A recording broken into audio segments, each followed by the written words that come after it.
Honestly, I hope you guys see this watching it. It's so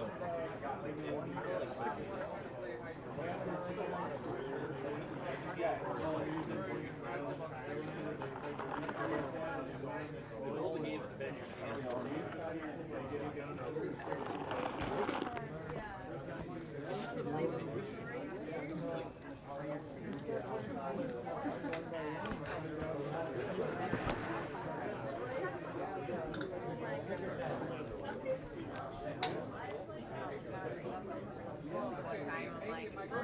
Get them on.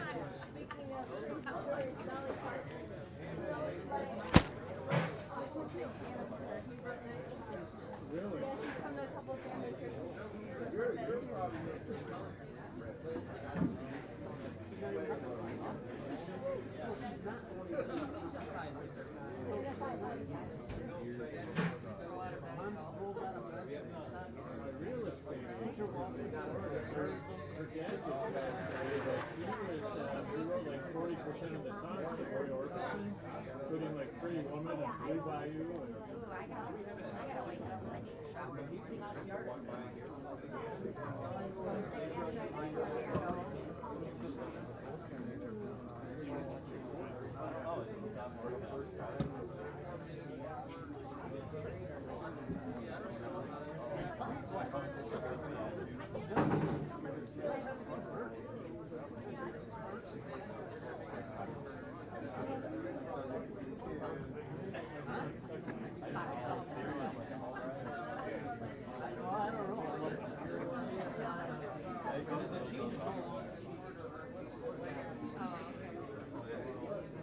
I'd rather have it crispy than raw. I'd rather have it crispy than raw.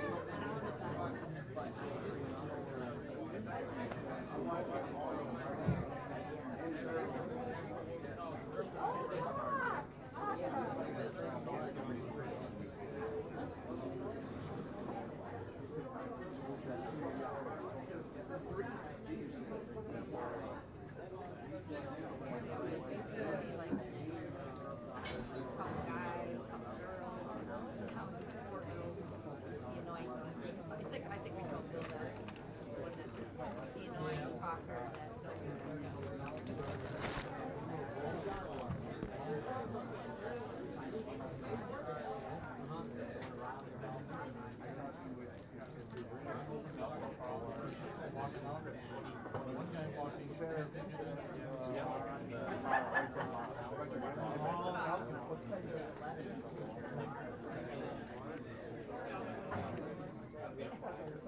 no, he loves talking about it.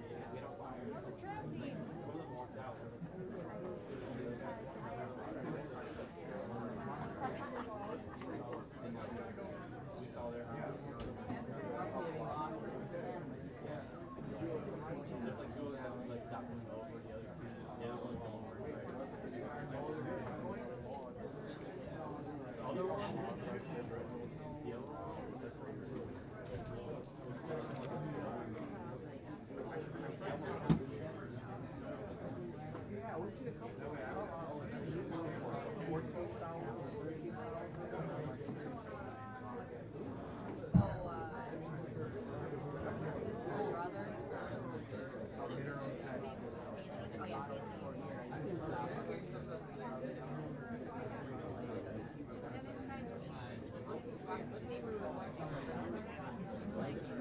See the mom, like or she carry her, whatever, whatever they want. I'm like, probably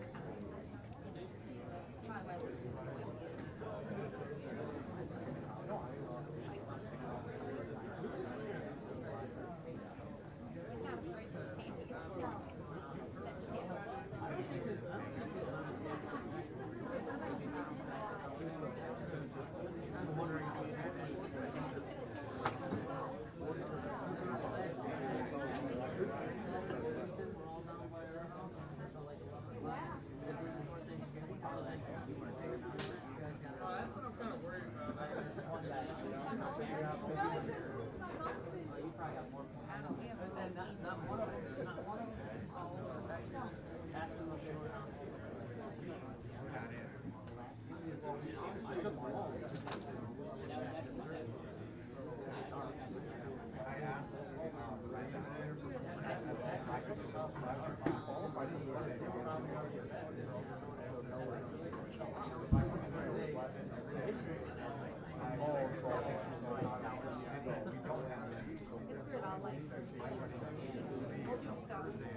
I'm pretty sure she doesn't need anything by it. I know, it just bothers me so much. I mean, I can see kids not, feel like kids come over and do stuff for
Bowlers, welcome to number 13 of the Great Place Casino Summer Sweeper Series, the regular season finale. Thank you everybody once again for coming and spending your Wednesday evenings with us here at Country Lanes. If I sound a little bit off, I'm a little bit sick, blame the kids who just went back to school, so I apologize for that. Wanted to give you guys a couple quick stats and a couple quick thank yous, being that this is the finale of the summer for us. This summer we had 128 different individual bowlers with over 600 individual entries into this tournament, with 83 of those bowlers earning at least 1 point in our Summer Sweeper Series. So thank you guys very much for coming out. Not only that, but sharing, telling your friends to come out and have a good time. This has been one of our most successful summers here for the Sweeper Series. So for all of you who are bowling and participating, thank you very much. I hope you had a great summer. We've had a great time bringing it to you, and plenty more fun to come tonight and next week as well. We've got over $3,000 that is in our prize fund to be between the divisions and everything. So that's all going to get determined tonight. I will be doing live updating of the spreadsheets for points and all that stuff as we go. Who is going to be the champions of our scratch division, our senior division. Those will know after qualifying is done, and then as we move along through the elimination rounds tonight, we'll determine who our top 5 are going to be to make that step ladder finals. A reminder that that is going to be filmed next week, September 2nd, right here at Country Lanes. And if you are in the chase for the top 5, or you want to see who's in the point standings or anything, all those sheets are up here at the bowling counter, so you can check those out. A couple quick thank yous. Phil, thank you very much for being here again with us. Everybody can give Phil a big round of applause. This is a pretty unique thing that we do. There are not many Summer Sweeper Series across the nation, let alone live streamed and have I'll call it professional production behind it. Semi-pro. A lot of extra eyeballs on this series, so thank you very much. Eric, thank you for being here with us, helping out with all the intricacies of behind the scenes stuff of the tournament. And last but absolutely not least, Robin hates it when I call her out. I do it every year.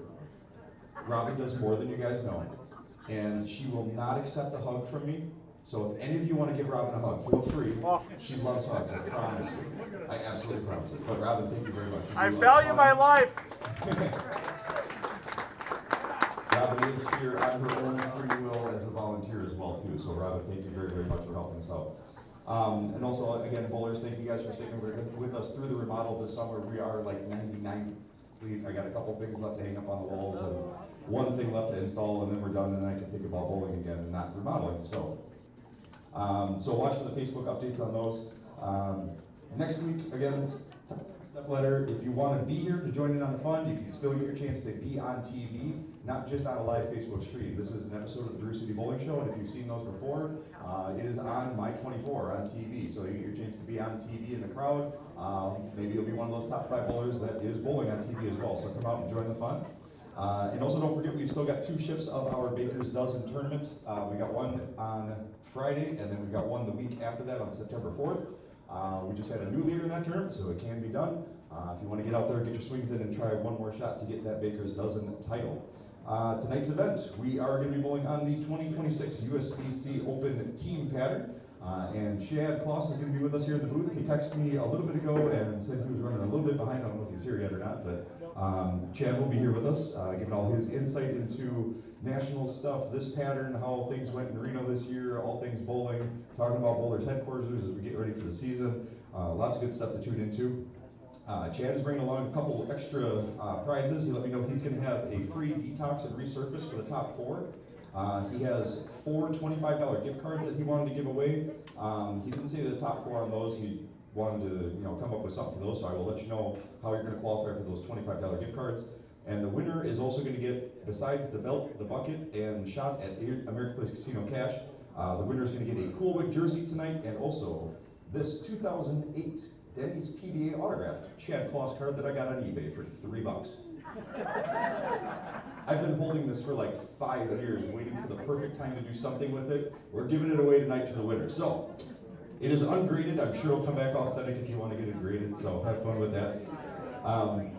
That all being said, thank you once again, bowlers. We've had a fantastic summer. We're looking forward to tonight, to next week, and next year. We have lanes going here for you, 10 minutes of practice. Be sure to push the blue check marks, and then next, and then play. And that's going to get those 10 minutes going here for your qualifying round. Good luck, everyone, and great bowling.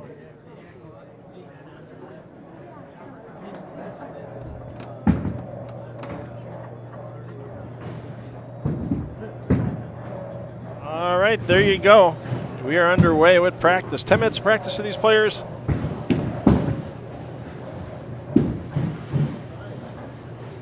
Here for the final week, week 13 of the American Place Casino Summer Sweeper Series. I want to thank our friends at American Place Casino for all their support all summer long. I also want to thank our friends at Holtz Motors in Hales Corners, because once again tonight our winner will receive the Champions Bucket full of almost $200 in car care products.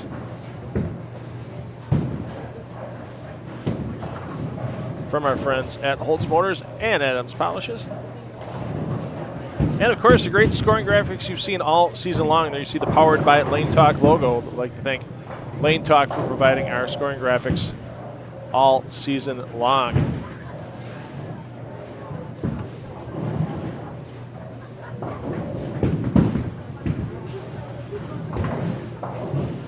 Appreciate Lane Talk for everything they've done for us.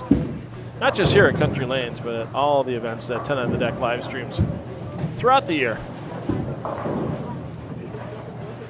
We'll go over your player introductions. We'll go over the scenarios for players making the top 5 stepladder finals for our season-long points total,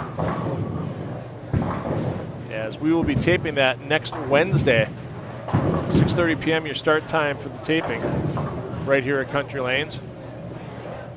Thank you again, Robin. Appreciate that.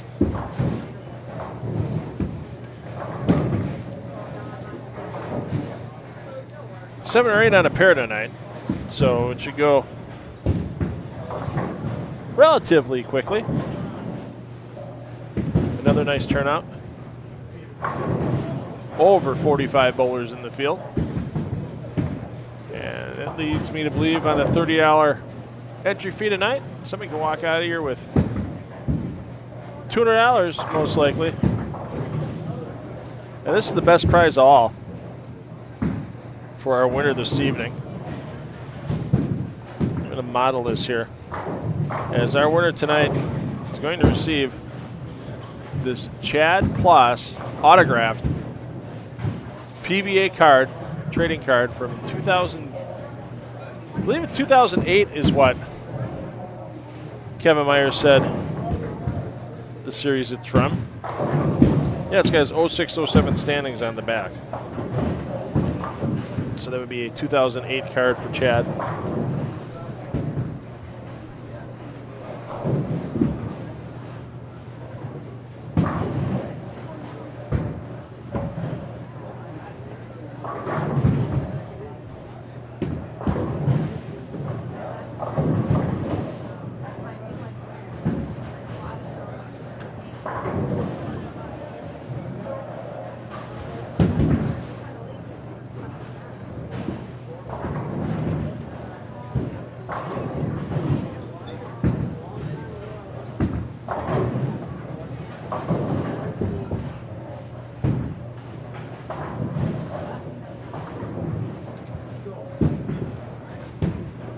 Chad Kloss will be joining us in the booth a little later in game one. We'll have him throughout the qualifying rounds. And then we'll have Kevin Meyer in as he will update us on all these scenarios as bowlers advance into the round of 18, round of 9, and our top 4 finals. 2 bowlers we know are going to be in the Step Ladder Finals next week, and that's going to tape next week. It won't air until October 17th as our opening episode of the Brew City Bowling Show season on My 24 Milwaukee. So we'll be running, once again, half the season for that Brew City Bowling Show. We'll be running from October until the end of April, once again. We'll have a fun 5-player team format tribute to the bowling game during the first half of our season or so. Some special events in there as well, and then the always fun doubles portion of the season for the last 10 weeks or so is what we'll probably end up doing. Yet to finalize all of our schedules, but if you're looking to get a team together and possibly make it into an episode of the Brew City Bowling Show, some of our hosts will be opening up team spots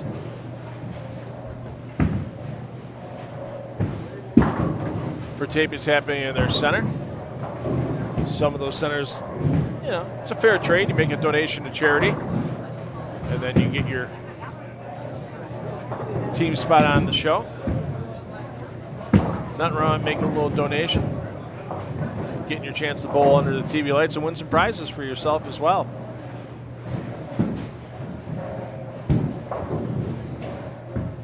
So about halfway through practice, we'll get you player introductions in just a few minutes here from Country Lanes.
Well, quite a few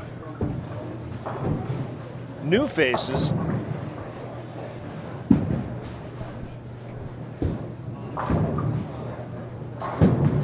Making their way in the door tonight to give it a try. I know some people getting ready for their fall leagues.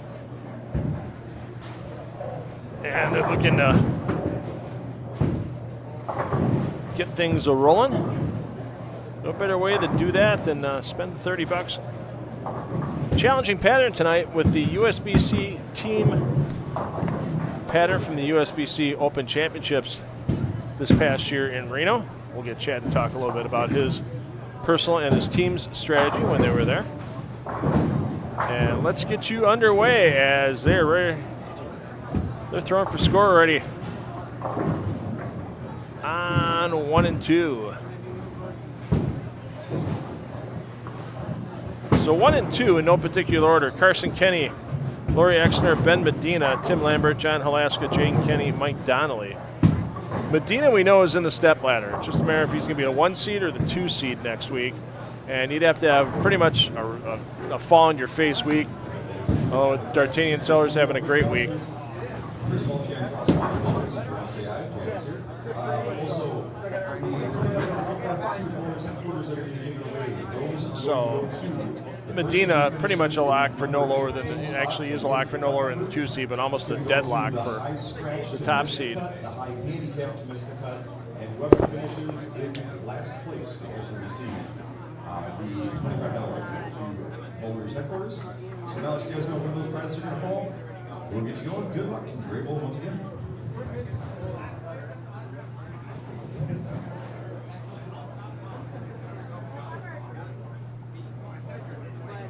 So then lanes 3 and 4, Mike Schroeder, Chris Hoffman, Hudson Canalpo, Kim Schroeder, Sue Dashner, Jason Walton, and Sam Medina Conchi. Carson Kenny, Laurie Exner, and Sue Dashner on these pairs using their double points night.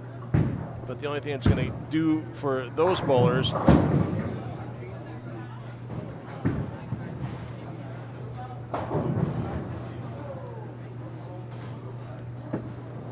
with Dashner and Exner is for the senior division.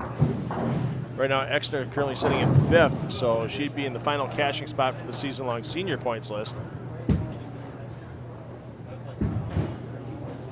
Dashner with an outside chance to climb in there. And then Carson Kenny, basically, Carson needs to win tonight, along with being a high scratch qualifier, or high handicap qualifier, or both, to get into the step ladder finals. He only has 12 points coming into the night right now. And he needs a few other people to do bad in front of him. As right now, your bowlers in order. Ben Medina is at 35 points. D'Artagnan Sellers second at 29. Leighton Barlow at 23 points. And a tie for 4th and 5th with Ian Kloss and Steve Bequest. Then 3 points behind that, Emma Johnson at 19, Jaden Kenny at 18, John Halaska at 16. And once again, once you get down to Halaska, Hoffman, and Carson Kenny, yeah, there's just, it would take a miracle to get down that far. So we basically have 8 bowlers making a battle out for the top 5 in the overall points list. Once again, overall points is if you're a top qualifier scratcher handicap, you get a point. If you make the round of 18, which obviously you will be a top scratcher handicap qualifier, you get an additional point. Make the round of 9, pile another point on there. Make the top 4, pile another point on, and then if you win, you get 2 points. So the most you can pile on normally in a night is 6 or 7 points, depending on how you do, but some of these players that have double points available to them yet, like Emma Johnson. And we'll see Emma Johnson momentarily.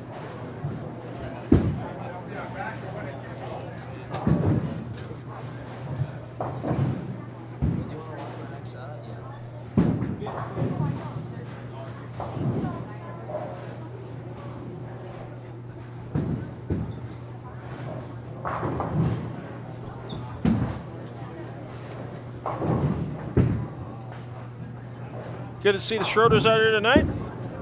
Mike and Kim getting ready for the league season. I'm going to go with Kim for the higher qualifier tonight out of the two. That's my pick.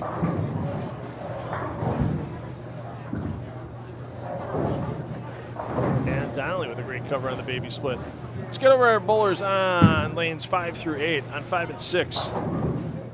Gordon Croman, Domor Fortson, Nate Vanderbeek, and Stephen Lark. Lark's first appearance this season. Kellen Baldowitz, Alejandro Gallegos, Blake Hansen, and D'Artagnan Sellers. As we mentioned earlier, Sellers, one of 2 players that won on a double points night, the other player being Ben Medina.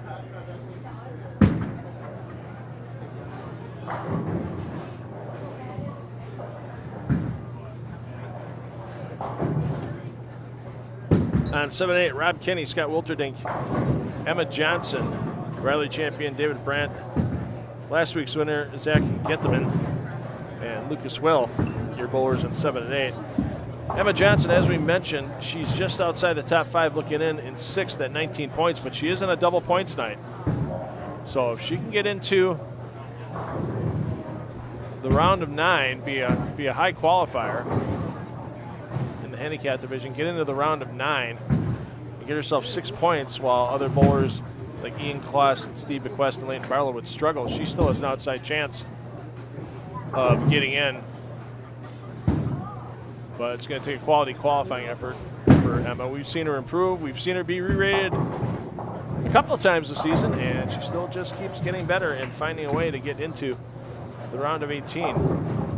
Had a couple of bowlers re-rated twice during the season, one of those being D'Artagnan Sellers, the other being Emma Johnson. As Kevin Meyer, our host here at Country Lanes in Franklin, does a great job of keeping an eye on the bowling, keeping an eye on the averages.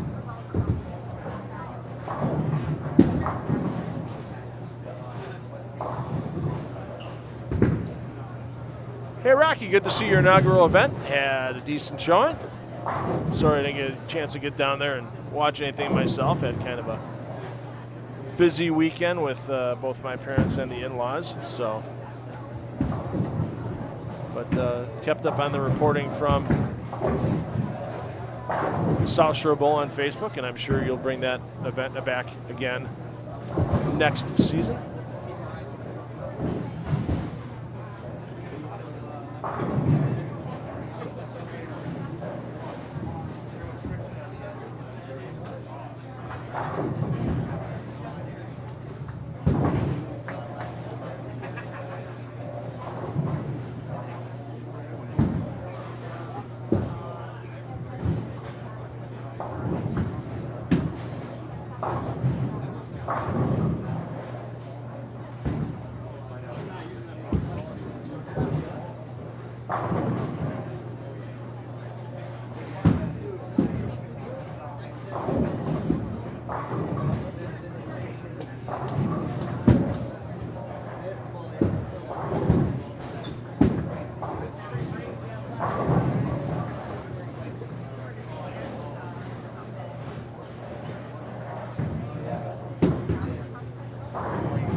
If you have any questions for Chad Claus, start lining them up either in the chat on YouTube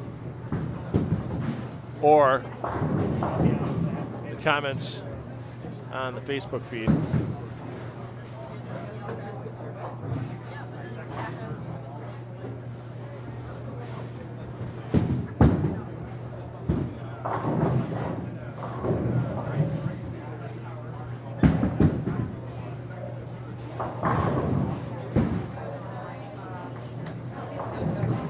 So 46 players in the house tonight to finish off this season.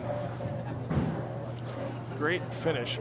Over 130 unique individuals that bowled at least one of the 13 weeks all season long. And there's been some great turnouts at some of the local sweepers this summer. I know at River Lanes every Tuesday. Up at Village Bowl, they had an every other week Tuesday sweeper, and they had some good attendance on those. South Shore Bowl snuck a few sweepers in on Wednesdays. And it's good to see a lot of players coming out. All ages, averages, abilities. Happy to have everybody out here. Once again, tonight testing themselves on the 40-foot USBC Open Championships team pattern from this past season. And once again, you can watch your favorite player. We bounce around here in the Strike Central feed. But you can watch your favorite player once you find them on one of the pair feeds on the 10 on the Deck YouTube channel.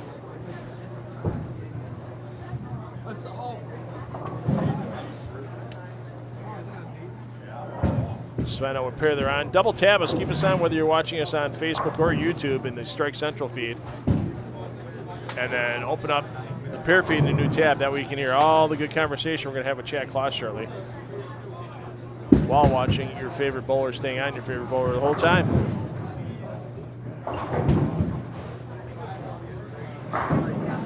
On lanes 9 through 12, Will Pergandy, Adam Tates, Caitlin Weber, Sam Arizari, Scott Pergandy, Ian Kloss, Dawson Peterson, Leighton Barlow. As we mentioned earlier, Barlow currently sitting in the number 3 spot. I'm just so scared of 23 points, but he's only a point up on Kloss and Bequest. He's only 4 points up on Emma Johnson. And as we said earlier, if Emma gets into the round of 9, Barlow doesn't make it out of qualifying. And Kloss and Bequest make it into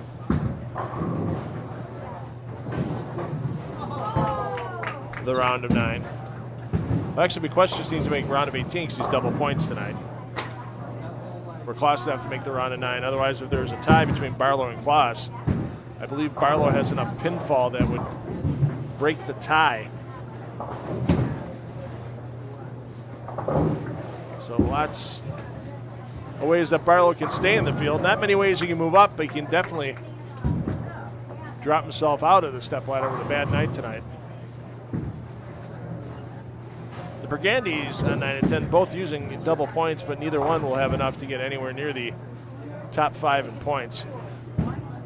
11 and 12, Steve Bequest, Ken Miller, Leo Voss, Braden Schmeckel, Dave Greger, Brian Bremer, Norman Harang, Steve Belanda, the hammer on the end. Bequest tied for 4th and 5th with Kloss. Bequest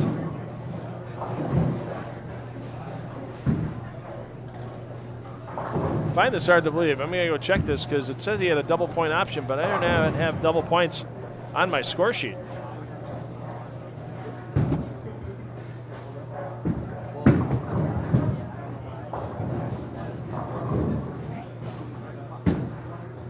We said 5, right?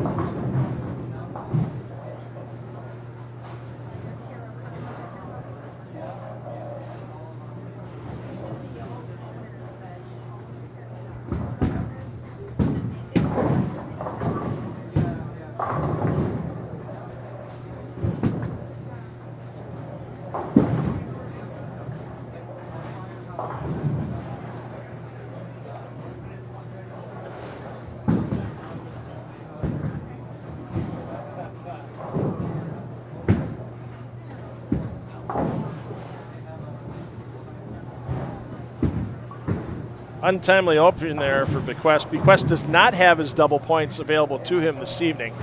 He used it 2 weeks ago, so Kevin Myers says he has to stop writing the weekly write-ups for each sweeper week at 1 in the morning. Gets a little tough on him. So Claus and Bequest, to make sure they're in the stepladder, have to make the round of 9, while Barlow would not be able to get into any advancing out of qualifying tonight. And even with that, if Emma Johnson has a solid evening, could pass both of them, and then it'd be interesting to see in the tiebreaker between Claus and Bequest who has that tiebreaker.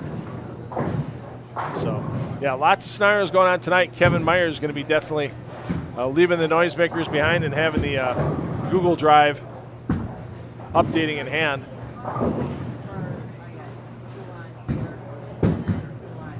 As he makes his way through the evening.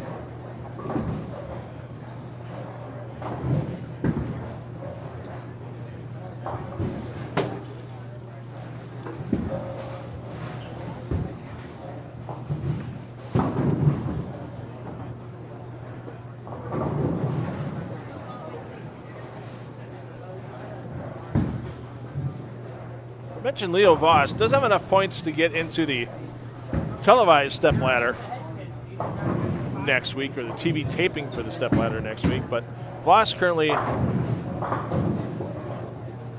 in 6th place in the scratch division season points.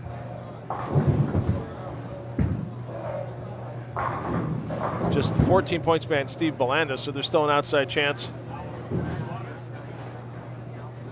And Barlow not having a good start to his night, looking at 3 opens in his first 4 frames. And we mentioned he's the man on the bubble right now. That 3rd place spot, very precarious with all the bowlers behind him. So something tells me he'll be, he's going back and he's going to make a ball change. He's not going to worry about trying to pick up an impossible. Oh, no, he's getting a polyester ball. I would have thought he would have taken another ball out of the bag and tried to see what kind of reaction he'd get.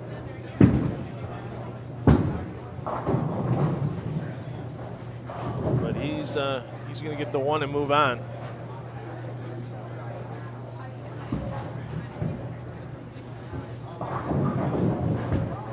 So he gives it a fire at the 7 pin and no bounce. So 3 opens in the first 4 frames for Barlow, and he's looking at a world of hurt right now. Yeah, and that ball he was using coming off the rack looked like he had urethane, and we'll see if he stays with it.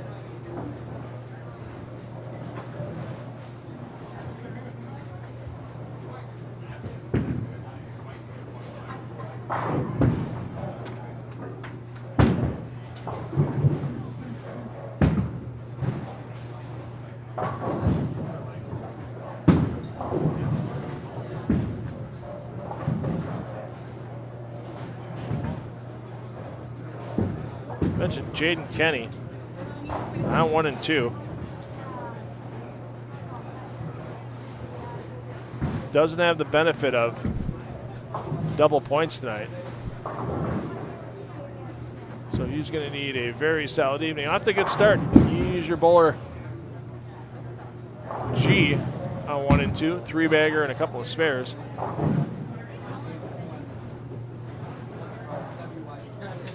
But yeah, he has to win tonight and have some bowlers ahead of him struggle in the booth.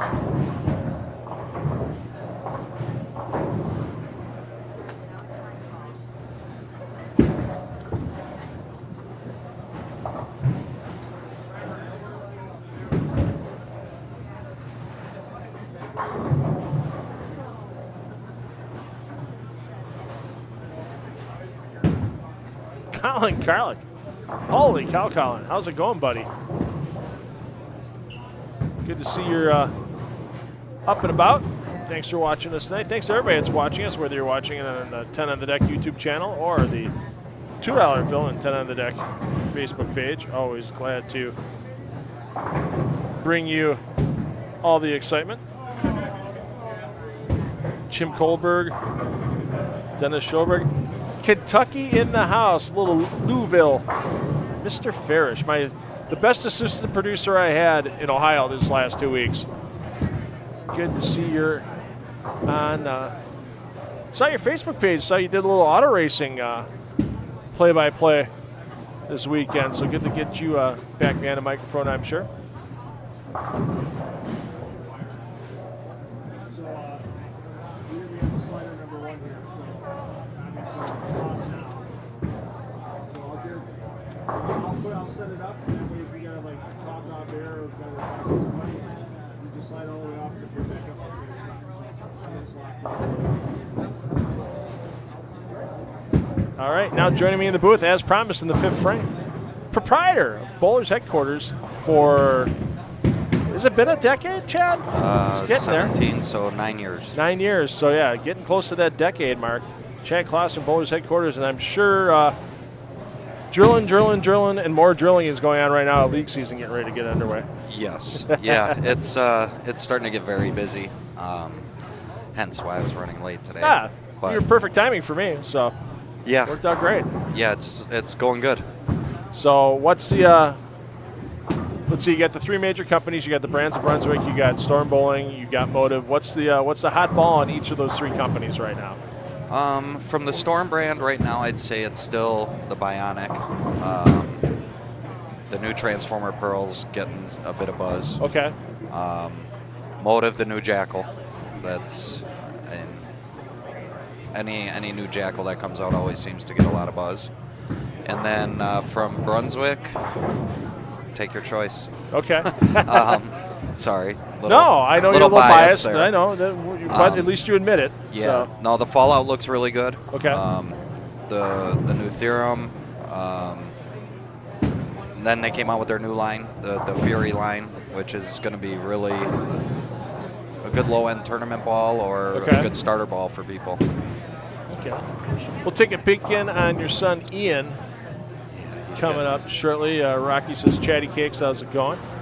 As he gets away in the chat. And Ian kind of knows he's got to have a good night tonight. I mean, It's just one of those things where, it's not like walking into a JBST or WIBT where you go, okay, let's play it out, let's see what happens, that kind of thing, and work your way.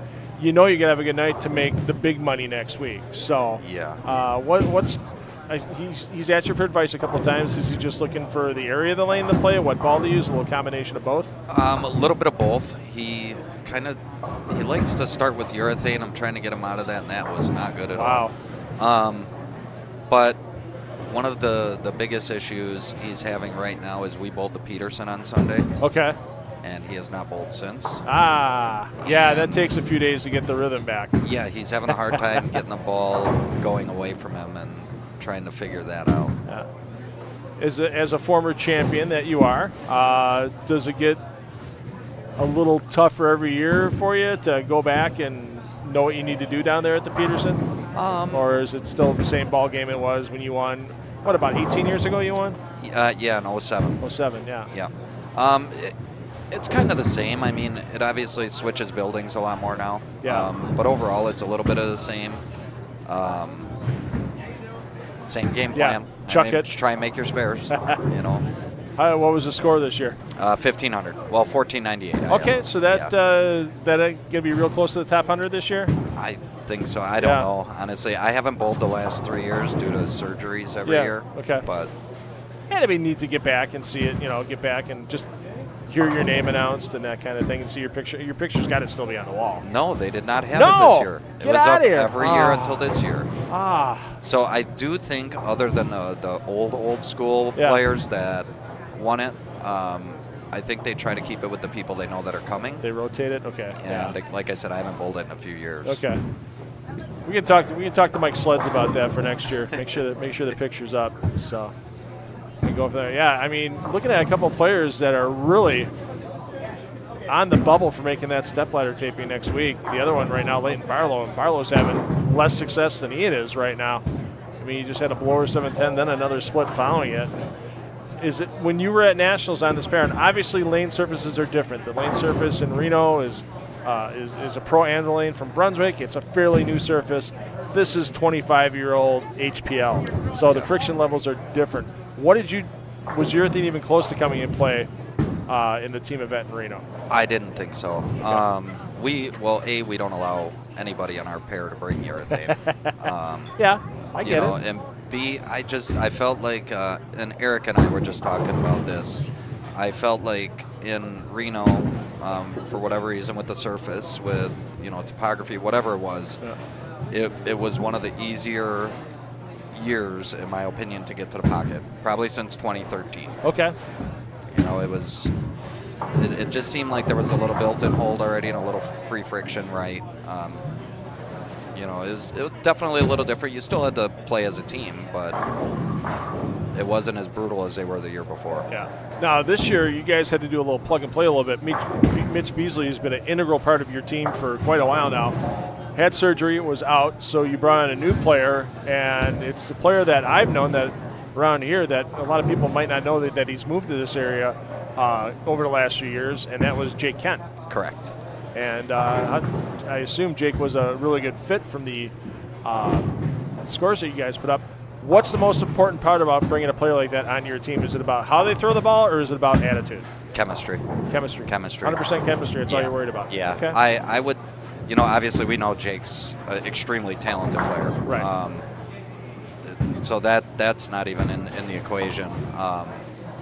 But Jake has bowled with us for our city tournament and state tournament now for a few years. So he was a perfect fit. Everybody enjoys being around him. He's obviously a great guy. Yeah. So yeah, it was a good fit. Yeah, because he's been in Fox Valley area for a decade now, at least. I'm trying. It's got to be pretty close. So it would have been probably about 7 years, because I think 2019 is when we had the car accident. Okay. And I believe that was the year. You'll like this story. We ran into Doug, and obviously I knew Doug pretty well from tour. Yeah. And me and Gus were talking to Doug, and he says, "Hey Chad," he said, "Jake just moved to Appleton. He's like, I want you to keep an eye on him for me, like take care of him." I'm like, "You're asking me to do that?" Yeah. Oh yeah, if a kid needs a hand on something, right? He's only 90 minutes away, but don't worry about Doug. So. No, Jake's just an amazing guy, and obviously Erin's a great woman. Erin, formerly Michael Felder, now Erin Kent. Two great families. So, he ain't coming over looking for a little bit of advice, and right now it's just Phil Frames, huh? Yeah, he solid 9'd on the last shot, actually made a good shot. I mean, getting off, it's going to be $1.62 for his first game. Yeah, he gets a few pins of handicap, but right, you don't have to worry about first place in this format. You just got to worry about 18th place. Yep. Because once you get there and get in, make sure you get that point that helps you get towards the step ladder, and then worry about the one game when you get in the round of 18. Wow, Brylow is just, wow, I've never seen him that lost. Yeah, he had a really good look, actually, the few shots I seen him throw with urethane when he was a little further right. Obviously a couple bad breaks got him out of it, but... Yeah, super wash out the start. Then I think it was a 10-pin he missed. Then he struck in a blower 7-10, and it just kind of got him a little bit there. So Ian bowled with you at the Peterson. How did he do? I believe he had like 12:30 something. Okay, first time there isn't bad, because you don't know what you're getting into until you get the Peterson lean down at the foul line and see what you knock over and stuff. Yeah, and the two-handed spare shooting is a little bit harder for somebody like Ian, who doesn't throw it 20 miles an hour. Yeah. So he had already talked about next year he wants me to drill him up a spare ball with a thumb. There you go. Peterson. So take the revs off. Yeah. Exactly. Take the revs off. So who else is close here? I know. So we got. Let's Bequest? get down. Yeah, let's get down to. Bequest is close. Bequest is on the outside looking, or not on the outside. He's tied with your son for 4 or 5. So both of them basically, if they can keep Emma Johnson and Jaden Kenny behind them, Emma is 3 points behind, but she's on a double points night. And then Jaden is 4 points behind, but Jaden, actually, there he is right there. Oh, no, it wasn't Jaden. It was Carson. That was Carson. Jaden should be up pretty soon. Jaden's on the other lane. No, it'll be a frame or so, but we'll see what happens when he gets up. He's B or 2, I believe. He's G. He's on lane 2 for the scoring, so he's G. Okay. So there he is right now. So he's going to be getting ready to get up shortly. So those are the 2 closest ones. Otherwise, if Alaska can pull off a miracle, he'd have to be high qualifier and win. And yeah, what are the? Can you explain the points to me? So you get, if you're high scratch or high handicap qualifier, you get 1 point. You make the round 18, you get 1 point. You make the round of 9, you get an additional point. If you make the top 4, you get an additional point. And then if you win, you get 2 more points. So you can get 5 points max for a win. If you're high qualifier, you can get that 6th point. Okay. So, okay. So on a double points, Emma Johnson could get 12. Yeah, she can get 12 points and really make a move. Maybe not get in front of D'Artagnan Sellers, but D'Artagnan, all he has to do is make sure that he's in. It's just, it would take a miracle for everybody to pass him. Yeah. So it would be having 29 points. I don't think there's enough double points. Yeah, there's not enough double points out there that he can get dropped down. Emma could pass him. That's the only one that could pass him. So. She's been bowling great. Yeah, I mentioned earlier there's been 2 bowlers that had to get re-rated twice during the season because Kevin keeps a really good eye on the averages, and the 2 bowlers were D'Artagnan Sellers, who still won after his first re-rate and made another finals a little later in the season, and then Emma, she made a couple of finals, re-rated her the first time, and then bowled good again and re-rated her again. So, she's gone up, I think, about 17 or 18 pins with her re-rates this season, and she's still plugging along and just missed out last week. So, Dustin John in the chat, that troublemaker. Yeah. Should ask Dustin if he wants to go to Atlantic City. I gotta. Speaking of it, I know you gamble a little bit here and there, and I'm a gambler. Obviously, American Place Casino isn't a sponsor just because I'm a nice guy. So I like to do a little bit of gambling. And last year I was out for Parker Bones Scholarship Tournament. I've been live streaming this tournament the last 5 years. I go out there, I volunteer my time, my equipment. It's very nice that Parker brings me out. Get to stay on the estate and everything. So, all right, it's not an estate, but it's a damn nice house. The trophy room's phenomenal. I can imagine. And and then my wife Carrie came out with me last year. We went to Atlantic City for like 2 days. We stayed at Borgata for 2 days. And I keep getting offer after offer after offer. And now they're giving me these offers where they'll fly you out on a Sun Country chartered plane out of Mitchell Field. 3 nights at the Borgata, some free play, free dining, all this stuff for $60. Yeah. It's just like, I know they. I'm like, wow, that's pretty incredible. That. Yeah, I know. For Atlantic City. Some of the other property places that do those, a lot of good. Yeah.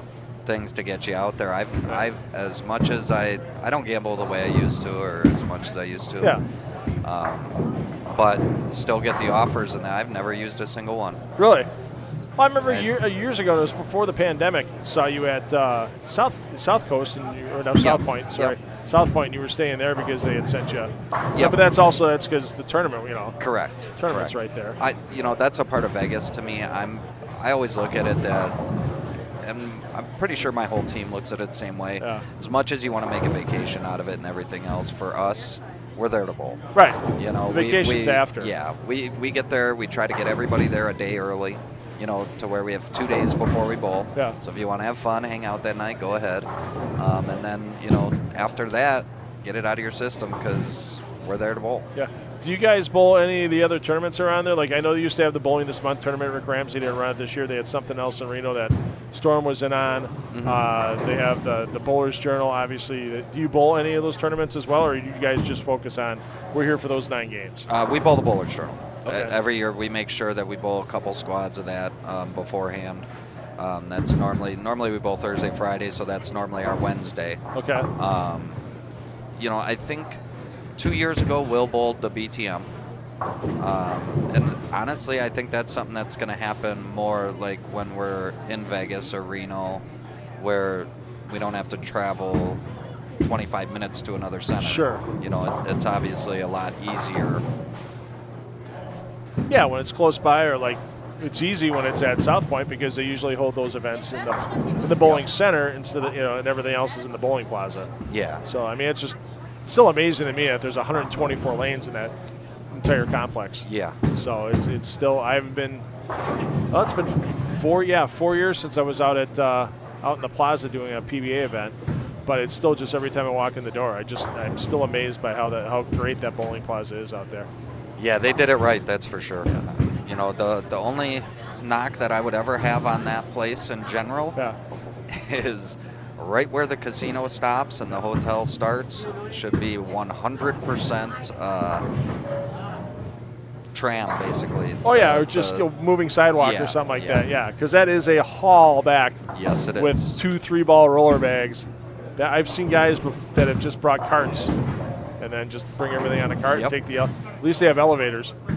we got away with it a couple of years ago where we took everything to the Bowler's Journal. We had, I don't know, 50 bags there between our crew. And we called the bellhop. And I know they weren't supposed to, but they did. They took them all up there. Obviously, he made a fortune on that. Right. You know, so he was okay with it. Yeah. Rob Kenny not having the greatest of nights right now. It's 7 and 8. Rob looking at needing 4 to break 100. Yet.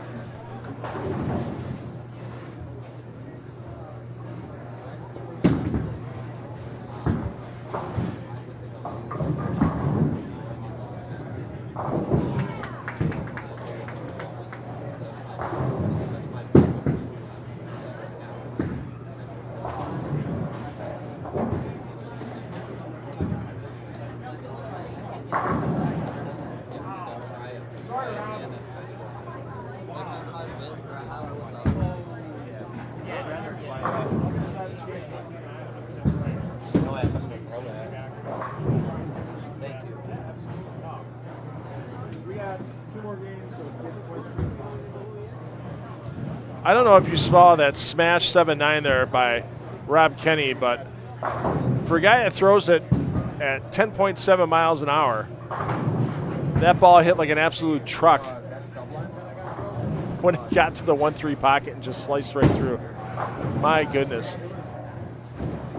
Oh, that's painful to watch. I just looked at him, I said, sorry, Rob. So, what else can you do in something like that? So, we're going to take a little audio intermission here. We got some housekeeping we need to do to get ready for the next game of qualifying. We'll have Chad Claus back in the booth with us shortly. Get those questions into the Facebook comments or the YouTube chat. And we'll be happy to ask those of Chad. Once again, your player movement, skip a pair line in the second, so 5 and 6 are going to go over to 9 and 10. 7 and 8 are going to go over to 11 and 12. As they are not having the easiest of times tonight here on the USBC Open Championships team pattern from this past year in Reno. Little mistakes are getting amplified by this pattern. So player movement, a little more Chad Claus, and a lot on the line tonight here. Not just the Week 13 money, but what bowlers will make our top 5 stepladder taping next Wednesday night. 6:30 will be your start time for that stepladder taping. So if you want to come down and watch in person, you can watch and see who wins next Wednesday night. That $1,000 on top for the American Place Casino Summer Sweeper Series champion. Otherwise, you'll see it on October 17th at 9:30 in the morning, beginning our Saturday morning season on My 24 Milwaukee.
That's all I'm saying. Oh, you need something.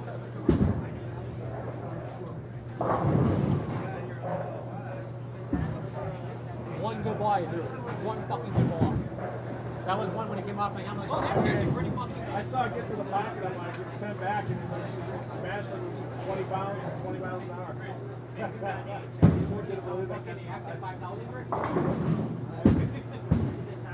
Like, and there was nothing near that 7 to 9. Just like, here it is. You guys little fingers back.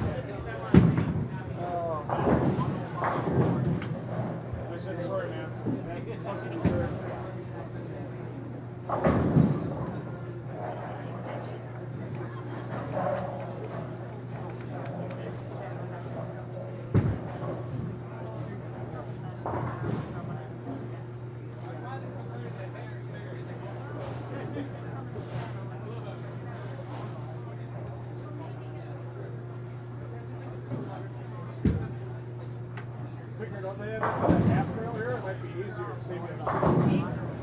One normally lasts me a couple of games. Did it happen in the first game? I'm like, holy shit, I haven't seen that one before.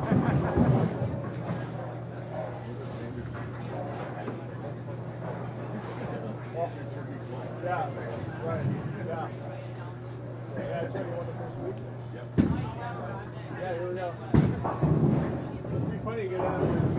decent, it could end up like wins and wins. That's like 7 points. You had 14 points and 10 points. Maybe some people want them to win if they don't make it.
Looks a little different than week 1, huh?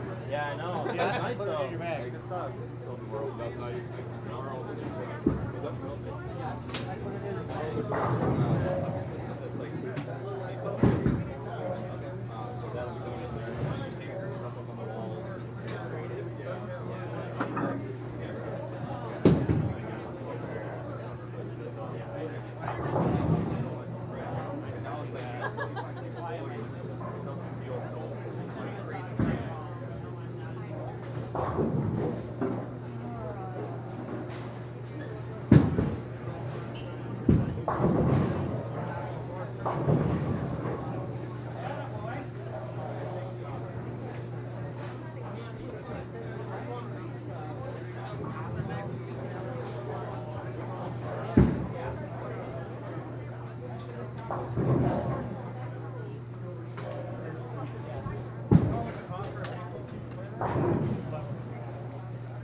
Tired, sore, normal.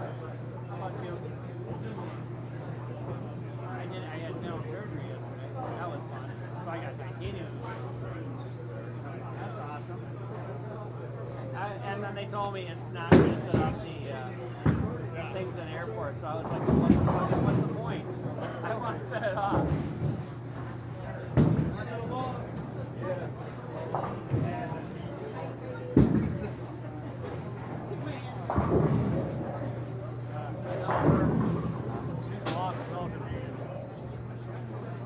All right, we'll get you underway here on 5 through 8. These are the bowlers that started on 1 through 4. So you got Carson Kenny, Laurie Exner, Ben Medina, Tim Lambert, John Halaska, Jaden Kenny, Mike Donnelly on 5 and 6. You'll have to match the letter to the player.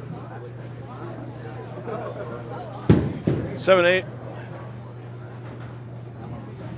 Mike Schroeder, Chris Hoffman, Hudson Canopo, Kim Schroeder, Sue Dashner, Jason Walton, and Sam Medina. Conchi, your lineup on 7 and 8. Got any questions for Chad? Throw them in the chat. Don't expect me to ask all the questions. I'll start asking fully inappropriate things. Let's keep it clean and civil. So throw it in the chat, throw it in the comments on Facebook. Lori, had somebody comment Buffalo in the chat. I got to ask Chad, because I see a lot of people with that particular Buffalo jersey. Is that something, Chad, that you got started? I see a lot of the Bowlers headquarters customers have that Buffalo jersey. Yeah, we wanted to do something different, and obviously that was my favorite game forever. And Kim knew that. And Kim does all our shirts to Coolwick. Okay. And she came up with the design, got with Nick over at Coolwick, and they did it up. Made it happen.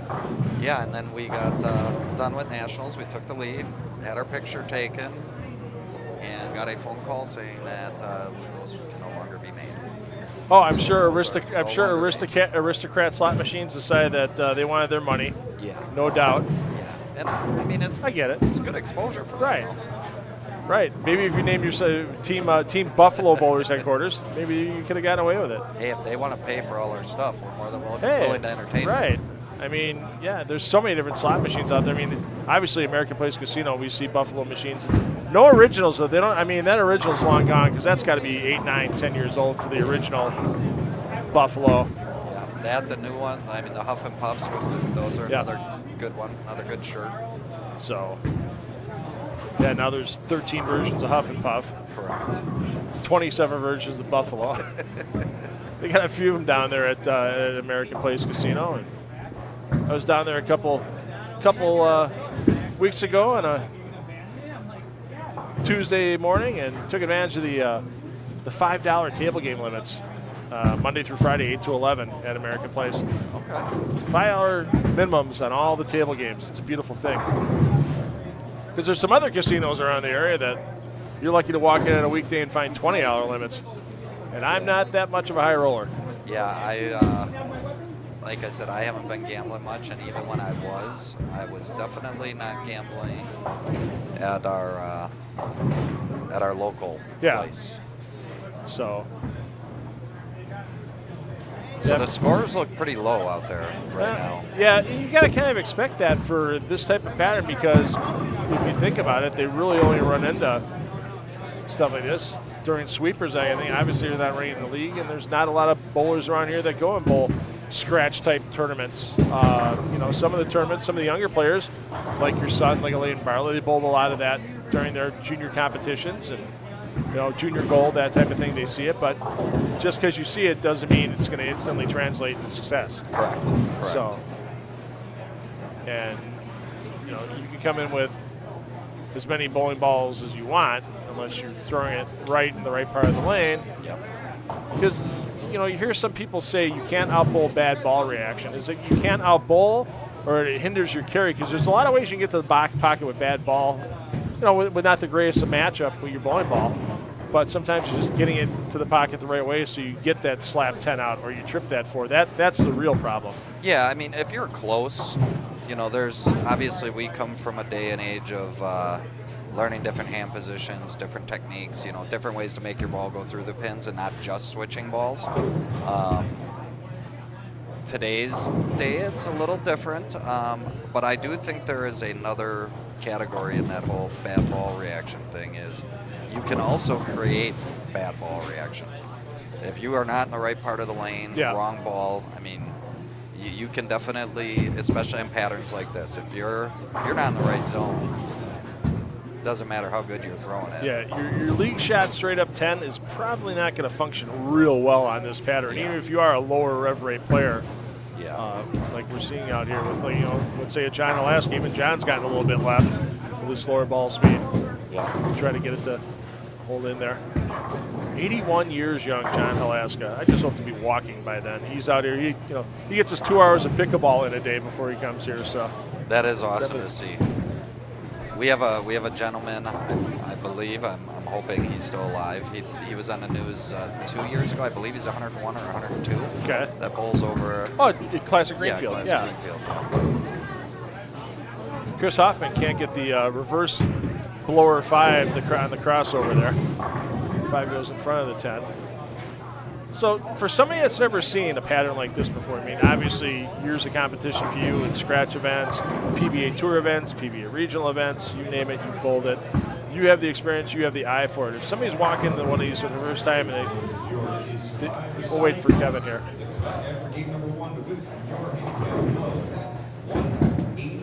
Wow, that's a little on the low side, but it's not surprising.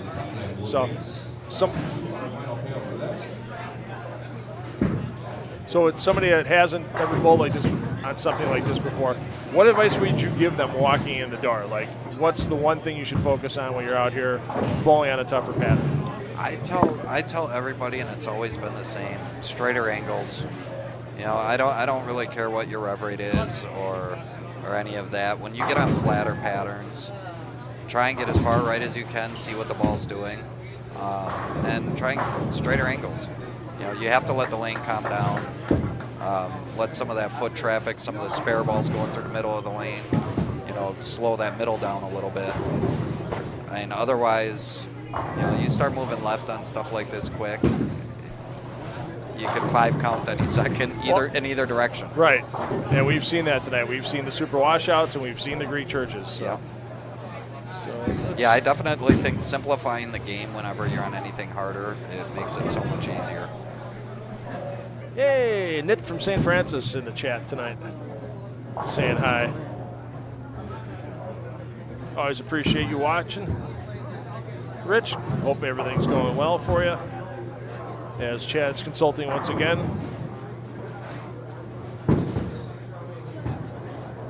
There's a lot on the line here tonight. I mean, it does not surprise me one bit that, when you have a fountain of knowledge like you have here with Chad, people, it's not just his son. I mean, there's people that he's been watching and people have been asking him questions and, just, hey, here's what I see, try this. I mean, you're not out there throwing it for him. Yeah, correct. As much as you want to in case of your son or.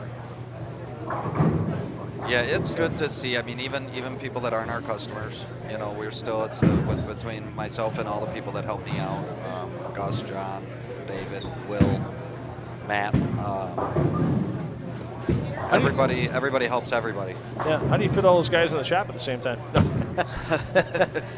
Like, six guys in the shop at the same time, holy crap. Yeah, if that was the case, I wouldn't have to be there very well, that's true. Just hand it out. Do your best. Who used to do? Oh, I can't remember. Somebody used to do that. Like, I'd go to see him at his pro shop, and he was never there. Yeah, I hear that a bit. I hear that a bit, but it was somebody down. It was somebody down in the Kenosha area. Like, hey, is he here? And nope, he's not here again. All right. Yeah, I pull generally the 5 a.m. shift, so I do most of the drilling. So especially nowadays, because there's so many bowling balls that are going to need to be drilled for league bowlers and. Well, and one of the biggest things that we strive on is making sure that people get their stuff as soon as possible. In order for that to happen, again, the 5 a.m. thing has to happen. You know, it's just the way it is, and most people understand it. You know, and obviously they get to deal with Gus or John, you know, most of the time, and I mean, they're extremely experienced, and obviously they know the sport. Unbelievable knowledge. So. Because it's not easy putting holes in a ball. I tried that years ago when I was working with Gina and Gary, and they had an old drill press in the back, and I'm like, hey, I'm going to try punching up my own stuff. Joey goes, that's the only way you learn is the punch. You know, because I was going by Joey Serrar at the time. The only way you teach yourself, and that way you find out little things. And I did that for about 3 weeks, and I went right back to Joey and said, you guys are gods, because it's not easy to do it and do it right. I mean, there was one ball I had that I think I replugged the fingers 5 times before it felt right. So, but it is what it is. It is a lost art. It's yeah. You know, and actually, to be honest with you, we're very blessed in the surrounding Milwaukee area, Waukesha, that we do have a lot of great, knowledgeable ball drillers. Yeah. You know. Well, that's the one thing. Everything's evolved so much from 30 years ago, even when you know, urethanes, or when reactive resins first started coming out in the you know, mid-90s, or they really started coming out like 92, 93, and then bring the weight blocks into play with it and all that other stuff. I mean, it's an art and a science now. Yes. So now I see, you know, some pro shop operators making apps where you put your pap in and you can suggest a new bowling ball. You know, what bowling ball you want to buy. And it'll suggest the drilling for you and stuff like that. And it's not just for the bowlers themselves, but you know, they're making it so, hey, pro shop guys, hey, you want to keep all your, you know, customer, because I remember walking into Joey's place and they'd have the file cabinets full of drill sheets. So you guys, do you still have paper sheets, or do you? Yeah, we have both. Both, okay. So you do it both ways. Yeah. So. Yeah, it takes a while to enter that stuff in, but we do both, and that was part of the reason I was late today. Is we had 4 or 5 new bowlers that, you know, new to us. Okay. That, you know, I'm like, all right, let's turn a lane on, get your access point, so we know what we're doing. Yeah. Well, that's not what you want to see there for Ian. Super washout, and he gets 2. Yeah, he missed a couple spares before that. So back-to-back opens. Yeah. And yikes, yeah. Well, it looks like Brylo's turned it around a little bit, though. He's got the front 3. So did you give him a little advice with, like, just worry about 18th and that kind of thing between games, or was? I just told him to make his spares. Okay. And that's, you know, when you're, the thing I like the most about Ian is he doesn't make excuses. You know, he said, I'm just not throwing it good. No. You know, you're not throwing it good, you make your spares. Right. Obviously, we'll have to have that talk again. Yeah, 2 single pins. Yeah, single pins are tough to give away. I think they were both 7 pins. Okay. Well, he still has that one haunting him from earlier this year because he had a chance to win one of the weeks. Talk about how huge those 2 points would have been for that win. Yeah. That week, along with the, you know, fine, it's an extra $20. It's one thing, but when you lose on 2 points and that 2 points can get you a minimum of $200, I mean, that's what 5th place is walking out of here next week with. It's $200. You know, whoever's our 1 seed's walking out with a minimum of $500. That's awesome. So and then $1,000 on top. So yeah, Kevin Meyer getting that all together. We couldn't do it without Kevin. We couldn't do it without American Place. Couldn't do it without Holtz Motors. Yeah, couldn't do it without you. Yeah, it's a fun thing to do. I have so much fun doing this. I mean, doing the PBA events over the last couple of weeks in Coldwater and Minster, Ohio for regionals. You know, when you get to see EJ Tacken in action and Graham Fa and Ethan Fiore, my God, is that kid good? Disgustingly good. He's gonna have 10 titles before you know it.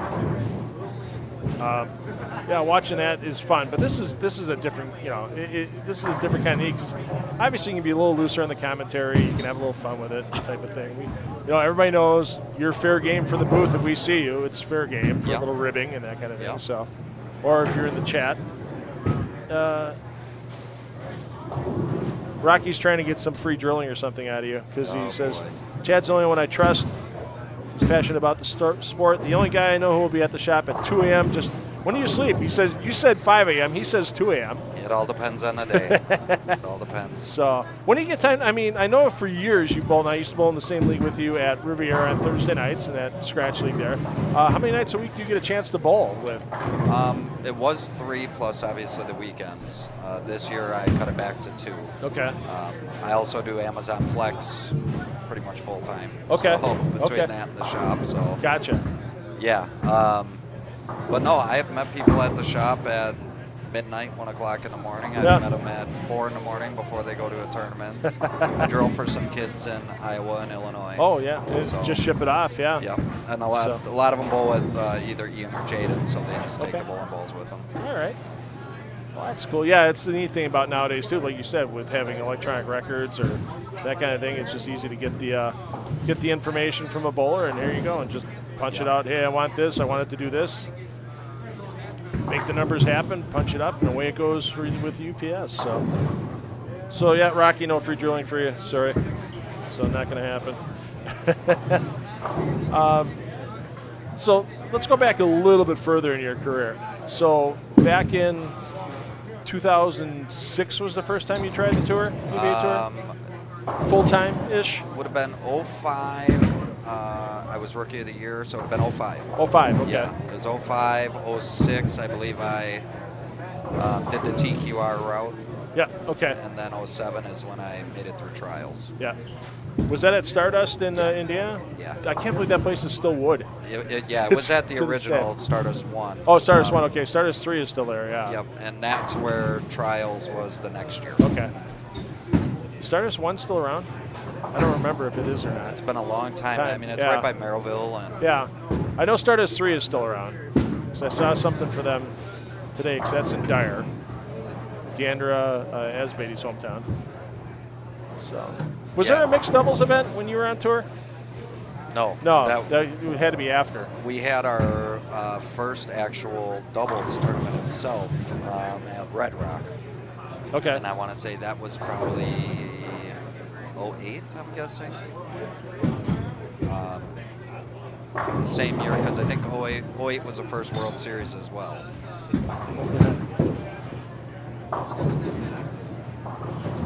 I'm waiting to see our first female two-hander in the series. We haven't seen one yet, but they're out there. They're coming. Do you have any that you drill for? No, not yet. Not yet. How many of the young players, let's say Ian's age or younger, how many of the young men that you drill for that are 18 or younger, what percentage are two-handers? I would say, in our area, I would say probably 65%. And they all just use 2 fingers? Nobody still keeps their thumb in the ball? Okay. Yeah, and we do have a fair amount of kids. Obviously the not to throw it out there, but Dawson Cole, kid from like the Sheboygan area out there, he bowls doubles with Ian. That kid is good. He uses his thumb. Yeah. Okay. He is good. Yeah, I've heard Dawson Cole before. Obviously, Ben Medina, another young player that leading our points list this week, this season. Yeah, Ben's really come around in the last 2 years. He's a great kid. Yeah. Ian, going to be a senior in high school this year? Yes. Still going to bowl high school bowling, or is he going to bowl more weekend stuff? Not sure yet. Yeah. He's still making up his mind. I get it. I would like him to. They've obviously in the Muskego program, they've had a great program, and they're going to continue to.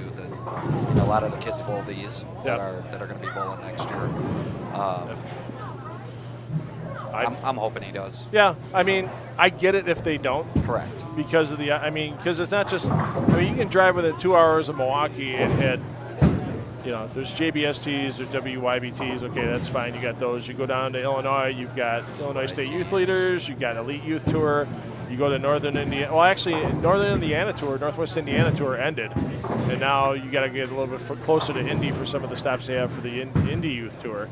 But still, Iowa, Greater Iowa. I know kids have gone when they've been. Dubuque's a 2-hour drive from here. Yep. And they, some of the events that are in centers in Dubuque or that area or Quad Cities, a little over 2 hours of Quad Cities. Yeah, they can bowl that. And I get it. And high school bowling, it's great. It has its good points. It has its bad points. And the one thing I just don't like about high school bowling is that the state tournament's a crapshoot. It's 15 Baker games, and that's it.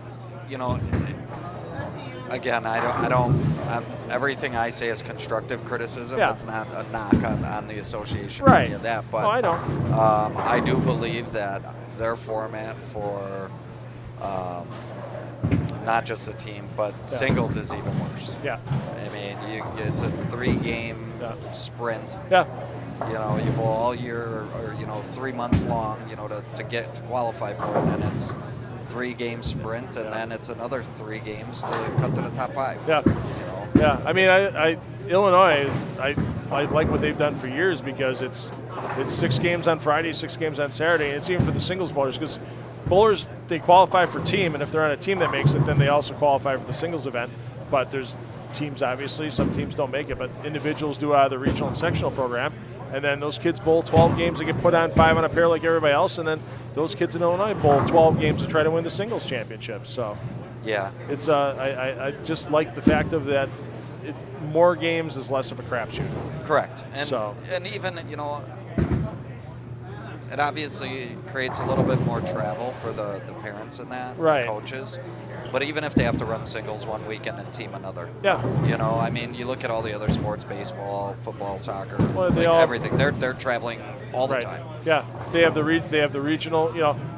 Doesn't matter what your record is going into regional competition, whether it's volleyball, baseball, football. Well, football does because they only seed a certain number of teams, but they still have to win all. There's a number of games you have to win before you get to the state finals. Yeah. Where it's just in the districts and stuff like that, where it's just, here's your regular season standings, here's what we take. Well, if somebody has a good bowler and that bowler's hurt or something happens or there's a family issue at the beginning of the season and they come back and all of a sudden, we can't make state, well, that kind of brings the whole thing down a bit. Yep. So, yep. I mean, that's just my 2 cents worth. No, I agree. So it's a valuable program to have for youth bowlers. But let's face it, for the top 5% of youth bowlers, there's a lot of kids out there now that are taking the option of not bowling in high school. I mean, Trey Heinrichsmeyer was a prime example of that. Yeah. A couple of years back, and now the kid went and bowled a bunch of stuff, and now he's trying to get on the he's going to go out to.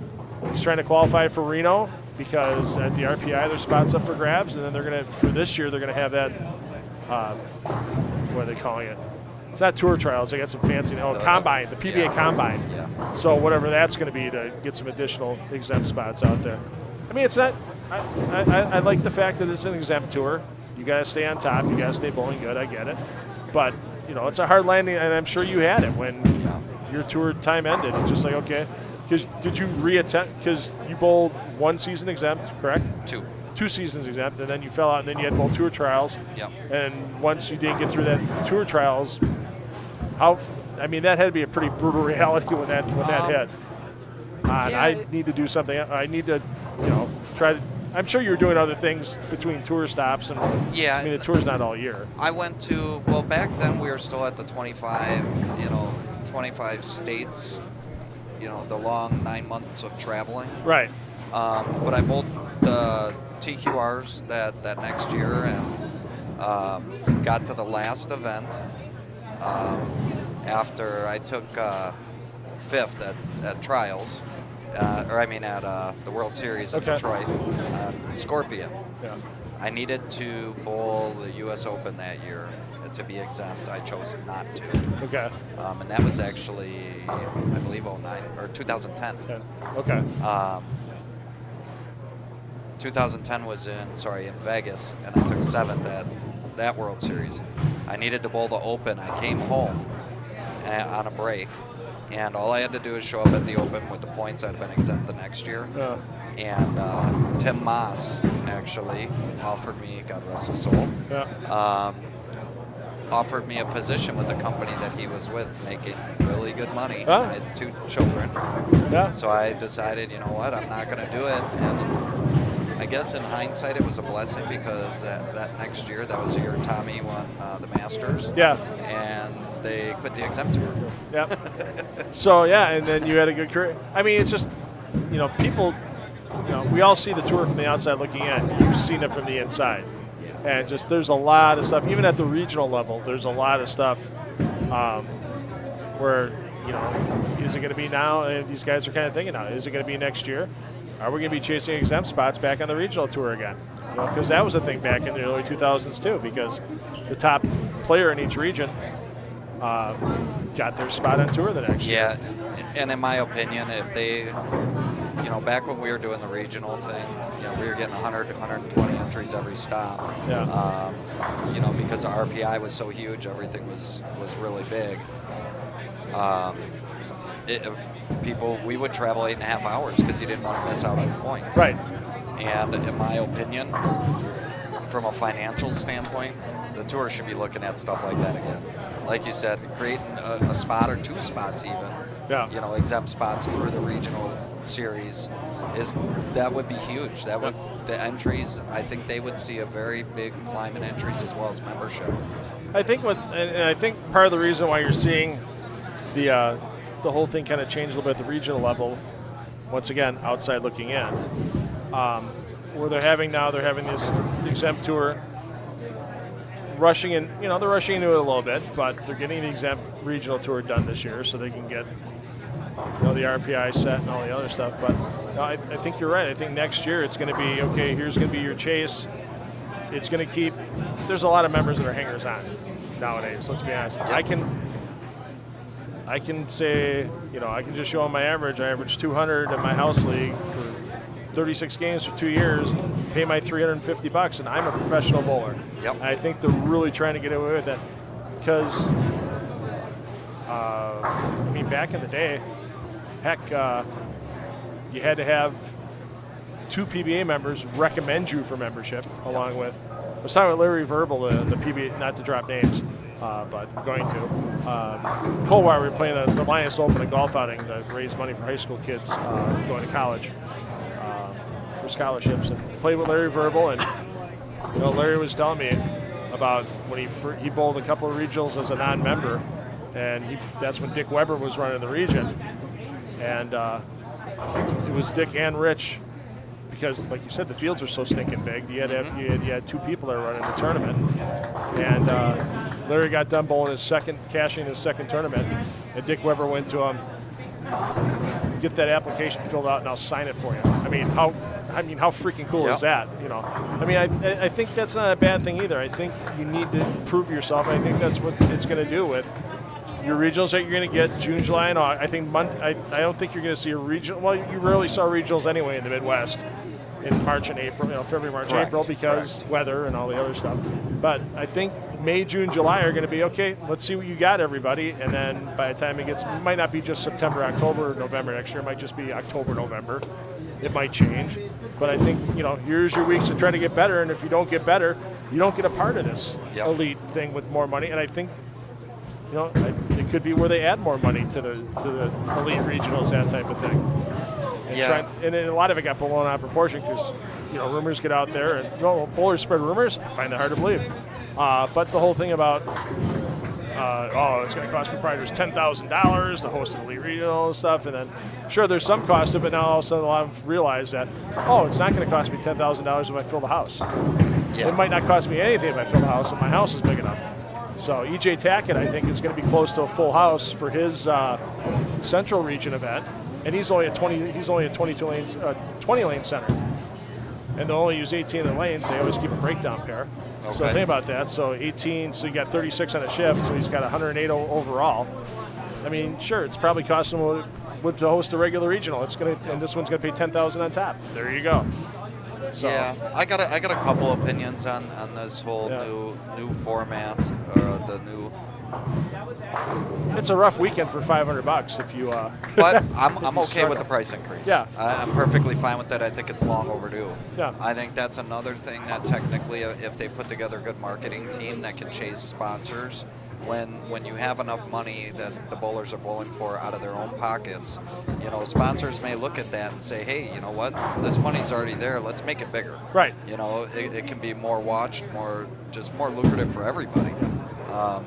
It's a lot easier to find a sponsor, in my opinion, for a tournament that pays $5,000 than a tournament that pays $500. Right. Oh, absolutely. You're going to get bigger sponsors for those bigger tournaments. And especially if you get the exposure that goes with it.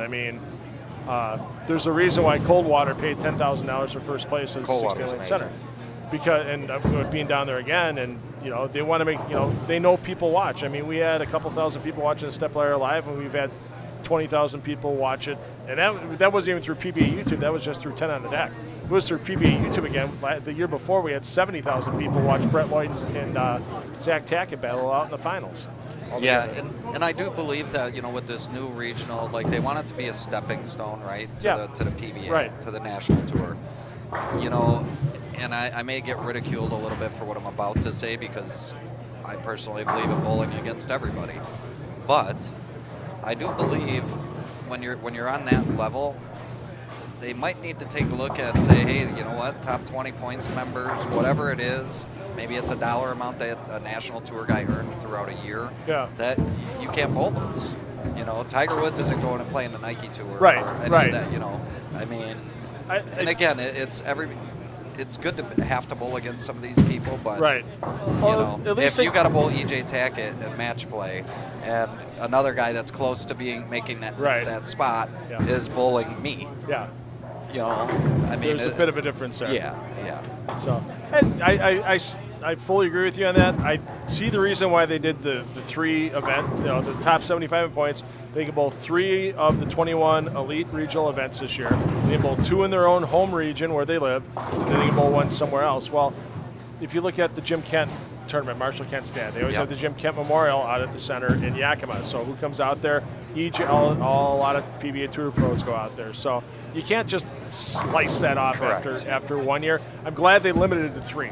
Yeah. I think that's a really good thing. I know I saw Sean Rash says I'm bowling 1 because it's close to home and I have other commitments. And EJ will bowl 2. He'll bowl his own, and then he'll bowl the Jim Kent one. Yeah.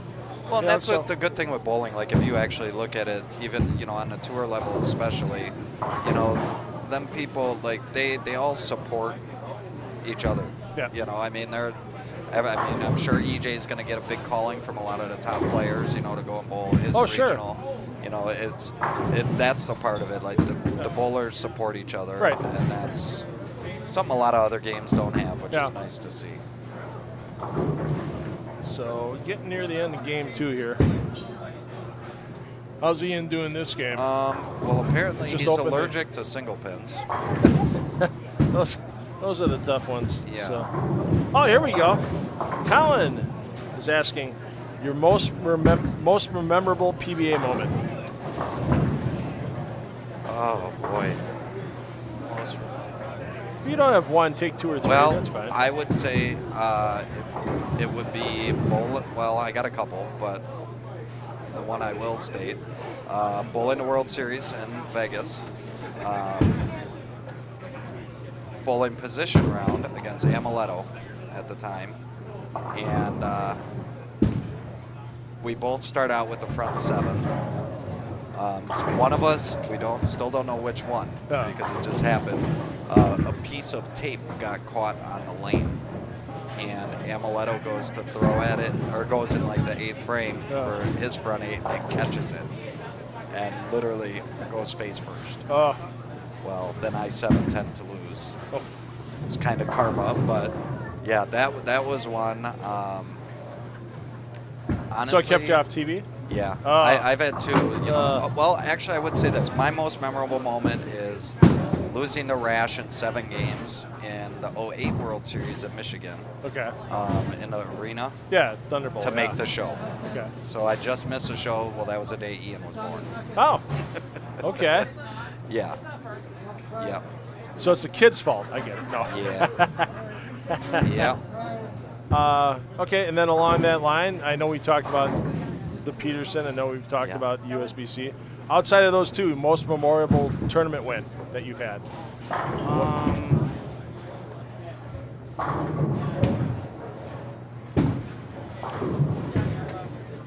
Probably would have been, I got to say 2019, probably lacrosse, to be honest. Okay. I had just come back from our accident in Vegas, and that year, Will and I won every doubles tournament known to man. Okay. And, I went from basically not knowing if I was going to bowl again to doing that. Yeah. Yeah. Lacrosse, was that a single? That was a single? That was a singles. Oh, that's where they had the house pattern on one lane and the Yeah. tough pair on the other or something like Yep. that? Yeah. Yeah. Or alternating pairs during qualifying, there was alternate lanes. Yeah. That was a pretty interesting format for that Yeah. event. I know they tried bringing it back in Freeport last year. Yeah. And it just didn't have the entries. Wish they I think would they have. still ran it, but It's honestly like one of the stronger fields for like I guess a statewide singles. You know, Nick. Yeah. Oh, Nick, yeah. Nick did a great job, Heilman, of running that tournament. You got a lot of great players: Chad Nelson, Brady Stearns. Yeah. You know, Dan Bach. You get all the guys from Minnesota coming to bowl. oh yeah, Minnesota, Iowa, Yeah. Illinois. Yeah. I Yeah, mean- it's a good field. Yeah, I mean, another strong field that seems year in, year out, too, is that 11th frame that just Yeah. happened a couple weeks ago. It's kind of the same, same strength of field that you're going to get that you got in lacrosse back in the day. Yep. So, and of course, last year you had the inaugural Greenfield Open that Correct. you ran and organized, put together. Jason Beecher Yep. runs it for you Yep. Yep. on day of, and it's coming back for year two, isn't it? Yeah, Jason and John are going to be running it. Still locking up a couple sponsors, which we'll be doing now. I am doing everything I can to stay out of it, other than helping with the sponsors Right. and obviously, getting some of that stuff set up. But Yeah. as far as like patterns and all that stuff, I want nothing to do with it. Right. Well, yeah. Well, and especially because you still have to throw the damn ball, but Correct. all of a sudden somebody goes, "Oh, he helped with the pattern," and then Yeah. all of a sudden, no, it's No, I don't You want don't need nothing that. to do with it. I don't even want to be in a building if they're testing it. yeah. You don't want to be. You don't want to be stranded. Yep, correct. As great as Mike was, yeah, that was kind of something that a lot of people held over his head, unfortunately, for years, and they didn't deserve it Correct. because Correct. you still have to get out there and throw the ball, and especially in a team event, you have to have 4 other people that throw the ball. But Yep. yeah, I get it. I get why. Yeah, I'm really hoping this year that something comes of the senior stuff, because they turned 50 in October. Ah, that's right. Yeah. planning Well, to I'm bowl. Yeah, I'm it's signed just- up for the Ron Moore. I'm on a waiting list for that one. Okay. Yeah, Yeah, I'm you hoping. hopefully if you're only about 8 or 10 deep, you might find a way to sneak in, because I know some of the guys were talking about how some of their elite regionals were conflicting with Ron states, and they wanted to, Yeah. travel, not travel, that kind of thing. Yeah, So- I had heard that there was somewhere between like 30 and 60 normally cancellations on there. So Yeah.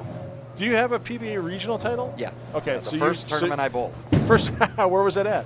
Scotts Air Force Base. Oh, okay.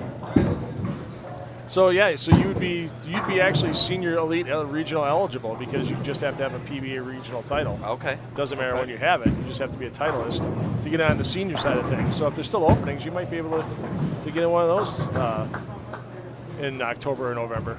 If you don't make it out to Vegas, talk to Toby Contreras. Good old Toby. Yeah, I definitely want to get in as much as I can before Yeah. Father Time really takes over. Right. Yeah. And I'm sure. Even if you only were able to do it part time, there's still some. You get a win at the Senior U.S. Open or the Senior Masters, and give a nice start to your year. Yeah. Hopefully they bring the Senior World Series back, because that was great this year. Up in, I was lucky enough to go cover that during qualifying and match play rounds in Minneapolis for the PBA, and that was great to see out there as well. And you talk about banging heads against some of the best ever. Yeah, there's so many people, man, that just love. I've heard it, like I hear it all the time at the shop from just normal customers. I hear it from young kids. I hear it from older guys, older ladies. They all love watching the senior stuff. Yeah. Not Yeah. that they don't like watching the younger Right. stuff either, but the senior stuff, getting the, especially you start looking at now the people. You obviously got, the Walter and Norm, Pete, all them, Yeah. Barnes.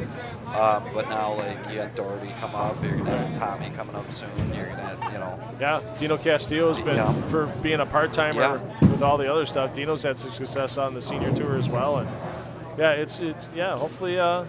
hopefully it's scheduled out sooner than later for you. So we're gonna take another little audio intermission here. Everybody's moving, so 1 and 2 goes to 5 and 6, 3 and 4 goes to 7 and 8. We'll keep Chad in the booth here with us, and we'll talk to him a little more during Game 3.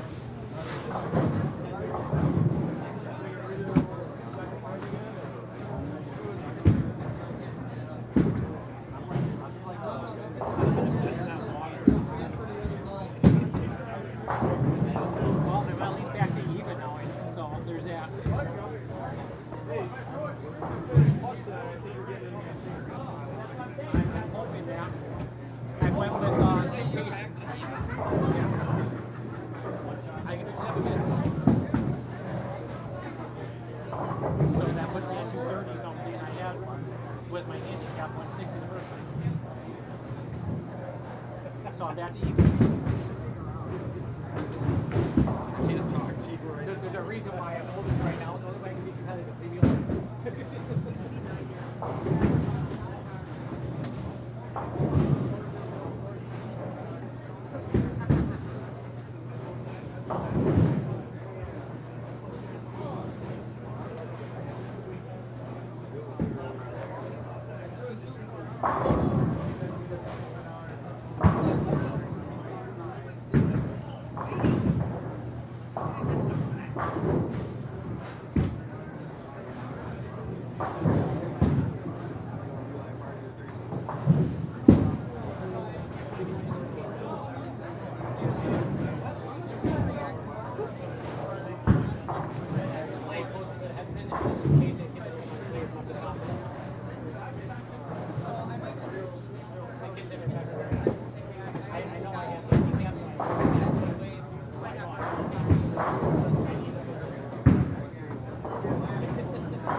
If there wasn't video evidence, I would.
So I am doing a lot of, because that's what I did at the beach.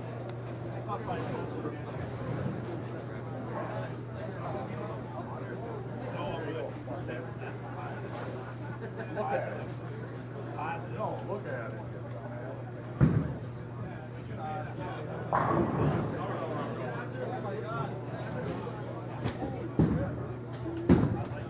Here we go.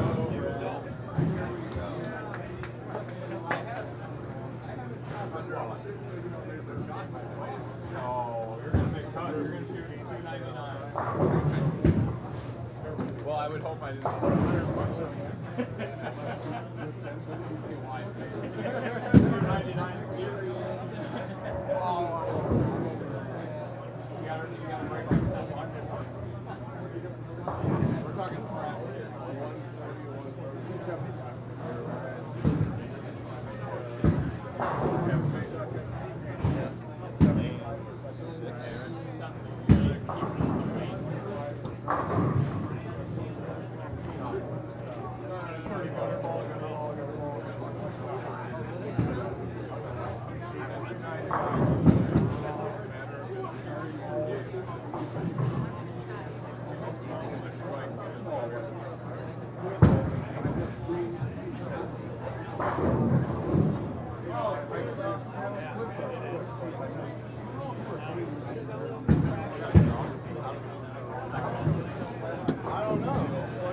5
Well, Steve McQuest trying to make sure he gets himself into next week's step ladder taping. Once again, our top 5 in overall season points.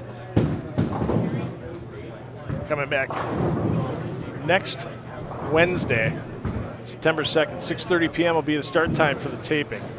If you can't make it to watch in person, let's see who takes down that $1,000 first place prize. Thanks to Kevin Meyer, thanks to American Place Casino, thanks to Country Lanes, thanks to Holtz Chevrolet, pardon me, Holtz Motors. Sorry, old school there, I went Holtz Chevrolet, Holtz Motors.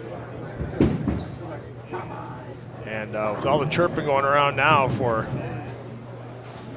tariffs on new cars, a lot of pickup trucks get built north of the border. If you're looking to get yourself a new pickup, and there's some great financing right now. Get it before the tariffs hit, and then get it with great financing. Silverado financing at Holtz.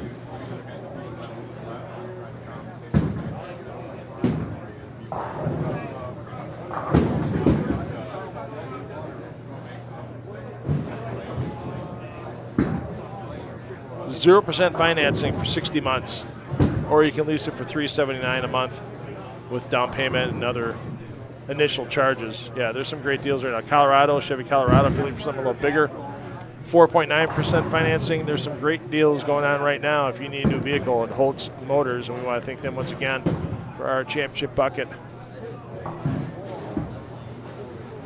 So keeping an eye on, as we said, a couple of those players on the lower part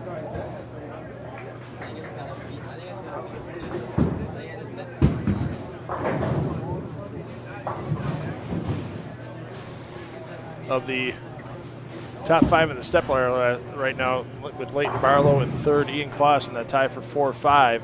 They've had some struggles early this evening, looking to shake out of it. And Chad, what did Ian end up with in the last game? I believe 172. He gets 13 a game. He said he was about, if you added all his handicap in, he was minus 40 right now. Okay, so he's probably going to need to shoot deuce.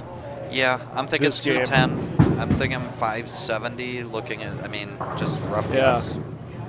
See what this next cup for the Survivor is. That'll have a little bit of a tell. That'll give us a nice clue. Let's see, Ian can get a double here. He goes high, and now looking at staying Dutch. Staying Dutch through 4 right now is not a bad thing. As long as he can make a baby split. I like his chances at it. Yeah.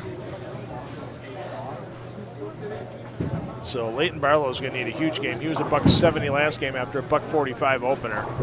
And Barlow already 2 opens through his first, 30 in the third. That's not one you see often. And unfortunately for Ian Kloss,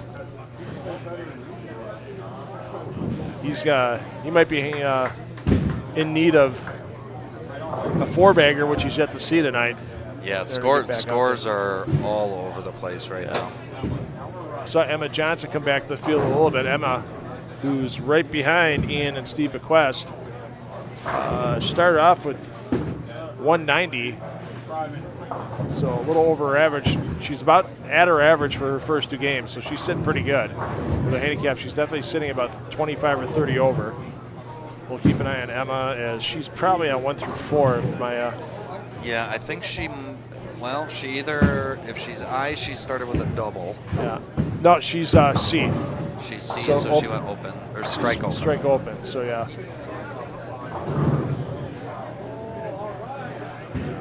If you got questions for Chad, throw them in the chat on YouTube. Throw them in the comments on Facebook.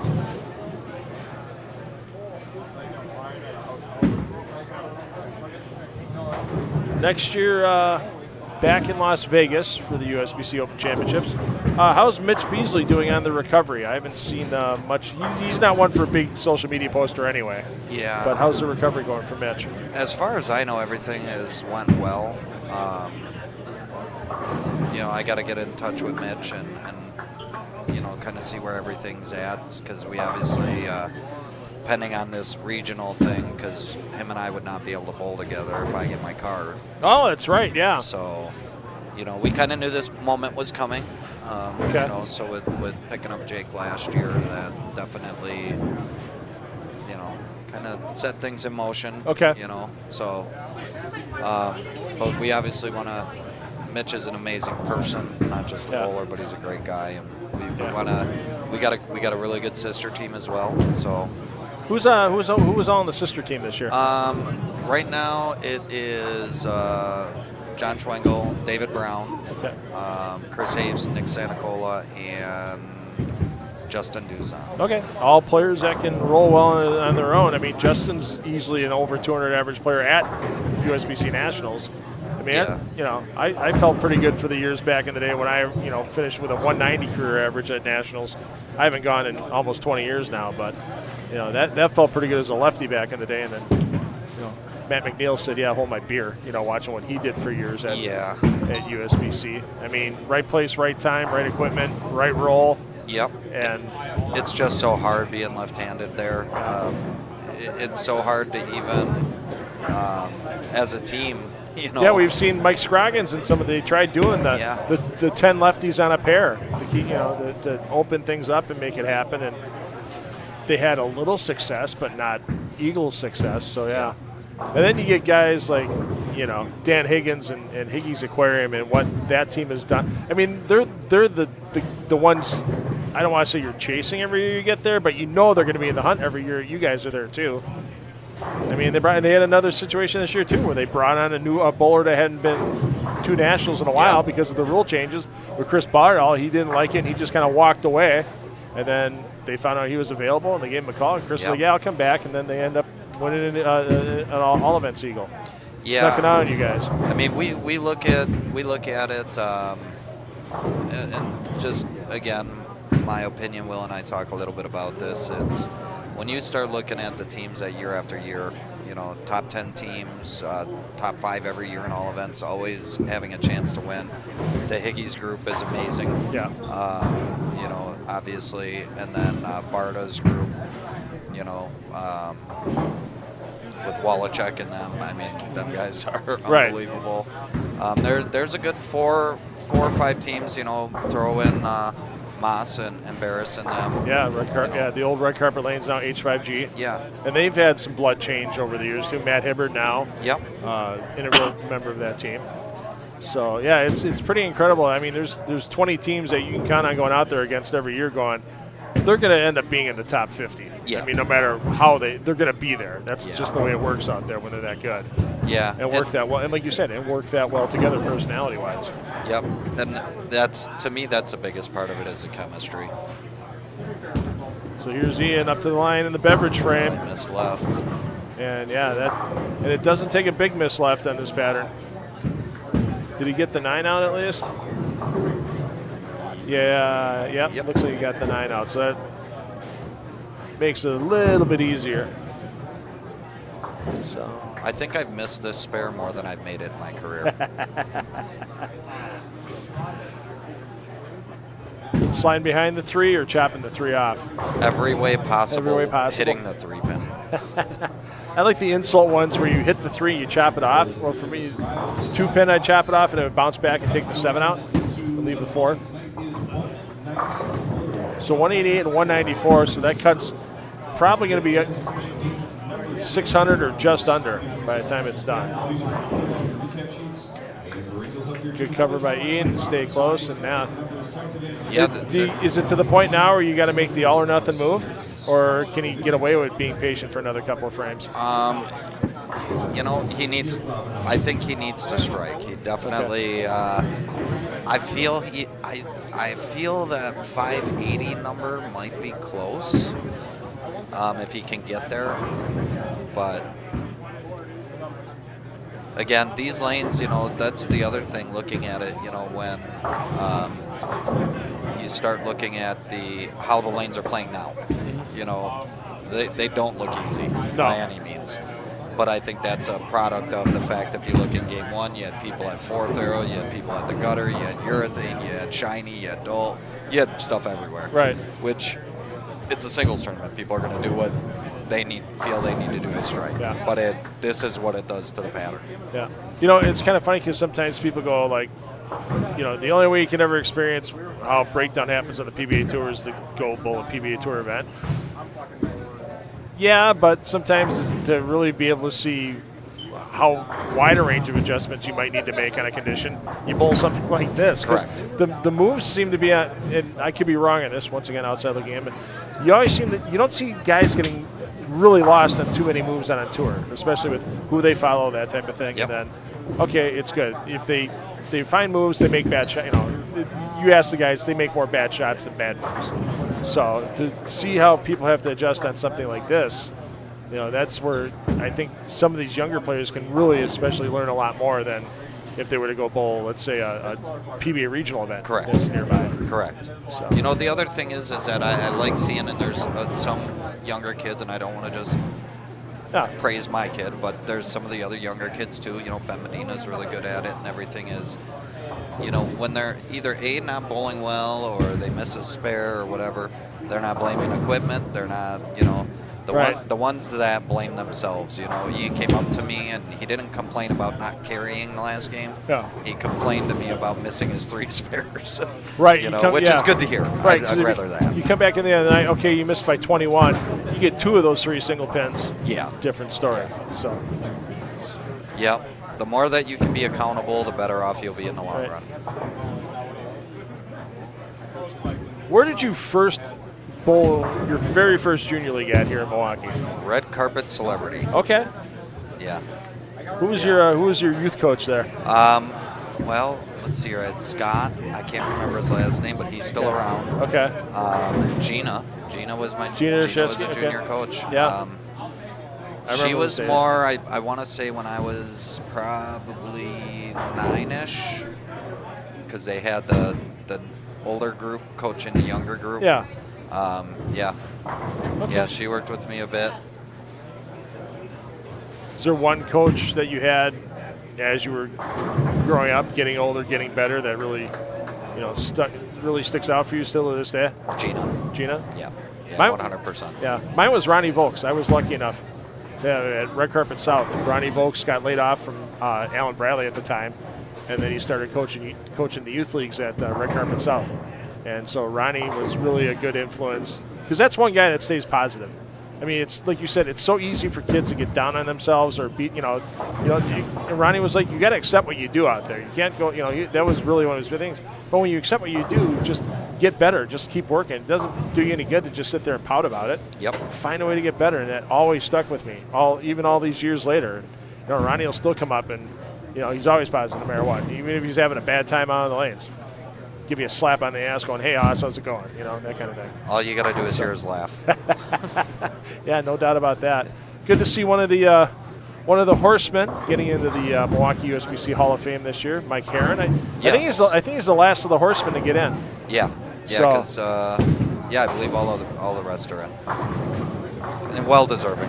And then I saw the name and I didn't recognize it. I had to go and look, and he was a former. I don't even have his name with me now, but for meritorious service, a guy that owned Chris Corner's Bowl up on Teutonia and Silver Spring for a lot of years. I don't know if he had involvement with the GMBA back in the day or something. He was definitely a very successful proprietor with Chris Corner's Bowl, because that place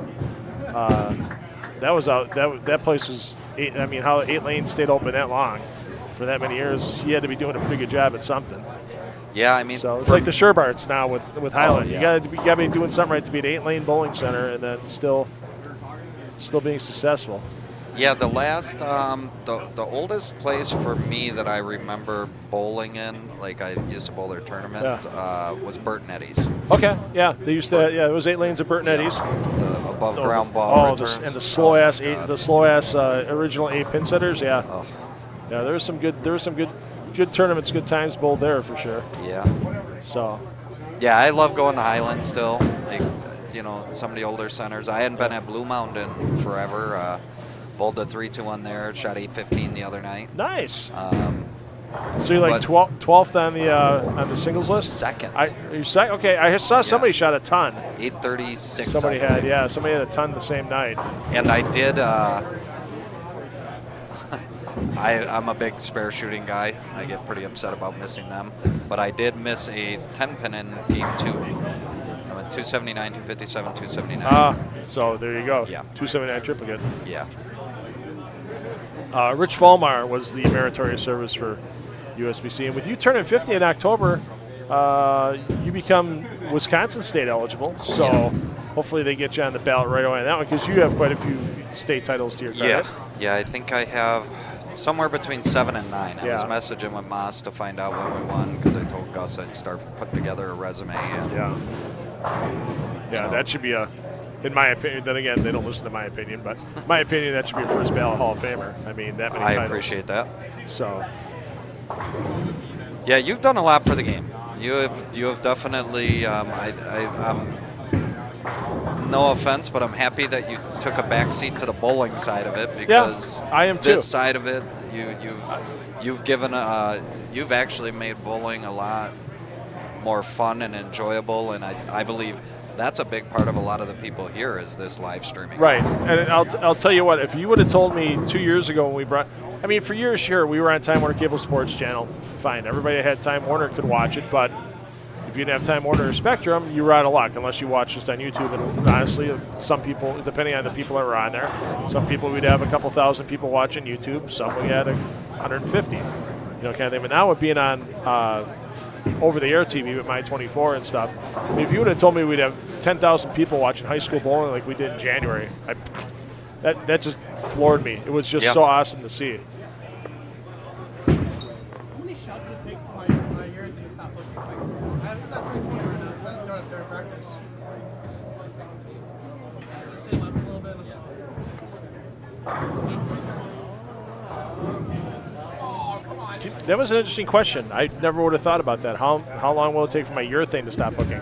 Yeah. That you were just asked. And is it because how much surface they put on it beforehand and then it's got to tame down? Yes. Okay. Yes. Yeah, and they, I've never, Carson obviously throws the ball a little bit faster, good rev rate and everything, but I've been more of a proponent of hitting 500, putting 500 on urethane. I don't like to go too much below that. I don't feel like we ever have the volume or lane surfaces to utilize that kind of surface. Yeah, maybe a lefty might be able to get away with it because their side of the lane is just the surface itself is a lot more pristine. I mean, the right-handers here are bowling. If you think about it, the right-handers here are bowling on a 25 or 30-year-old lane surface, and the left-handers are bowling on a 5 or 6-year-old lane surface because of the lack of wear that it gets. And that's where a lot of times problems with everybody goes, oh, equity is the oil parents. It's not the oil parents. It's the bill of sale the proprietors got sold years ago saying these lanes will last for 30 years and it'll be just fine. Well, just fine for some people. So it is what it is. But, yeah, you make the adjustments, you move on. Well, and that's the other thing, too. Like, I would like to see tournaments do, and I don't know how hard it would be. I think I'm going to talk to Jason about it at our event, is having people let you know if they're lefty or righty when they check in, or when they sign up, and trying to create a cross for them, to where lefties got to follow lefties, even if it's 2 on a lane, right, or 2 on a pair. Yeah.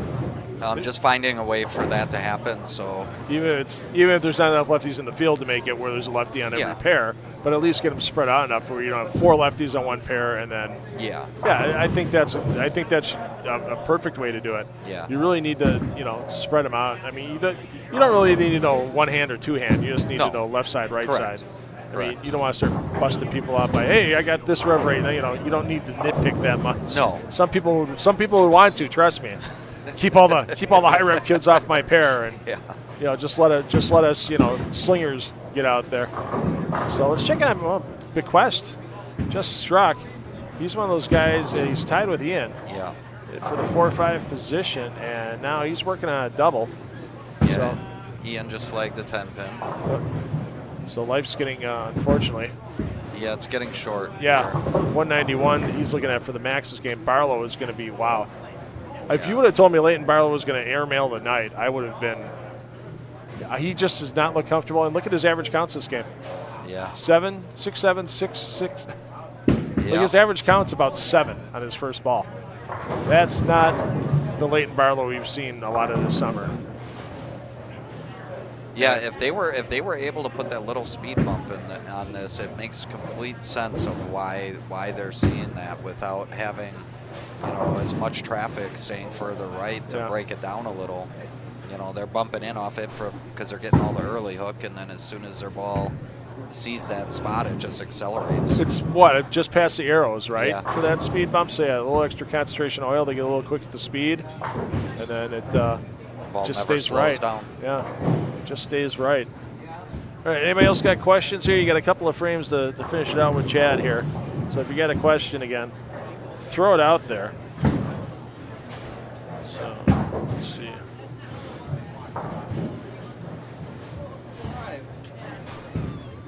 Oh God, they let anybody in the building tonight. Yeah. Did you at least beat Randy last week when you guys bowled? Yes, I made the first cut. Yeah. I made the first cut. Then I didn't realize I needed to move about 25 left. Surprise. You got to catch the bus? Okay, Paul. We'll see you. It's just a bad. I turned around. I saw Paul Daney when we were taping at South Shore Bowl for Bruce City Bowling Show last season. I just saw Paul. I go, I didn't think the bus ran this far south on Sundays. Just being a smart ass. And sorry, Paul. Take care, man. We'll see you down the road. Hope that knee heals up for you. So, He was on fire here when he bowled. We had our doubles, a couple of our double shows here for Bruce City Bowling Show last season, and I can't remember Frank's last name that he bowled with, but yeah, Paul held them in there pretty well till the Royal Roller match, and then boy, yeah, Mitch Sirer and Peter Cortez just owned that last year. Swept the season. 7 weeks. They went 7-0 in the Royal Roller matches, wow. which is insane, in 4 different houses. Yeah, that's impressive. Yeah, that's impressive. insane. So, yeah, one time they had to shoot. I forget, it wasn't Gina. It was at Gina's house, but it wasn't Gina's team. Oh, it was Nick Rosenditch and Dean Filtz shot 248 against them, and Cortez stepped up in the 10th frame and punched the first 2 to get the win.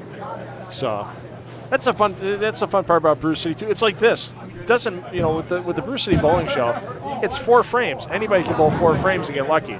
You could have 4 opens. You could have 4 bad shots and have 4 opens, and somebody else can come out there. It's a 110 average, also get a couple of crossovers and shoot 98 and go to Las Vegas. So that's why I really enjoy the Bruce City Bowling Show. It was such a great format back in the day with the bowling game. I'd love to bring something back similar to Bowling with the Champs, but then repetitive qualifying and taping, and that's tough to do nowadays. There's not too many tournaments that are full weekends anymore. I think I've thought a lot about this. Levinsky has a lot of great tournament ideas, but I think if the centers get all involved in it, throughout Milwaukee, to where they run qualifiers and so many people throughout each squad, whatever that number is, make it to where one facility has next round. Because we could tape 8 shows in a weekend, and with if we had the center for an entire weekend, we could start at 10 in the morning, get done at 6 at night, and tape 4 shows each time. Yeah. So it's just a matter of qualifying that's the tough part. Because realistically, you could make that tournament last all year long.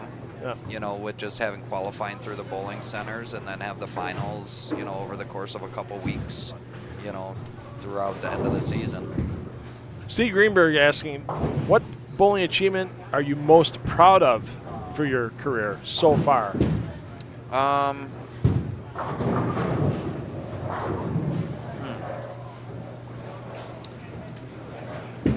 I would probably say winning the Peterson, and just because it's definitely the biggest spare shooting competition that there is. Yes. And obviously you go there with the thought of having fun, because you really, you want to bowl well, but you're in your mind, you got to go there. What's going to happen to me? Yeah. And what's going to happen to me that I can tell all my friends about when it's done? Yeah. Kind of thing. Yeah, and I fell into that trap myself this past weekend because I was bowling pretty well, and I'm big on my spare shooting, and I missed a 10 pin. It was my one I missed this year there, and I kind of gave myself a little tap in the leg, and I have Ian bowling with me, and he looks at me and goes, "Have fun, Dad." I'm like, yeah, I get it. Damn kids. Yeah. So what bowling balls did you use when you won that Peterson, I got to ask? I used a Vibe. Okay. And a clear plastic hammer spare ball. Okay. I used that most of the time. I tried bringing out from the shop we had found in the basement from when we were at Magna's, and he had a 16-pound Gemtech. Oh wow! So I drilled that up 5 years ago. Yeah. And I tried to take that with me, and I was 16 pounds again. You're still at 15? Yeah. That's the part that amazes me nowadays too, that I would have never thought of back in the day. But back when we first started throwing urethanes and stuff like that, there wasn't the funny wake blocks and all the different cores and all the other stuff. Everything was a pancake wake block until the Ultra Angle came out. So yeah, and now these kids will throw different weight bowling balls because of how the ball rolls up differently with the radius of gyration on there. Like, okay, this one's hooking a little bit too much through the fronts. So if I go to a heavier one, it'll lag a little bit before it starts to turn over. Yep. And clear the heads a little cleaner. It's just, and they can go back and forth to 15, 16 like it's nothing. So. Yeah, the thing for me, and this is a conversation Mo Pinnell and I used to have all the time back at the Super Oinky. Even prior, obviously I was 16, 17 years old back then. I'm a cover guy. I believe the cover, the cover's everything. Obviously the cores can make balls do different things, but if the cover isn't seeing it, I'm a huge cover guy. Yeah. So those are conversations you can always, they'll never end. They're just a rabbit hole, constantly going down. Yeah, and just the little things that all these, not even the big ball companies are developing, to help bowlers like change their surface. I mean, now you can buy your own ball spinner at home, and now some people are going like, don't use a ball spinner, do it by hand because the ball spinner gives it too much and it doesn't, and it reads in and stuff. And now I saw Ron Hicklin's coming out with a ceramic. Yeah, I'm curious to see those. Pad. I might be able. We'll talk in a little bit because Ron's coming back to sponsor the Brew City Bowling Show again this year. Okay. And I think we're going to get some of those as some of the promotional items. So yeah, we give away. So if we do, I'll make sure to slip one your way. I appreciate it. Yeah, so we're always looking at trying new stuff. Yeah, that's for sure. And then if you don't want to buy a new ball right now, if the budget's a little tight or that kind of thing, and you've got your bowling ball sitting all summer long in the bag, in the dark, in the closet, that kind of thing, take it to Chad and get the rejuvenation and the resurfacing done. I mean, it's a few bucks, but I'll tell you what, the people that have done it notice how remarkably well their bowling ball begins to hook in the right places again. So once you get all that stuff out, all the oil and dirt sitting in the cover stock and everything, as you said, you're a cover guy, and you can attest to how clean and how good these covers come out once you get done with the detox and resurfacing. So, you've got. I know you've done it for some of our Brew City Bowling Show winners, and I know there's a lot of people that use it. Yeah, don't wait. Like you said, get in line. Yeah, we have that hot tub the bowling ball goes in. Yeah, we've. I'll bet you I had 20 balls dropped off today from me. We still get it done quick, and that's as quick as we get it done, we make sure it's done right. Yeah, please do not use your oven. Do not let it sit in the sun. No. Don't do any of that stuff. Take it to a trained professional. Yeah, Chad. The oven is not the way to go. No. I love seeing some of the horror story pictures that show up on Facebook when people do that. So, yes, indeed. Well, Chad, thanks for sitting with us tonight. No problem. We appreciate it. Thank you for having me. Yeah, see him at Bowlers headquarters. If he's not there, he's got some great staff, as you said, with John Schwengel and Gus Unaris, David Brown, Will Welch, just a few of the ones that are there. And, the nice part about it, too, get that ball, try it right on the lanes at Classic Lanes Greenfield, make sure it fits, make sure everything feels good before you leave, and then we'll show you how to work a little tape into the grip, that kind of thing, to make sure it's always feeling good, and away you go. So check them out inside of Classic Lanes Greenfield. What's you back to fall hours now? Right now we're Monday through Thursday, noon to 6 until after the holiday. Okay. Holiday week we go back to 11 to 6 Monday through Friday, and then 9 to 2 on Saturdays. So perfect. Go see Chad and the staff. Bowlers headquarters. Chad, man. Thanks for sending us tonight. Appreciate it, Phil, and thank you for everything you do. Thank you, Kevin, for running this. Absolutely. Looking forward to the second Greenfield Open. I know we'll be live streaming that once again, and everything's set. And do what we can to help show off that great tournament. I mean, Chad Maas had a hell of a weekend last year.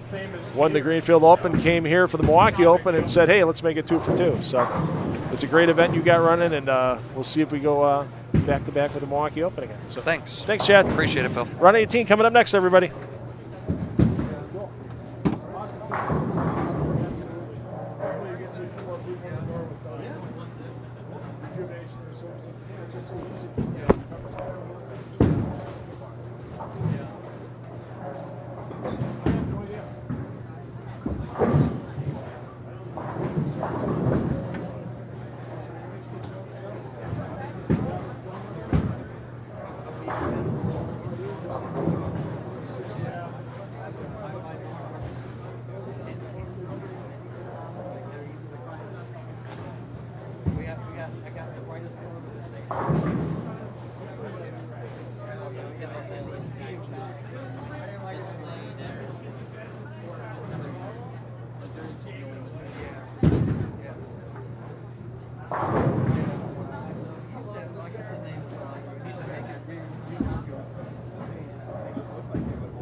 Steve, you gotta give yourself a strike.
He's about a 190-ish average. Yeah, yeah. You were dating me. That's how that goes. I can't break 206.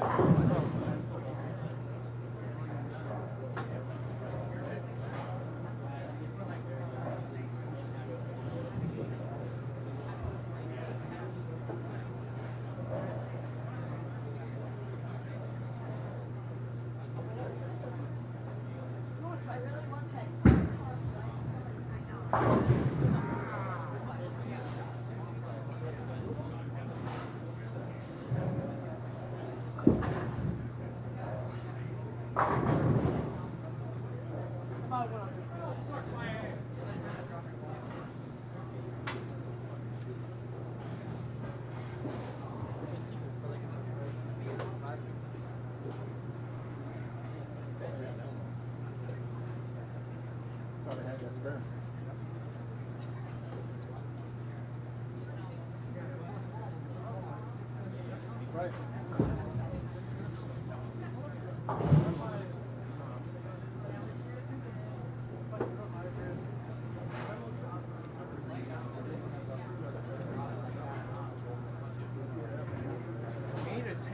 Let's go.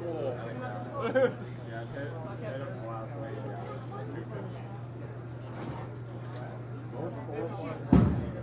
Oh, I see that.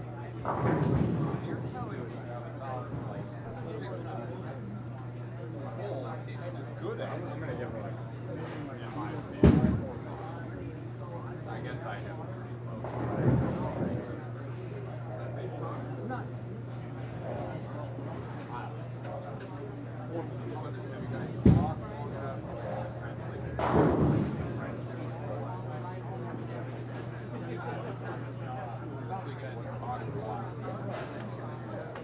Like our friends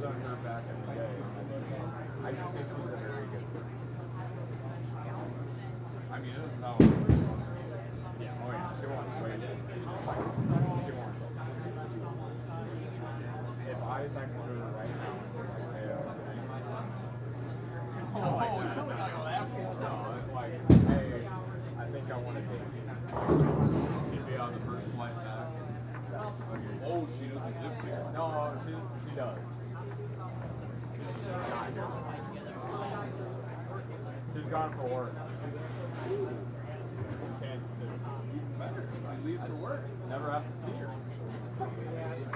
Good bowl every night. And even for you, it shows so usually I watch I seen your sticker, the sweet water.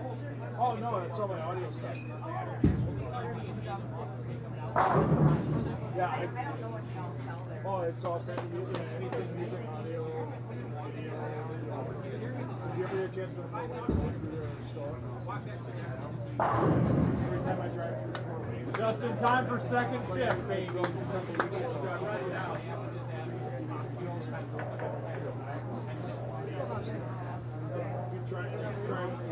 There's always somebody piano or DJ. They actually have they actually do give this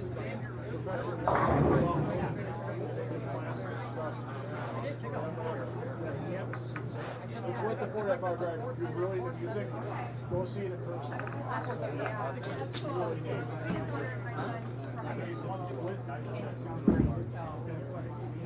Yeah. You know Jersey guys.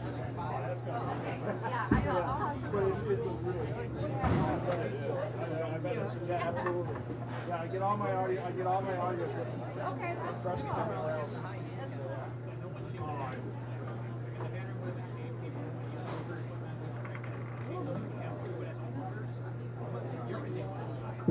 Yeah.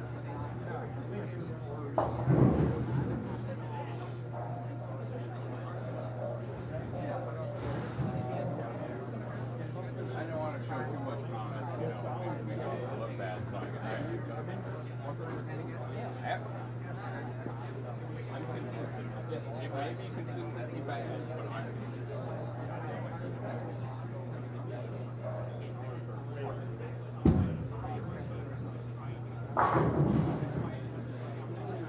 Maybe I'll make my next one.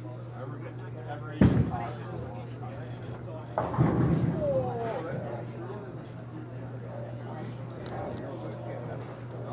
yeah, that's true. Can't argue. I've done yeah.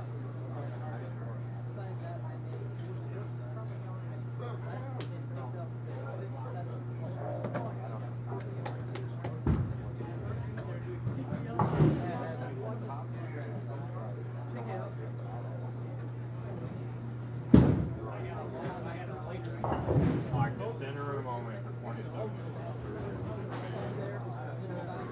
This is a bullshit. No, I shouldn't say bullshit. No, I don't think so. Don't get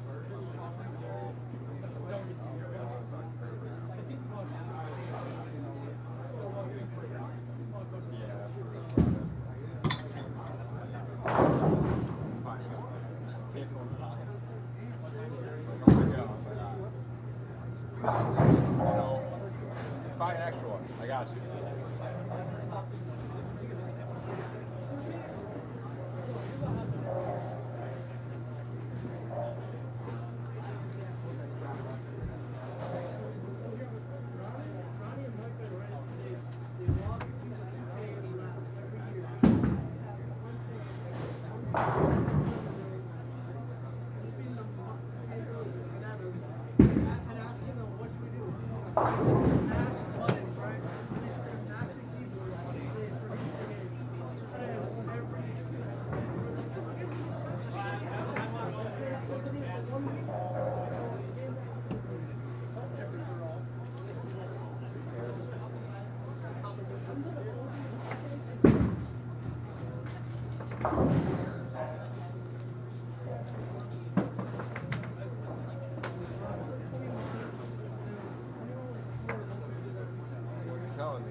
I'm going second shift.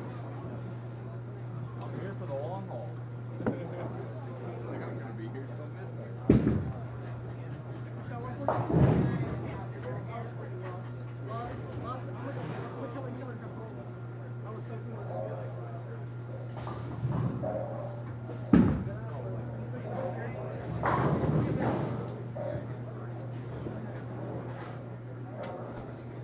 Be your first two combined?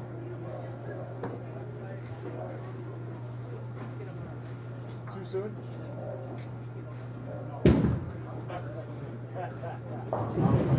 But I was gonna wait till you guys are done at that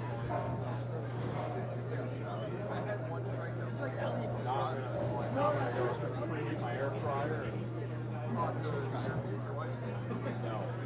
I want to meet my next ex after I'm done. If you want to see my son Lando and you got mad at me? She's already gonna meet Caitlin. Got that. He's a little bit older. She's got at least 2 reasons why I would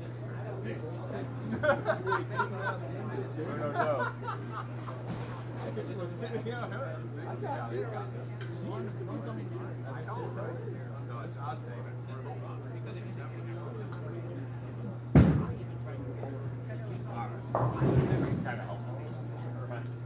Alright, I'm out of here. I will see you. Yep, for sure. No, for sure. For sure the 15th. And if you want a bowl meeting next week, Tuesday.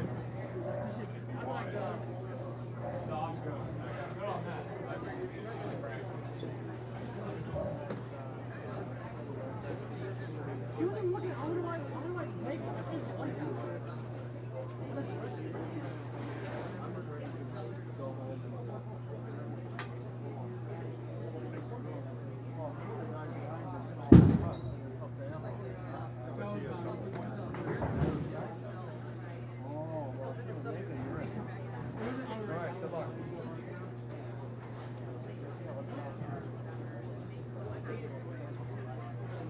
Oh, okay. Have you been back here the whole time? Yeah, I should have stayed out the second game. I shouldn't have went in.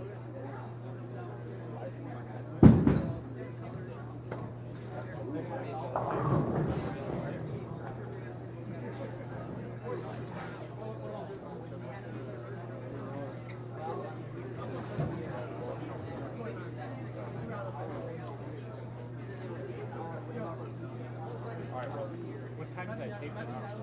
6:30. Same starting time we had for.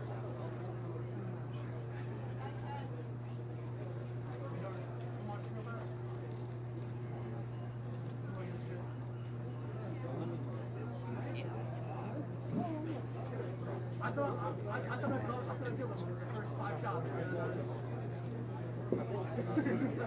60. I thought I'd kill him. I thought I'd kill him.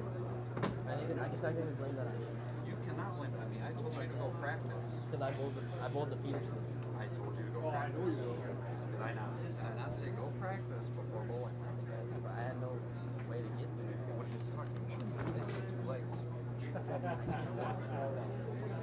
Barrel fall down. Knee replacement, 3 knee surgeries. I don't know. It wasn't as high as.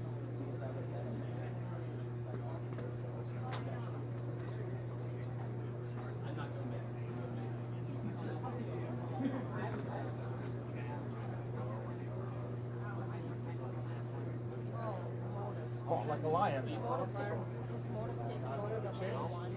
Like when you're playing one, you should be like. I made a mistake the second game I moved in. I should have just stayed out. It's easy to get fooled on. I don't. I saw, like, Still missed him. everybody I saw come off the lane, like, as they were, double center, changing shoes. I'm like, so somebody's got to be.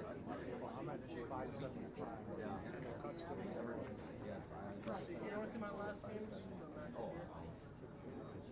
We won these 2.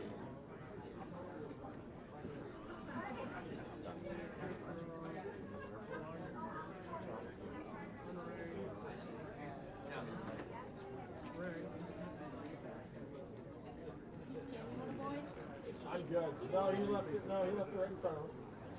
It's gonna be roll. Candy. Say 549. Piece of candy for you, and in case you have bad breath. I say 549. Exactly. And no tie. Yeah. 49. Well, no, 549. I think that's what he said. I didn't have it. Oh, Steve was at it. I think that's what it was.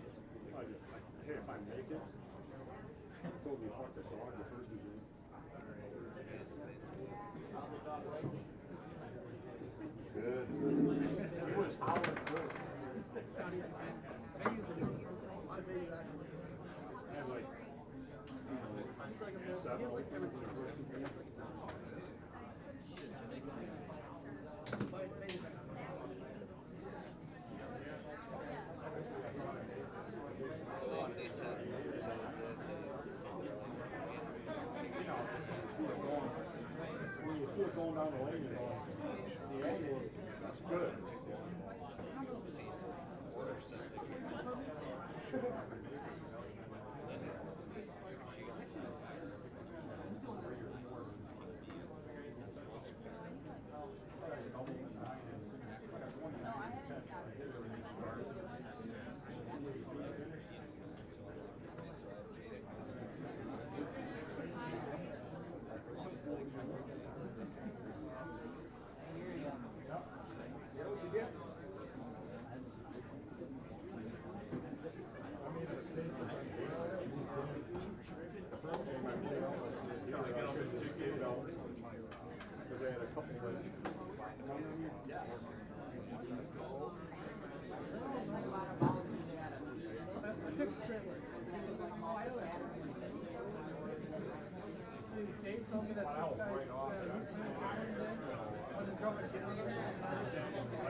All right, we should have our announcement from Kevin Myers shortly. We're going to see who our top 18 are going to be tonight. It is going to be probably the lowest cut score of the year. I don't know if it could be in the 570 range. I really think it's going to be close. But the only way we're going to be able to find out is once Kevin gets that top 18 calculated with Robin. They get their stuff done, and we will get underway with the round of 18 as soon as that announcement's made.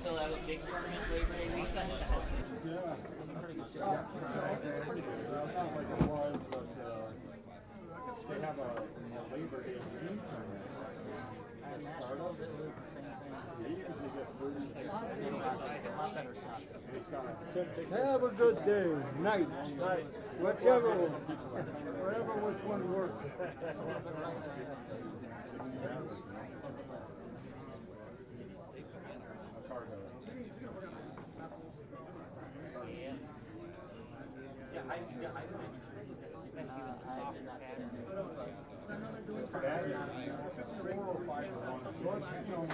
Soften up the score, but you still got to make it decent.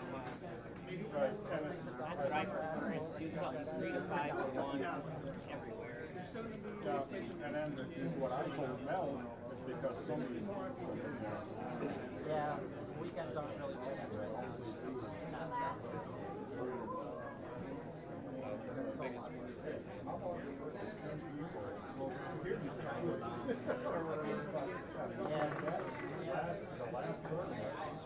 Of course, every year we have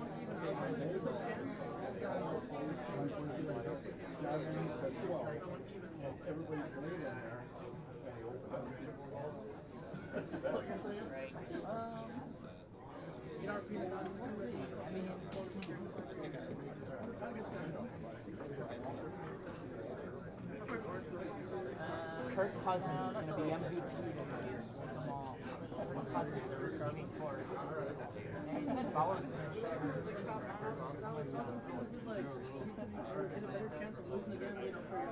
It's like, no, like that's a fantasy pro.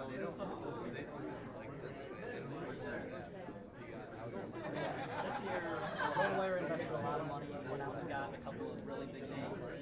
And like, at least like our YouTube channel is on. Neil Granger from Fantasy. Yeah, like our our best videos in the past have maybe 12,000 views. As soon as he started.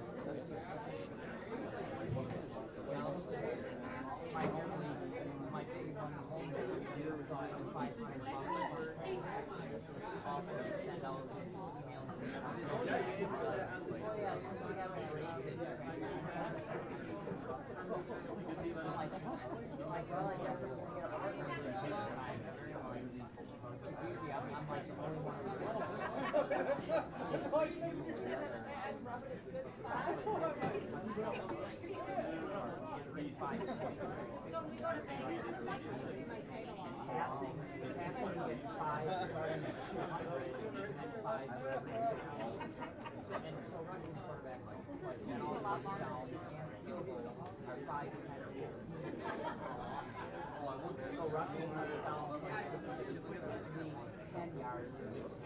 Six-way tie for each team. So everybody won't so bad. Well, would it surprise you? There are a lot of people that. I'd rather tell before I leave. That's my I'd rather you not be clumsy and waste a year. Point Laurie. Did you drop off at 1 year? No. That's going to be I'll cut it out. That's going to be the cover. Just show the actual facts. Yeah. We'll just do it. How to suck in 60 seconds. Right.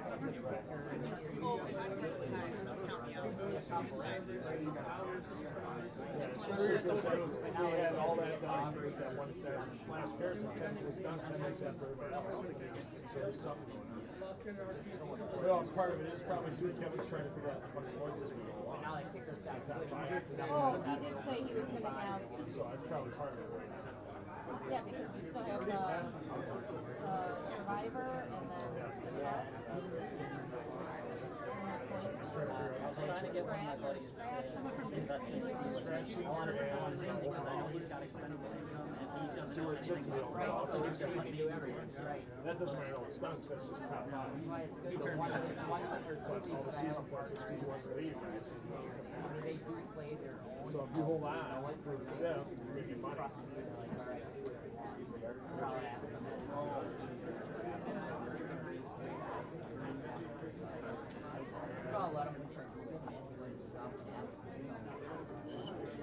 A little bit longer than normal accounting for the scores between rounds because the senior points list and the scratch points list, top five in each of those are going to get paid out immediately after qualifying's done. So Kevin's doing that right now. So that's why the overall taking a few minutes longer than normal. We should hope to have that done in the next couple of minutes as soon as Kevin starts making those announcements for the round of 18 and our top five in the senior and the top five in the scratch season-long points list. And I'm sure he'll probably give us an update on what it's going to take in the overall points list for the top five next week. One thing we do know with Ben Medina, it looks like Ben's going to get through qualifying, and he should be our number one seed next week with getting through qualifying.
All right, Super Bowlers, thank you for your patience as we got some of the numbers breakdown here, got them together.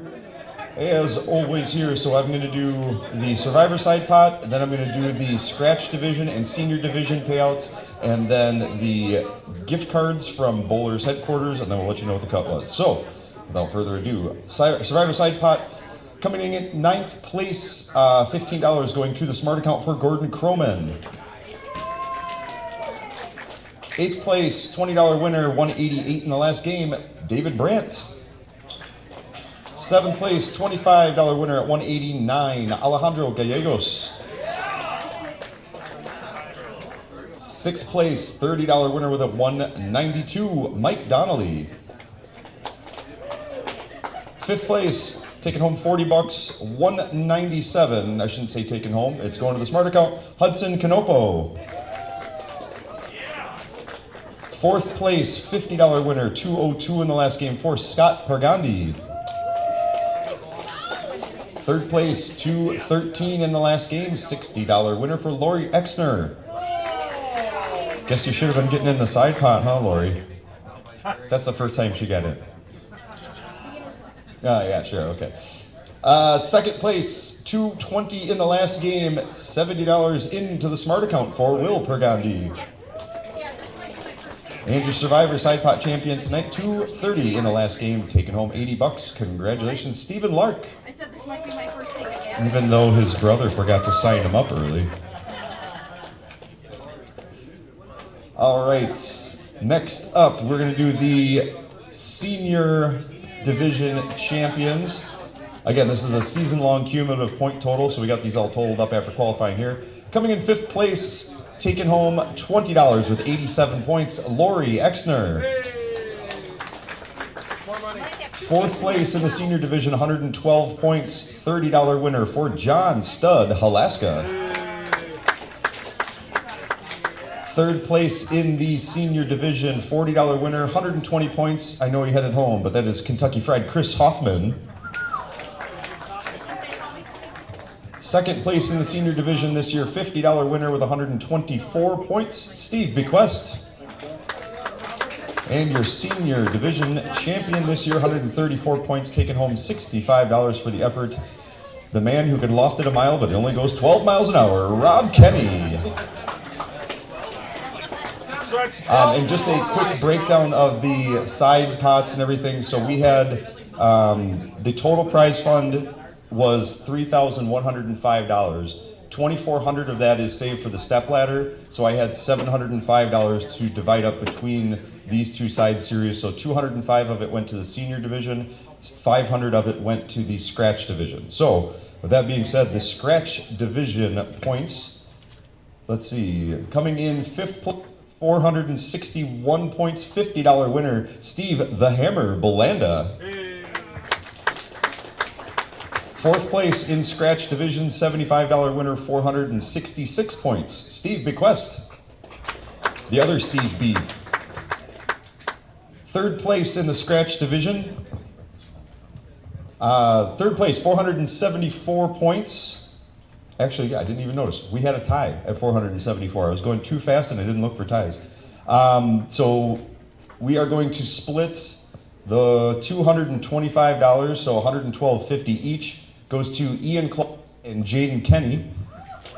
Jaden gets to take that home. Ian, that's going to go into your Smart account. And your Scratch Division champion running away with that, $150 into the Smart account. 552 points for Ben Medina. Congratulations.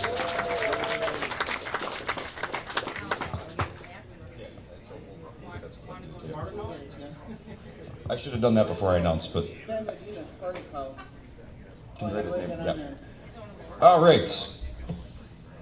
Next is the gift cards from Bowlers headquarters. So $25 a piece. These are coming straight from Mr. Chad Claus himself. Thank you, Chad, for bringing some extra prizes to give away. We've got last place in the sweeper in qualifying. We've got the high scratch to miss the cut and the high handicap to miss the cut, and then the cut itself. So I will go in that order. Last place, I won't say the number, give him the $25. Adam Tates.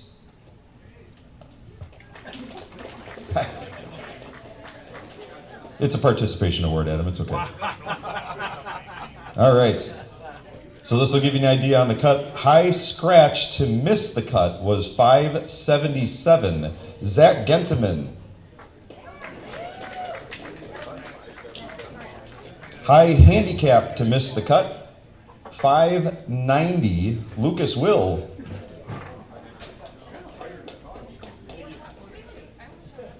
All right, so then the other $25 gift card goes to the person who is at number 18. That cut number was 591. Kaylin Weber, congratulations for being that 18th number at the cut. You get the $25 gift card to Bowlers headquarters. Don't forget, as we make our way to the top 4, there are also 4 free detoxes and resurfaces from Bowlers headquarters as well. So more fun stuff for the finals. Don't forget about the Cool Wick jersey, all the cash prizes, the belt, the bucket, and that Chad Claus autographed card.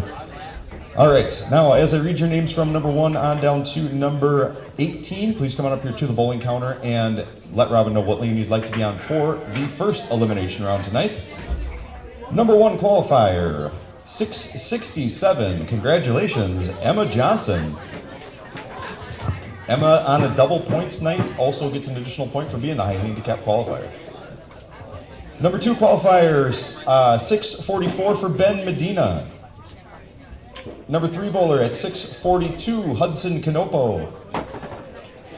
Number 4 bowler tonight, 638 for Stephen Lark.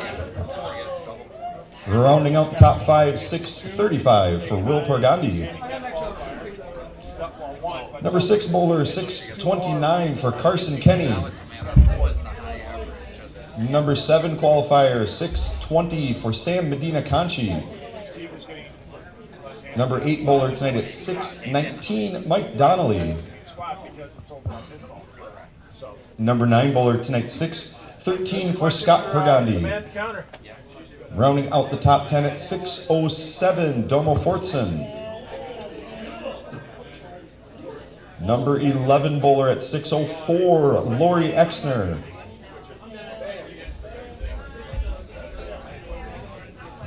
Number 12 qualifier tonight, 603 for Riley Champion. 13 bowler at 601. We had a tie at that number, and that tie break goes to Steve, the Hammer Belanda. Your number 14 qualifier, also 601, Alejandro Gallegos. Number 15 bowler, 599 for Sam Irizarry. Number 16 bowler, 598, Rob Kenny. Lori Exner, to the bowling counter, please. Got to choose your line. Let's see, 16, 598, Rob Kenny. 592 for the 17 bowler, D'Artagnan Sellers. And once again, your number 18 cut at 591, Kaylin Weber. Yeah, September 19th. Oh, yeah. She did tell us. Yeah. So, yeah. So, we did team. Yeah. So, I know she's put some teams together. The doubles is after the first of the year. Oh, okay. So, we start the doubles. Yeah. We do the old bowling game format for more than the first half of the year. Yep. Yeah, absolutely. Okay, thank you. So, yeah, talk to Tammy. She does know. Yeah. Yeah, I'm going to have a meeting like this. Yeah, I'm going to talk today, but she got stuck with her grandkids a little late, so I'll talk to her Friday. Yeah, we have everything set for today.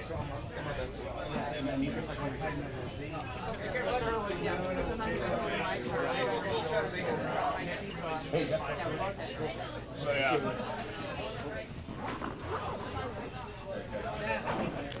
All right, top 18 bowlers, congratulations once again for making another cut here in the Summer Sweeper Series, earning some more points towards those season standings. I will be working on those season standings here just as soon as we get this round going, so I will get those updated for everybody who wants to know where everything is at as an up-to-date figure on those numbers. Once all 3 bowlers are present at your assigned pair and everybody is ready to go, you can go ahead and push the blue check marks and then next and then play, and that is going to get your 3 minutes of practice going for this round of 18. Congratulations once again, good luck, and great bowling. Memorial by Gina during the Christmas break. We're doing that again, so keep an eye out for it. Yeah. Thank you. Yeah. Oh yeah.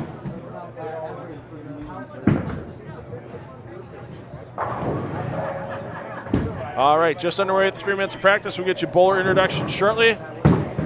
We'll get you the update on where the season-long points stand. Emma Johnson on a double points night ends up being leading qualifier with handicap, and she makes the round of 18. That's 4 points she has already. She had 19 coming in, so now she's tied with Phil Brylow for the 3 and 4 spot. Tiebreaker would be pinfall in tournaments bowled, if I remember correctly. We'll double check with Kevin when he gets here. I don't know if he's going to have the tiebreaker situation all figured out at this point, or what else is going to be needed. But we do know that Ben Medina is going to be our number 1 seed, and D'Artagnan Sellers will be our number 2 seed. That is a lock, as Medina and Sellers both made this round. The only way that Sellers was going to pass Medina was if Medina did not make it past qualifying. Not enough points available. So we know 2 of our 5 spots for next week's step ladder. You'll see that October 17th on the Brew City Bowling Show if you can't make it in person. We'll get you player introductions and be well on our way in just a few moments.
So into the last few seconds of practice here. Kevin Meyer will be joining me in the booth momentarily. I'm $2 Phil Brylow. Thanks to everybody for hanging with us tonight.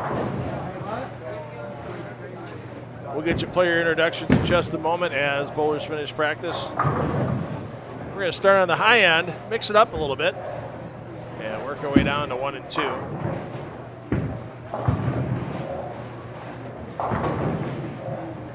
So here we go on 11 and 12. We have your number 13 qualifier, Alejandro Gallegos. Steve Belanda, your number 14 qualifier, Sam Arizri, your number 15 qualifier. Over on 9 and 10, you have Ben Medina, who finished second in qualifying, so he's going to be the high scratch qualifier. So yeah, that extra point will lock up the number 1 spot for Ben Medina regardless if D'Artagnan Sellers can come out of the number 17 spot and win. Medina on lane 10, your scoreboard on lane 9, Laurie Exner and Riley Champion. As we are underway for score. It's going to introduce you to the players on 5 through 8. On 7 and 8, Hudson Canopo, your number 3 qualifier. Mike Donnelly, your number 8 qualifier. Scott Pergandy, your number 9 qualifier, all on 7 and 8. 5 and 6, Stephen Lark, your number 4 qualifier. Will Pergandy, your number 5 qualifier. And Carson Kenny, your number 6 qualifier.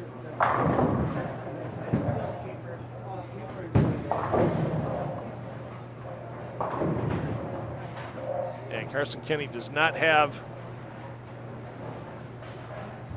enough points to get into the top 5 for the stepladder, because even if he were to win on a double points night, he is not qualified high enough in either the handicap or scratch side of the equation to receive the bonus points for that.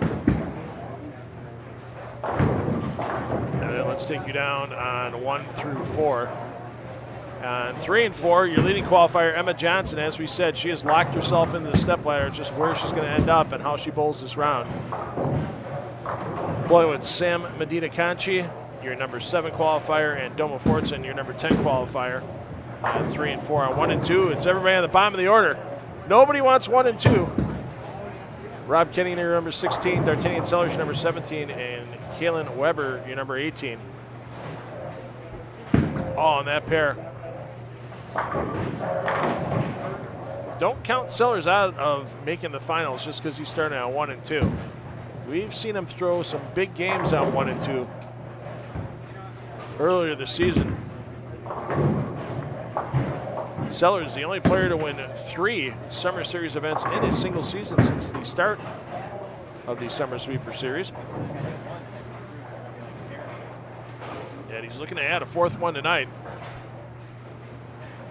Would definitely get him some momentum going into the stepladder next week.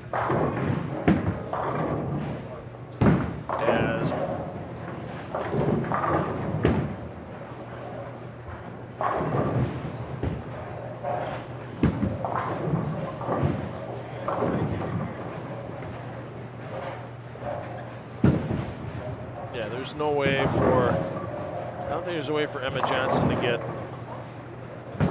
enough points to get past Sellers. Now he made it. No, Sellers has got, well, hey, Emma Johnson can actually get to 12 points for the night. She get to 31. If Sellers falls out this round, he's only at 30. So still a very outside chance. And with Johnson going right next door, she knows the situation.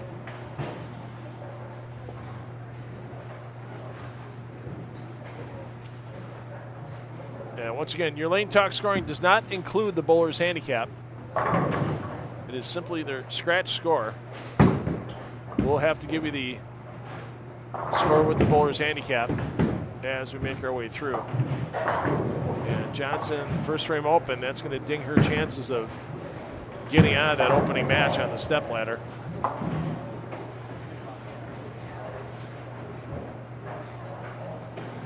Good start for Alejandro as he has a double on the board. Same for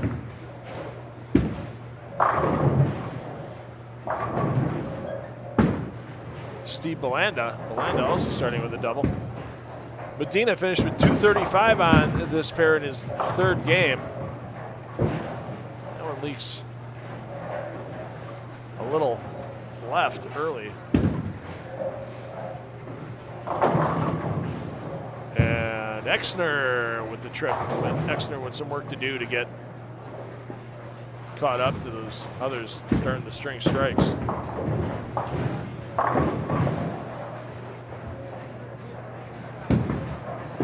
Justin Sabilla, thanks for checking in. Bob Mackey, thanks for checking in. Sorry, it's been a few minutes since I had a chance to check the Facebook chatter. And yeah, you get a variety of bowlers on an unfamiliar condition, and some interesting things can happen on the lanes. You've coached so many bowlers over the year, Bob, and tell you what, last week's champion,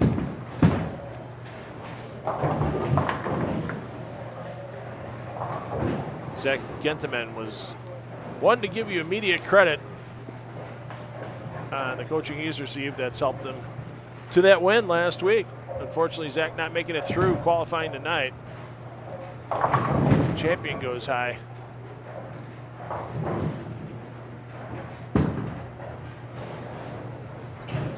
Carson Kenny just missed a 5-pin on a 3-bagger. Oh, that's one of those things that comes back to haunt you later on in a game.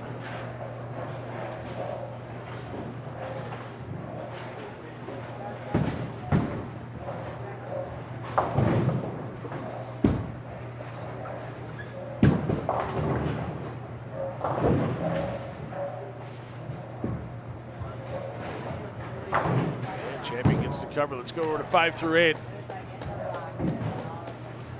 As we said, Carson Kenny just coming off of missing a 5-pin.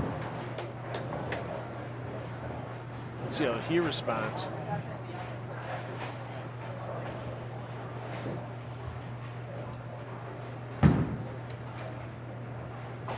Carson catching 27 pins of handicap.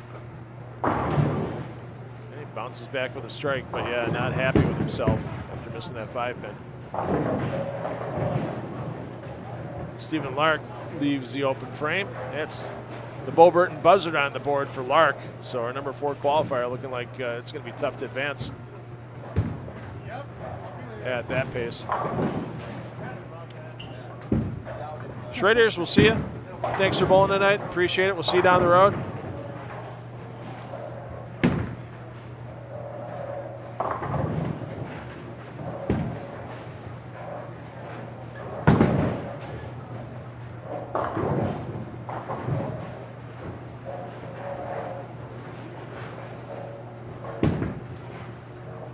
Tell you what, there might be a couple of bowlers running away right now, and if you're in this round of 18, you shouldn't worry about those 3 bowlers that are putting up 3-baggers on the board. As with 9 spots advancing out of this round, get yourself to 200, 210 with your handicap, and I think you might be fine. Wow, Ben Medina just put one in the ditch. That's a first of the year.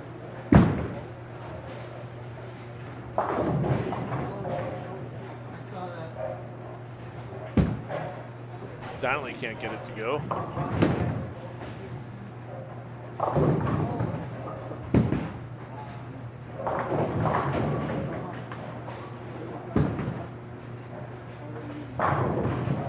Well, Kenny keeps it in control. He could be forced to be reckoned with. Nice bounce back after that missed 5-pin.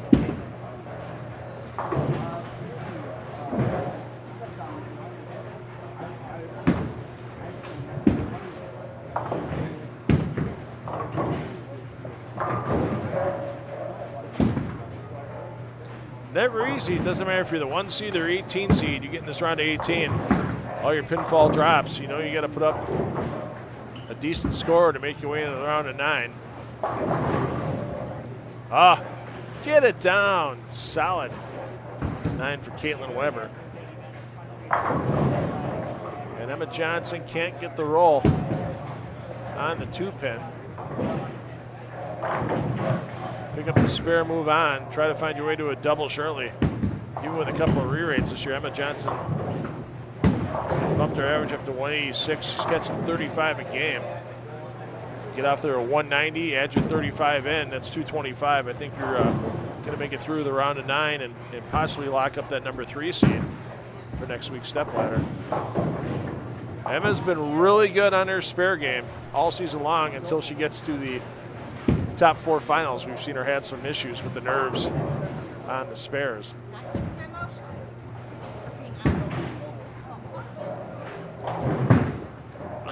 Sorry about the excessive language that was caught there. We won't name the young lady that dropped that particular curse.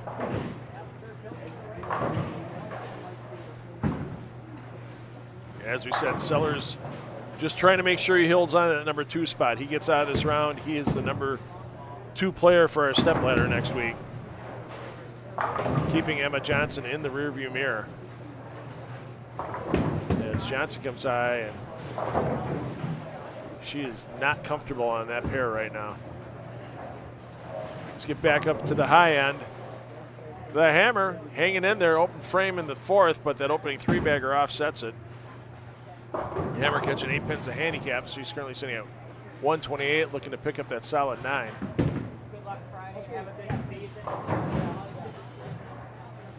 That's surprising for Medina right now. He was cruising on that pair. 235 is cruising tonight with the way the scoring pace has been. Let's be honest.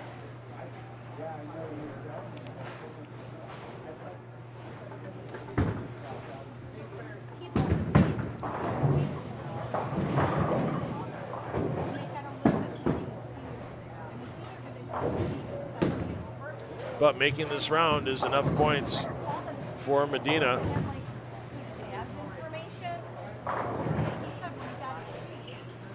To hold off Sellers, as the most Sellers can get is 5 points. And he was 6 points behind.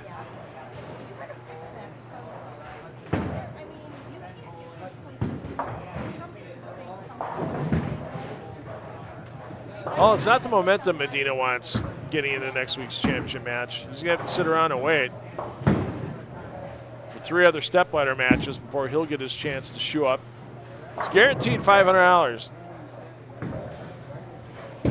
for being the #1 seed in the stepladder. If you win that championship match, you get $1,000. You lose, you get $500.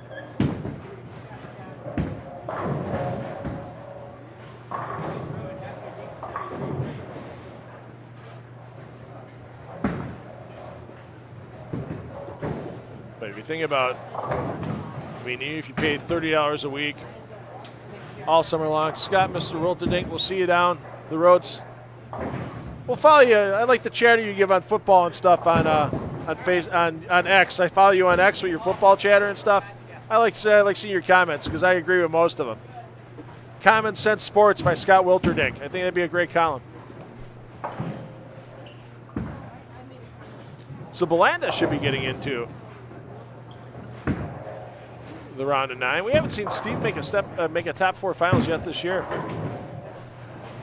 And it just goes to show how quick the pattern can change. And I don't think there's any additional nerves kicking up for Medina. He knows he's in the #1 spot for next week. It's just the will to win.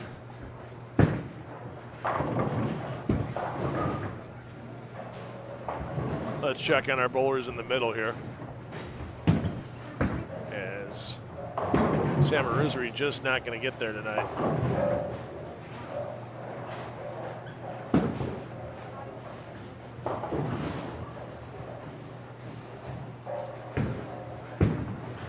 And other than Carson Kenny, not a lot of scores coming off these middle pairs here.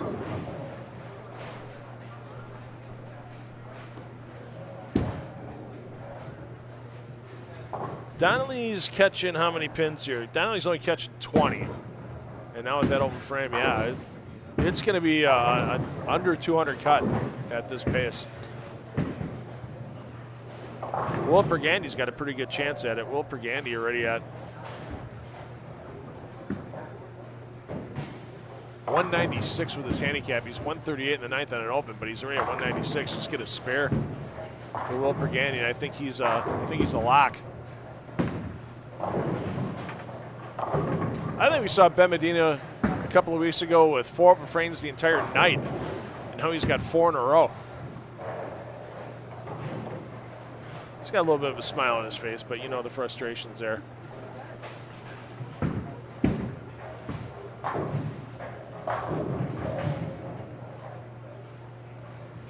Yeah, I think if you put a score up with the 2 in the front, I think you're okay getting into next round. The problem is there's not many people with a chance to put that 2 in the front right now.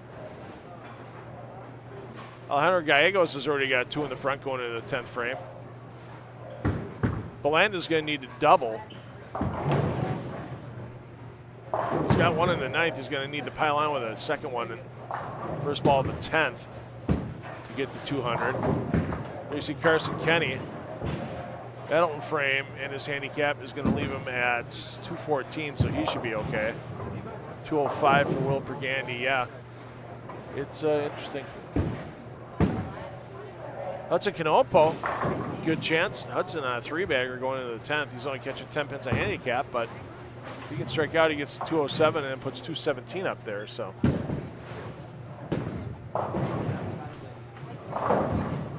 Let's take a peek in on our qualifying leader coming in on lane 4 with Emma Johnson. 2 opens for Emma, and now looking to double. If she can double here, she can keep her hopes alive of advancing in the round of 9. And she gets it done.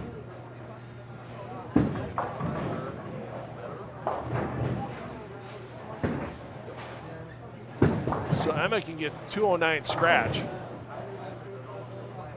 If Emma gets a spare, he stays clean right now. It was 9 spare, 9 spare, 9.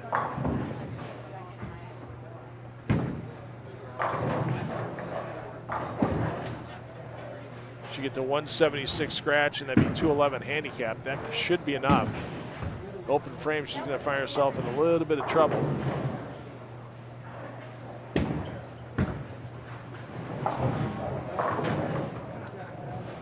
D'Artagnan.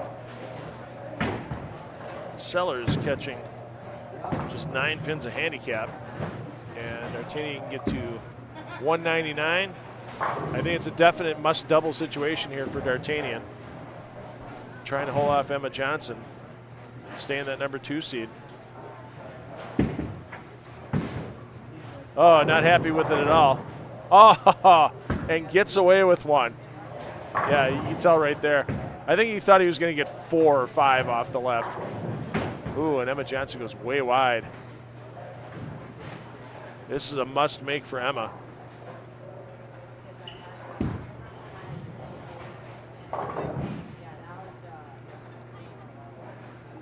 Especially because if she doesn't advance to the round of 9, I don't think she catches the tiebreaker against Brylow at 23 points. And that would leave her in the opening match against either Ian Kloss or Steve McQuest. And I know Kevin's checking and double-checking that calculation right now. Humongous cover at this point. He's checking with Canopo. Canopo gets 9 on the fill. So 193 with his handicap. Belanda got the 212 with his handicap. Alejandro 264. So we got 1, 2, 3, Riley Champion. 4, 5, Wilbur Gandy, Carson. We got 5 games over 200 right now with handicap. Canopo with 193 next in line. And actually, Lori Grisanti can get there if she gets another strike here in the 10th frame, because she can get to 177. I said Grisanti because I used the maiden name. I meant Exner. She gets 8. Exner catching 25, so 145, 165. Yeah, she's at 190. I don't think 190 is going to get her there.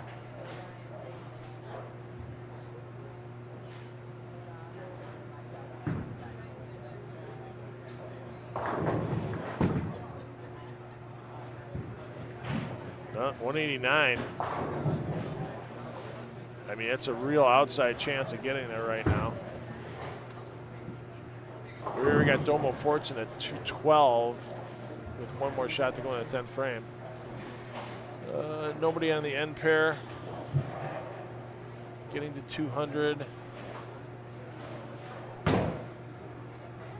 Rob Kenny catching 57.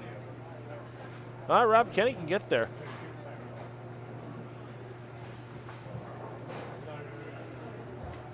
He's in the 150s. He's catching, he's catching 57, so he's there too. Emma Johnson stepping up, lane 4. This is a shot of the week for her right here. Strike could be huge at this moment. Oh, she can't get the 6 to wrap on the 10.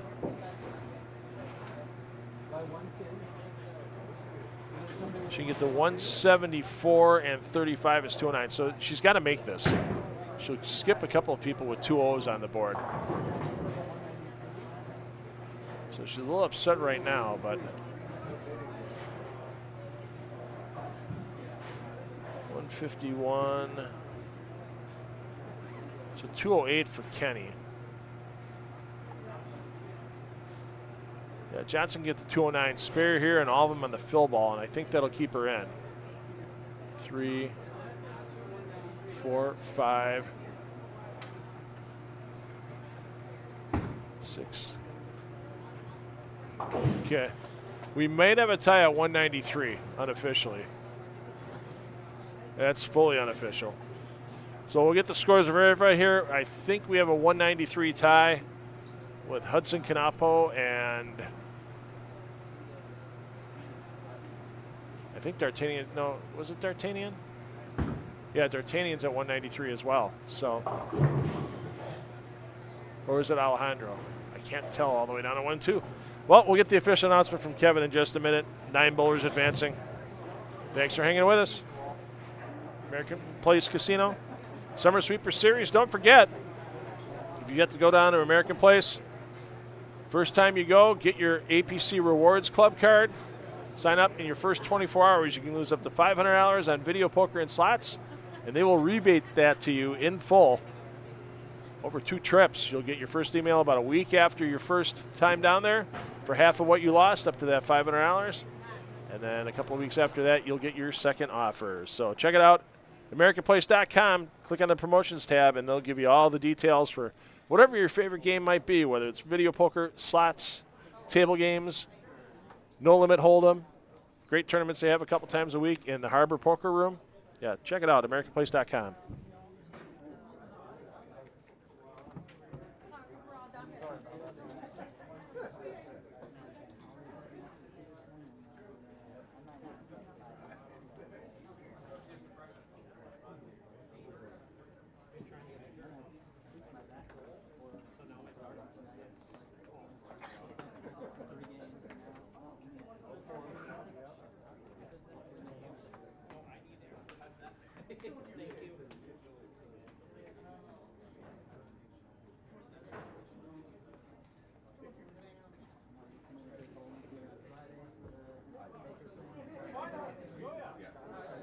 I'd rather have you have everything right when you sit in the booth for the finals. I can carry this.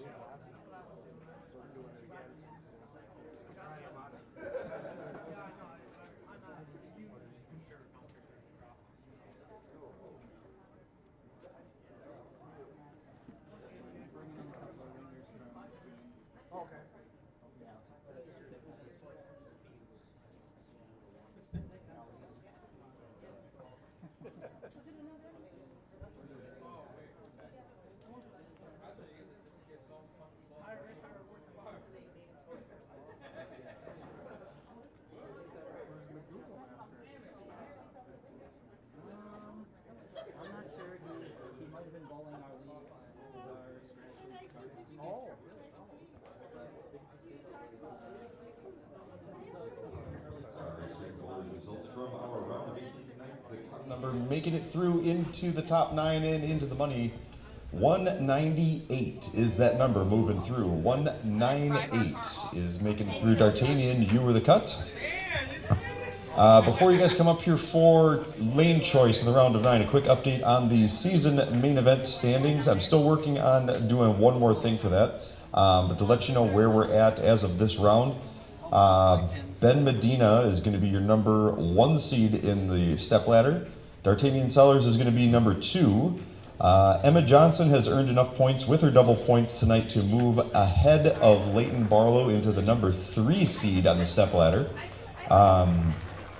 Leighton Barlow will be the number 4, and we have a tie at the 5th spot between Ian Kloss and Steve Bequest, and I am currently working to break that tie because they both had a victory, and it comes down to season sweeper average, so I'm going through and totaling up their season average, so we'll let you know in a little bit who's going to be that 5th seed in our step ladder tonight.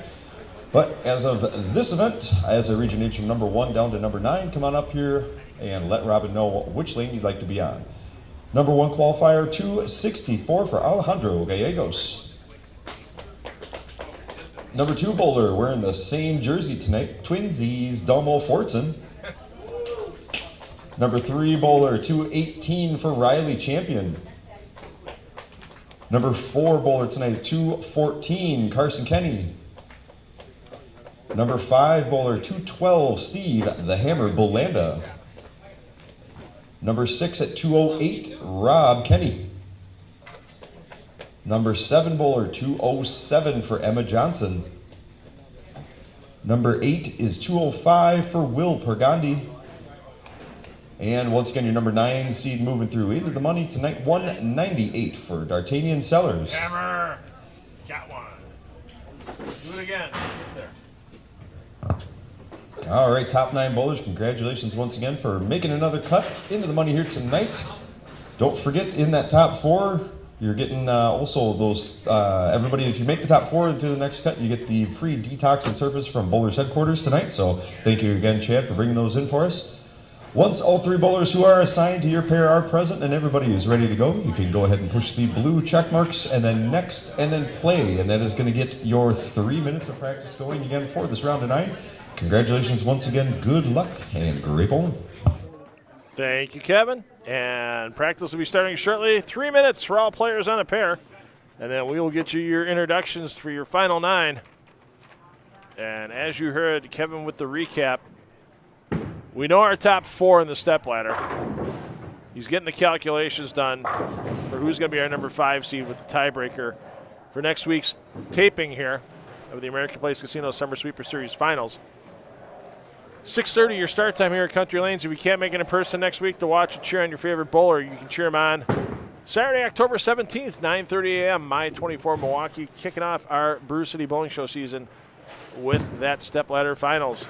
So your number 1 seed is going to be Ben Medina. Number 2, D'Artagnan Sellers. Number 3, Emma Johnson's earned enough points with getting out of the round of 18 to lock up that 3 seed. And that's a minimum of $300 she's looking at if she loses her match and ends up finishing in 4th place. That's a nice summer. 4th place, Leighton Barlow, and we do not know who Leighton's opening opponent is yet, as Kevin Meyer rechecking as each bowler with Steve Bequest and Ian Kloss had a win. So now it comes down to the season sweeper average, and Kevin's going back through getting their game totals.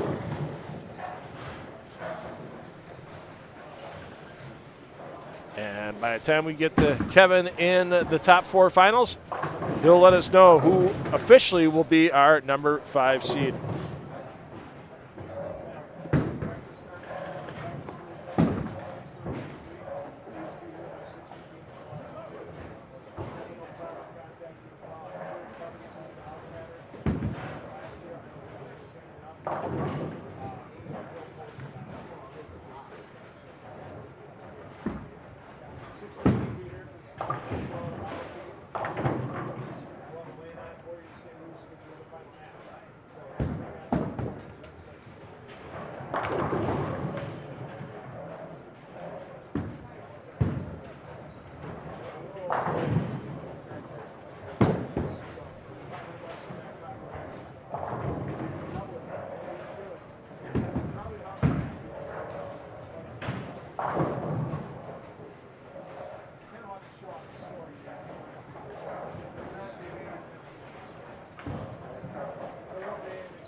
All right.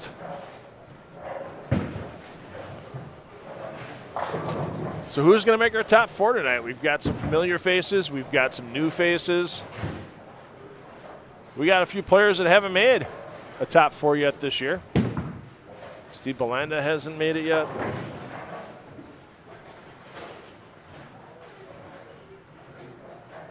I don't remember Domo making a top 4. He's made a couple of top 9 so far, but I don't remember Domo making a top 4. Carson Kenny's made a top 4. Rob Kenny has a win earlier this year. Emma Johnson's made a few. D'Artagnan Sellers made a few. I don't think Will Pergandy or Riley Champion have made a top 4 yet. Riley may have. 13 weeks, this all blurs together. I apologize. All right, we're underway. Practice is finishing up for these players, and let's get some introductions done for you. Here on 1 and 2. Nobody likes 1 and 2 for some reason, which I don't get. I don't think it's that bad of a pair, but you've got your bottom 3 seeds, your 7, 8, 9 seeds. Emma Johnson, Will Pergandy, D'Artagnan Sellers. Emma Johnson catching 35, Will Pergandy catching 58, and D'Artagnan Sellers catching 9 pins on this pair.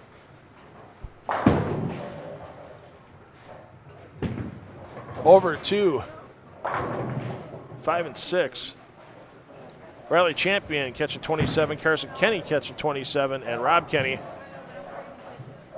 catching 57 for the handicaps on this pair. Once again, your Lane Talk scoring does not include the handicaps. We will add those in manually for you.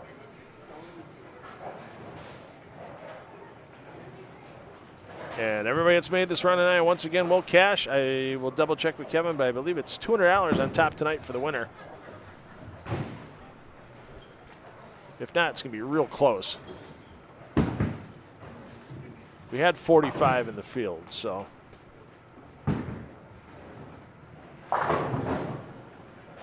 And then up on 9 and 10.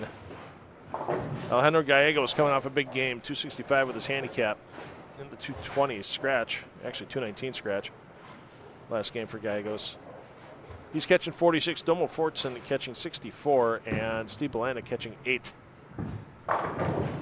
So Steve, our closest scratch player in the field this round.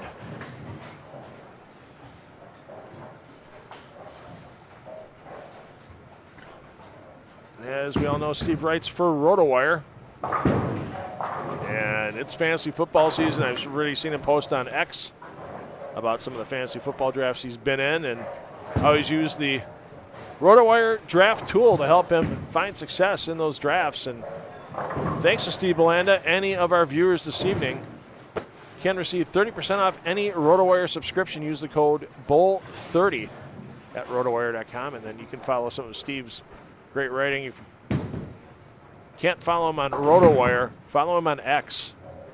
Just look for Steve Belanda on TwitX, and you can see all the articles and going on that Steve has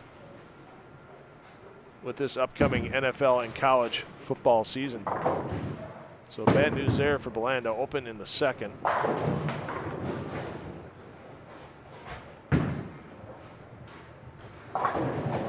Boy, Domo gets an early double here. He could start feeling a little more confident, and that one crosses over. And that's not going to be easy spare. As slick as the outsides are here with that 2-8 as a left-hander. Emma Johnson finds a double, 2 spares. No surprise that D'Artagnan Sellers finds the front 3. As we said, he's thrown some big games on this pair before. It wasn't a huge game last game. Just game of 189 scratch, 198 with his handicap, but it was just enough to get him into this round of 9, get him a little more cash on top of what he's earned this summer. And now looking for the front 4. Boy, if he can get that one, my goodness.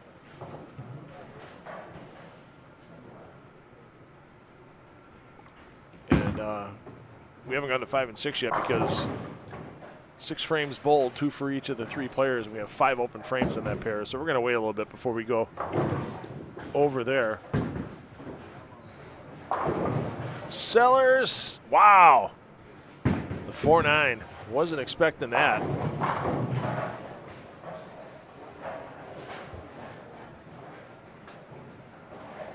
Let's see if we can give this a go.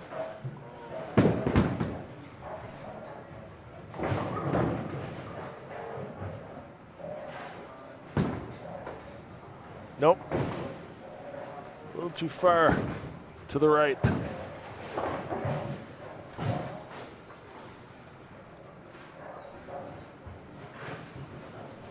So Fortson did open. He had that ball slide behind the 2 and the 8. So 26 in the second. But as we said, Fortson catching 64 pins of handicap.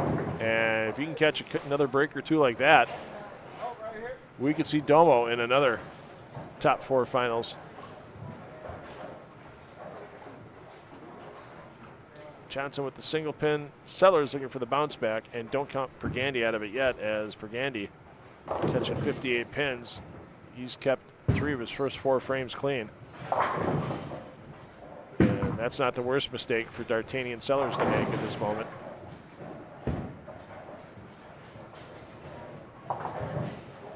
Quality cover there on the railroad. Let's check in on the struggles. Carson Kenny. He done. 4th open in a row, most likely on the board. Rally Champion, you see 1 open, 3 frames. Problem is for Champion, he's only catching 27 sticks.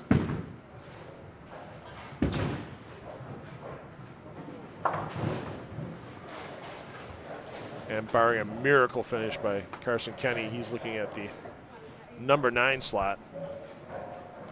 Let's check in on Emma Johnson. As we said, she's stuck in the 3 spot now, cannot catch up the Sellers, but she definitely wants to get herself into the top 4 finals tonight.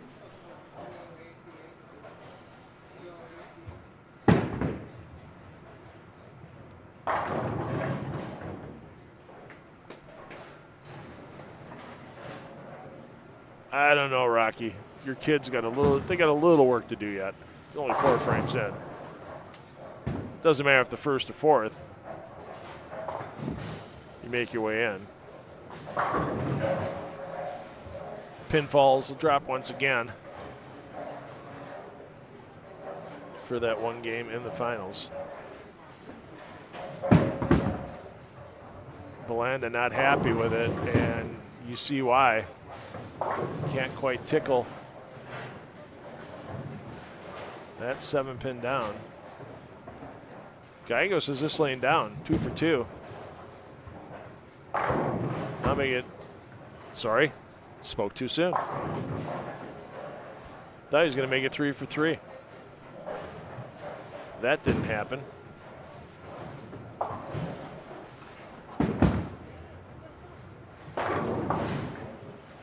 Hi, Kevin Meyer. I made it. Well, you've been a busy man tonight because there was a lot of extra money that had to get paid out. Over $750 in season-long points list money. Oh, yeah.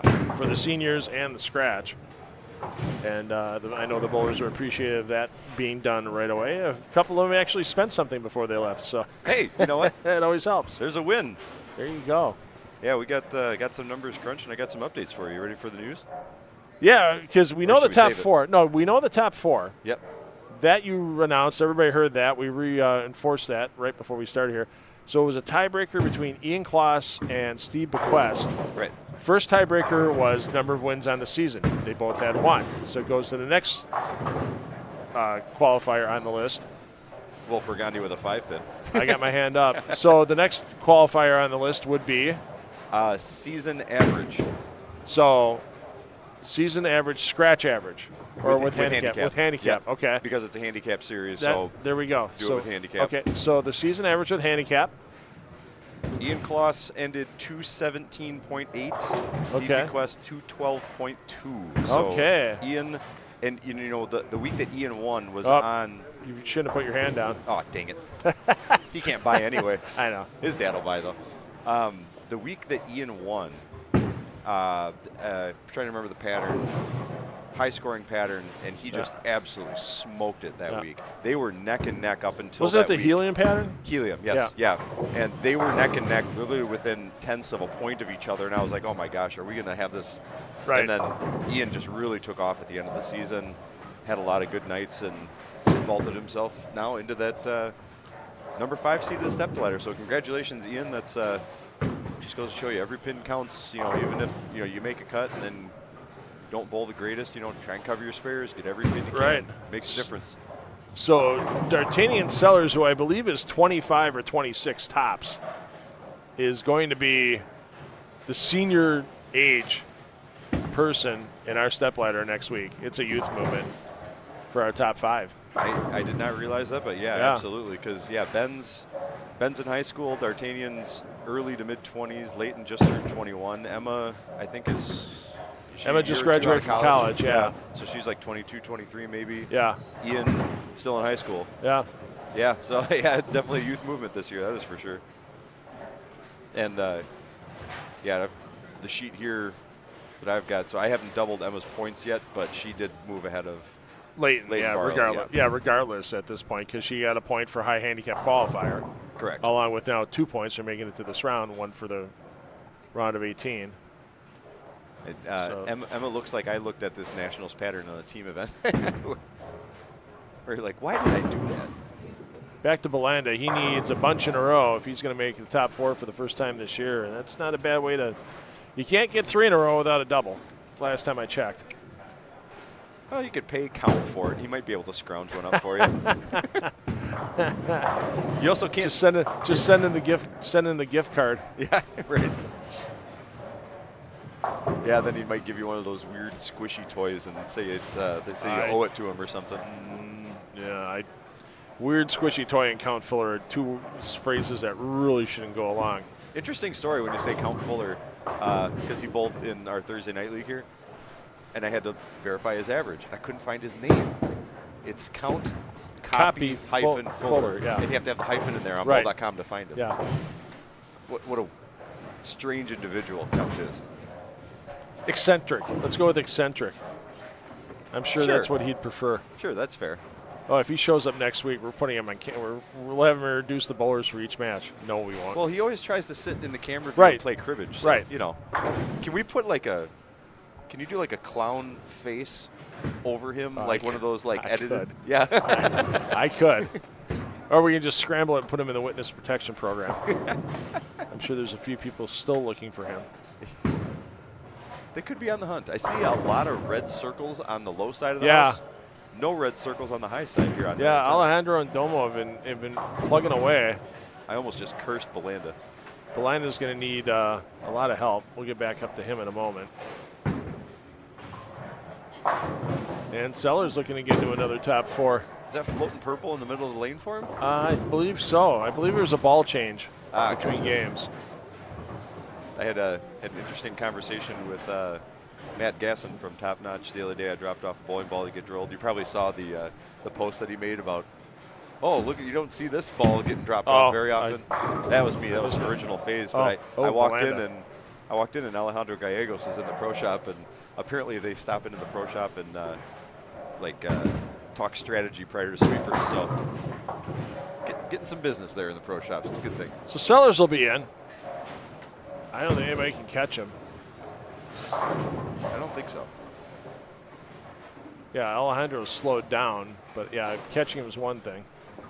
Alejandro's kept his whole game clean so far, though. That's pretty good on these Nationals patterns. They can get real tricky when they're flatter on the back.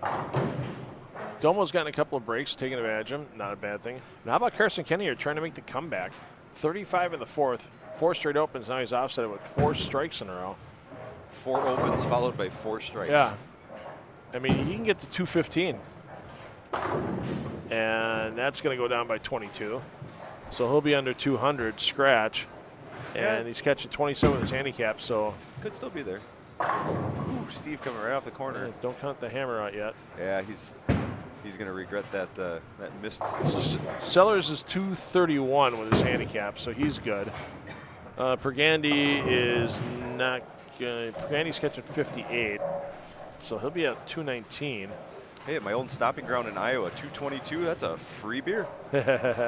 Shout out to Waverly Bowling in Waverly, Iowa. If they're listening. I doubt they are. They might be. Can we tag them in the comments? Probably could. I just have to friend him on Facebook first. Zach Bashorner, the current owner of Waverly Bowling. So Emma Johnson, first shot here is huge. Gets got a railroad, 9. So 170, 190, plus she's catching 30 some. Yeah, so she should be right behind Sellers in the standings if she converts and gets good count.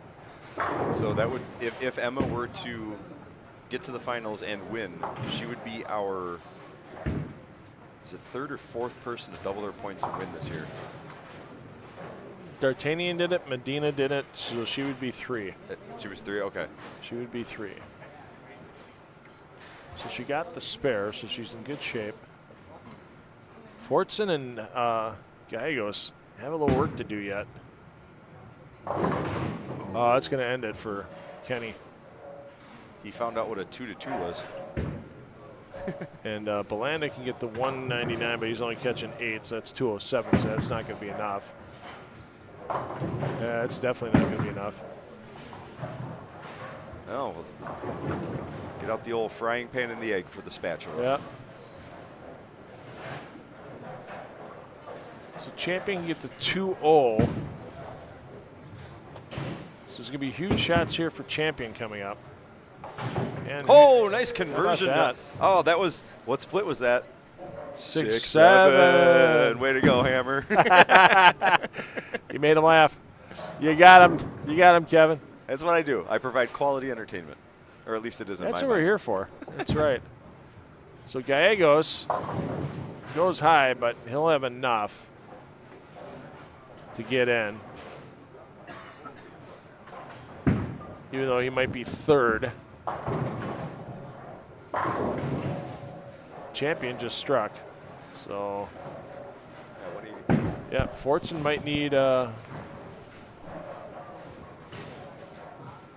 depending on what Champion does here, it's down to a Champion, Fortson, and Gallegos. Gallegos gets a spare, so he's sitting good. He's taking a real deep breath after that one. Off his hand, he did not like that whatsoever. I think Sellers is our 1 seed. I think he's at 231 with his handicap. Emma Johnson's in the 220s with her handicap. Yeah, she's 221. 221. Will is down there with is it 16 or 15? 216 for Will. Champion creeps high. Champion might get past. Yeah, he could be 220 here with the Phil. So he would leap Will, but not quite get to Emma. But Alejandro's going to leap them both. If he strikes here, he's 237. Right. So Alejandro could still be our number 1 seed here with a 7 count. Yeah. Wasn't pretty, but got to go. So 237 Alejandro is going to be the top qualifier, followed by D'Artagnan 231. Domo can still go 229 with Phil and Mark. That sounds like a motley crew, right? Phil and Mark? Yeah. So you got Alejandro 237, 231 D'Artagnan, possible 229 for Domo. Domo needs 2 pins. Domo needs We've seen. Yep. You've mentioned it in the past. Yeah, We're not going to say anymore. I was biting my tongue, Phil. Don't curse the man. Half the crowd's looking at us. Like I got anything to do with it. Well, a goodness. little left, but she teased the gray boards. It's enough.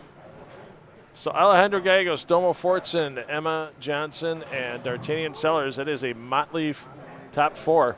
All right. Kevin, go get us on the lanes. We'll be back momentarily here from your most famous pair in country lanes, lanes 3 and 4. We'll be back with our top 4 finals in just a moment.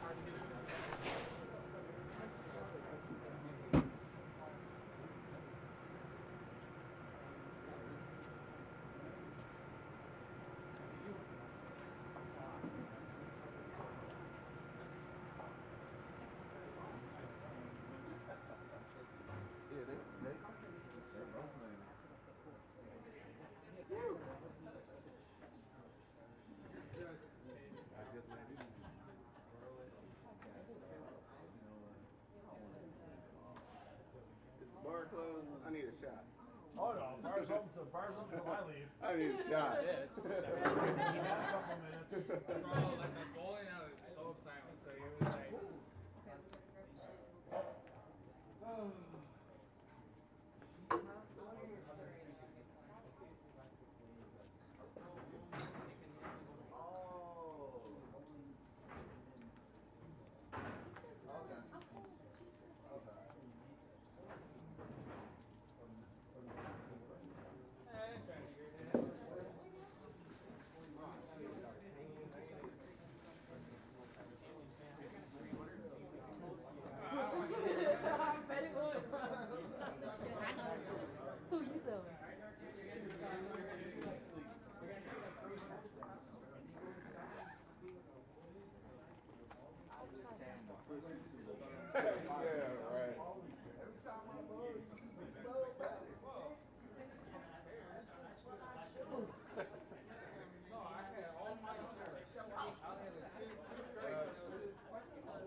for the effort, and a 186 in the last game with a 6-7 split conversion. Congratulations, Steve Belanda. There you go. 8th place tonight, $55 winner for a 188, Rob Kenny. That's his age, Phil. I know. Oh, okay. 7th place tonight, 196 in the last game. We got $60 going into the smart account for Carson Kenny. He likes scores. Heckling from the booth is always allowed. It's always allowed. 6th place tonight, $65 for a 216 in the final game. Also going into the smart account for Will Pergandi. And your 5th place finisher tonight, 220 was the score. $70 into the smart account as well for Riley Champion. Cut number making it through by just one pin. 221 was that number coming through. All right, bowlers, as I read your names from number 1 to number 4, coming up here to the bowling counter. First, grab your coupon for a free detox and resurface from Bowlers Headquarters, and then let Robin know which lane you'd like to start on this championship pair. Number 1 qualifier, 237, Alejandro Gallegos.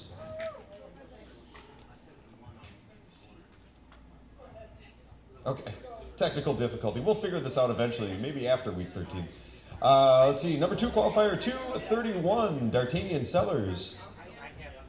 Number 3 bowler, 225, Nomo Fortson. Sue, take care. See you next year. Number 4 qualifier out of that round, 221 was her score, Emma Johnson.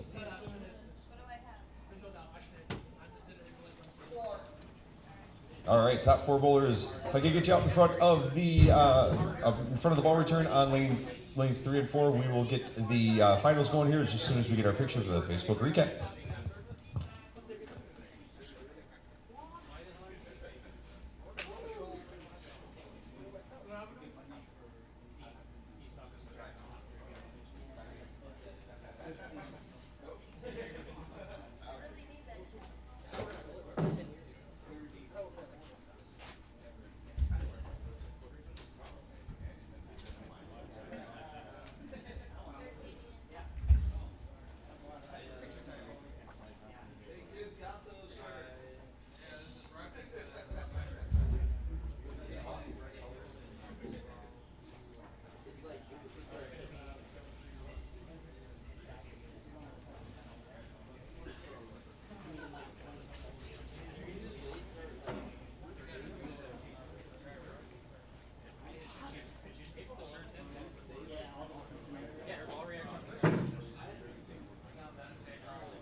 All right, we should be underway at practice momentarily. Those of you joining us for the stepladder. Finals bowlers. A couple of things. Don't forget, we've got the strike pins in the rack. Those are the American Place Casino strike pins. If you get a strike pin for a head pin and you convert a strike, that is a, not a spare for no. What's the other? Jackpot shot. Jackpot shot will get you $50 in free play to American Place Casino. If you have a 9 count and your remaining pin is a strike pin and you convert that spare, that is a spare for no. Also worth $50 in free play to American Place Casino. We have got $185 going to the winner tonight. We've got the Cool Whip jersey from Chad Kloss. We've got the belt, the bucket, and also don't forget the 2008 autographed Chad Kloss PBA card, which I got on eBay for $3. So lots going to the winner here tonight. Once everybody is all set and ready to go, we'll get your names in there. You guys can hit blue check marks, and then next, and then play. That's going to get your 3 minutes of practice going for these finals. Last one of the regular season. Good luck and great bowling. Thank you, Kevin Meyer, here at Country Lanes. And let's get you introduced to your top 4 for this 13th and final week of the American Place Casino Summer Sweeper Series. There you see Emma Johnson taking the lanes first. Emma is going to be receiving 35 pins of handicap. There you see Alexander Gallegos. Gallegos is going to be receiving 46 pins of handicap. Domo Fortson in the matching jersey to Gallegos. Fortson is going to receive 64 pins of handicap, and D'Artagnan Sellers looking for his 4th title in 13 weeks here for the American Place Casino Summer Sweeper Series. Sellers is going to be receiving 9 pins of handicap. So once again, thanks to American Place Casino for all their sponsorship this season, and thanks again to Holtz Motors for the Champions Bucket, over $200 worth of products from Adams Polishes for the interior and exterior of our winner's vehicle or vehicles. That'll take care of a lot of stuff, thanks to our friends at Holtz Motors in Hales Corners. About a minute and a half of practice left. Kevin Meyer will be joining me back in the booth.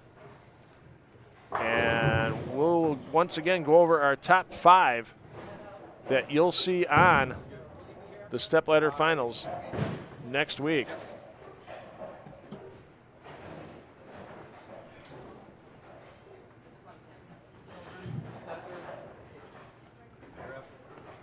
See you, Mr. Kenny. Have a good one. Phil, don't be sad. It's our last finals of the season. Well, technically, it's our last regular season finals. Well, sure. Yeah, we still got the stepladder. We still got the stepladder next week. 6:30 p.m. your start time for that stepladder if you want to come down and watch and cheer for your favorite player in person. But there is an FCC for that one, so. Yeah. Yeah. So keep the signs PG rated, maybe a PG-13, and we'll go from there. I like the camera shot from the lanes. Shows that I actually hung some stuff up on my walls. Yeah, let's take a peek there. There's the nice hood of the car that you sponsor from Matt Urban, the number 48. Nice that he passed that along to you. Also a nice poster of Matt Urban as well, of the vehicle. I haven't heard from Matt in a couple of weeks. He hasn't posted in a couple of weeks. Hopefully the... He had an engine rebuild at one point he had to do, and a few things going on, but he's still out there competing. So yeah, just not the success he had in the middle of the season, unfortunately, at this point. Right. Yeah, so are we underway? Nope. Last couple of practice shots here.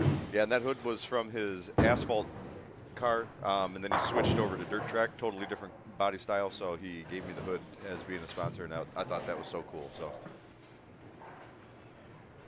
does that mean we're in the hood now? Yeah. Close we're enough. on the hood. We're on the hood. So here we go. Last practice shot, and we will be underway. You're going to have Emma D'Artagnan on your scoreboards, first and second on lane 4. Domo Fortson, Alejandro Gallegos. It's not a doubles match, even though it looks like a doubles match right now with Alejandro and Domo wearing the same kind of jersey. Thanks, Rocky. I did. Appreciate that. I did give him a couple ribbings there for being matchy today, but you know what? More power to you guys. Domo coming out on fire. I was going to holler something, and then I saw Emma was up. Well, we did allude to that in the round of 9. That was a possibility. Yep, he just got his way in, and maybe he's trying to sucker the crowd in, is what he's trying to do. Just like, hey, I didn't throw this one that good. Hey, I won't be a threat, and then watch him come zipping back. It would be Domo's first victory here in the Summer Sweeper Series, so we'll see what happens. And that ball made it all the way there we back. go. D'Artagnan double checking. No harm, no foul. It's just like a 10-pin cover.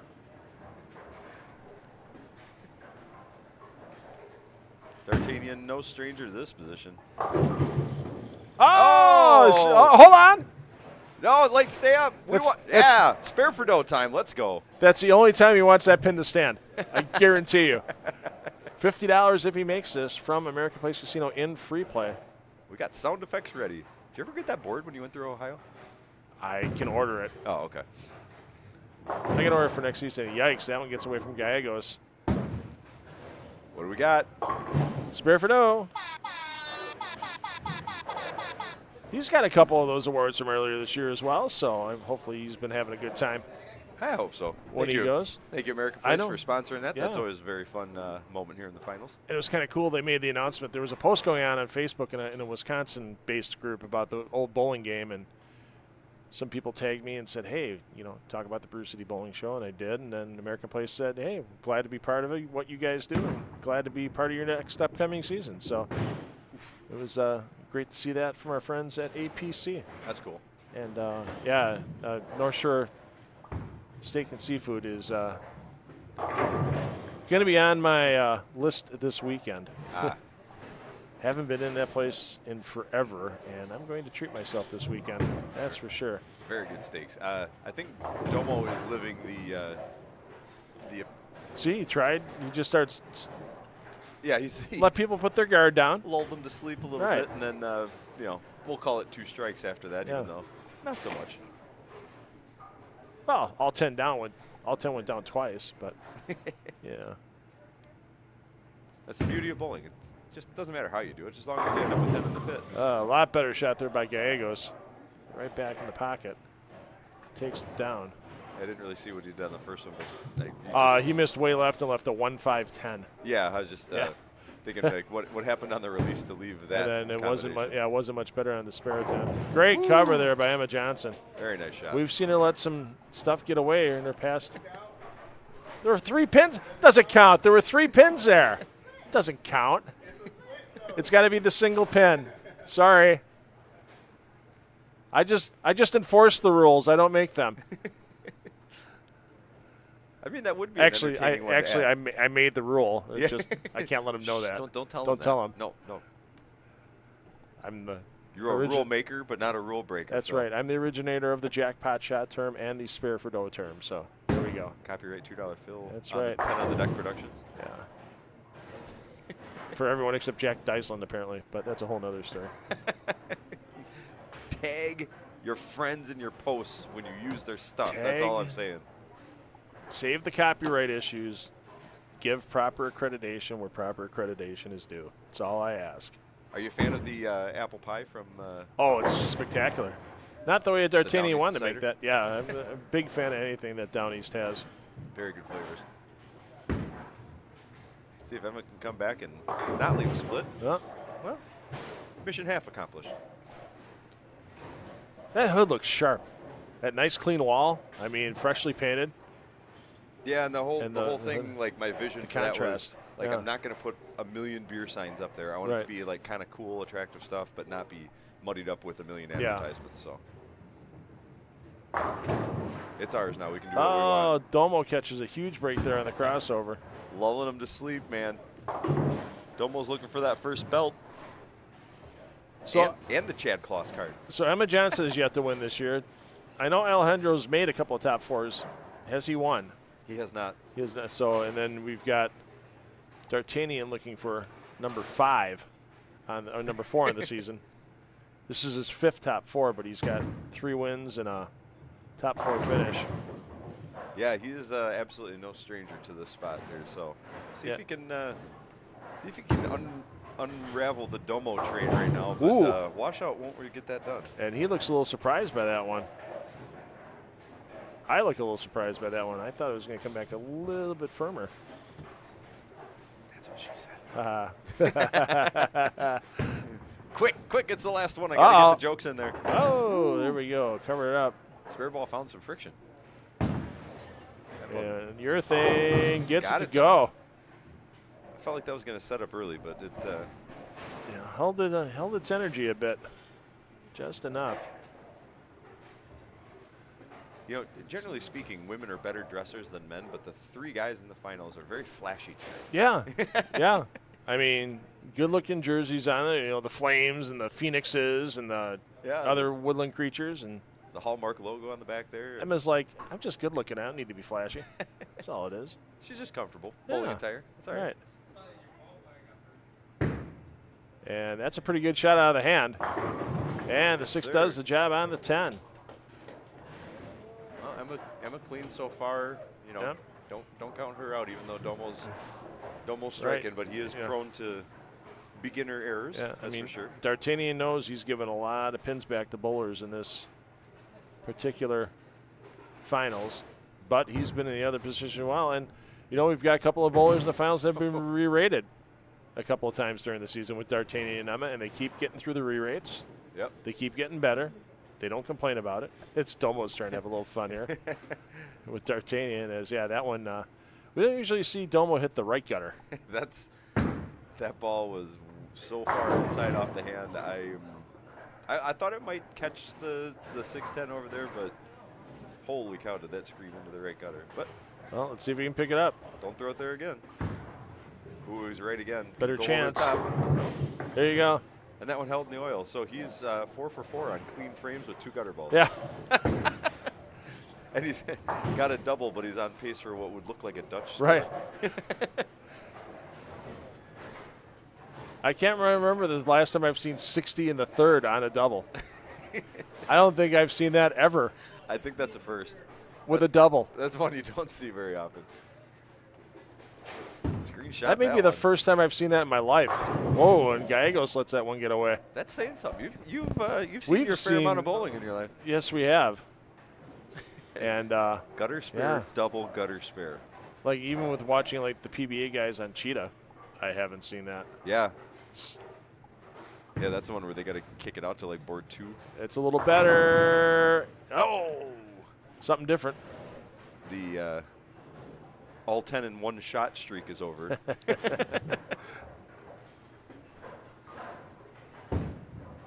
Is that going to hold on? Ooh, not the way you want to make that one, but Alejandro gets it done. It was adventurous. I liked it. Entertainment value. Let's see if Domo can pick up this single pin here. Kind of shake off these inconsistencies here. And is that going to go over the top? Nope. Not quite. Gets it done. All right. Still clean, technically. Ooh, that's the worst shot in a couple of games there for Emma. Really got tentative at the foul line. Yeah, I remember playing this pattern in Reno this year, and it was definitely one where you had to stay aggressive on it. It's 40 feet. It's a touch longer than usual for a Nationals team pattern, but you had to be really aggressive. Yep. So, hey, we go. Jackpot shot chance for Alejandro. All right. Let's give away some money. Somebody else's money. Another $50 in free play at American Place Casino if Alejandro Gallegos can take all 10 down with their red, white, and blue head pin. Standing. What do you think, Alejandro? Come on. Get it. Well, you know what they say. Wow. Yeah, the battery almost made it all the way through. We're getting to the end of the season, folks. The batteries are on their last leg. We need to find you something that plugs in with a USB. I think D'Artagnan there, yeah, he's got a 5-pin for the spare for dough. I don't know if he's going to actually go for it. Run away over the top. He tried. He tried. You tried for that 5-pin. I know you did. He's looking back like, yeah, I did it. You know what? But if you think about it, if you get that 3 or 4 times in a step ladder, you might lose what, $40 between first and fourth? Woo! Yeah, that's true. But if he earns another 50 in free play, it's worth it. Yeah, right. There's a reason why that man went to Purdue. He's a smart man. He analyzes these situations. I like that. I mean, what does he got to lose? He knows he's in second for the step ladder. He knows Emma Johnson has no chance to pass him up. So why not have a little fun with it? He knows Domo's out to a big lead on him. Yep. See, you should have did that last time on that lane, then there would have been an argument. And we can have a little fun with it in the booth, too. This has been a fun 13 weeks, Kevin. It really has. We couldn't have done it without American Place Casino. We couldn't have done it without our friends at Lane Talk, the great Lane graphics we've had for everybody to see all season long. Once again, you can try Lane Talk 30 days for free. Go to lanetalk.com. Great way to find out how you can supplement your statistics during the bowling season. Even if your center does not have Lane Talk, you can punch in all your stats manually into the app, and you follow, hey, what bowling ball is doing best in the bowling center I'm bowling in, and during this tournament, during that tournament. Okay, D'Artagnan's aiming for a very light pocket hit. Once again. Once again. Thanks to our friends at Holtz Motors, too, for providing the championship bucket all season long for us. Yes, indeed. Yep, he's going light. That's a little too light. It's fun watching him strategize. I mean, it's not something that you normally would do, but when you know you got to make a bunch of pins up and stuff, why not have a little fun with it? And he's leaving himself makeable spares because he's clean so far. So, speaking of, Domo, 6 frames, 6 fills. D'Artagnan keeping it clean as well. The only open on the board right now is Alejandro's first frame. Oh, yeah. I'll be darned. I think it's the most, we've gone on a It's tricky to look at because of the 2 dashes from Domo. You're absolutely correct. It's very deceiving, but those are fills. Uh-oh. Oh, boy. Over the top. Yikes. Oof. 3 off the left, not good, and that was on a spare.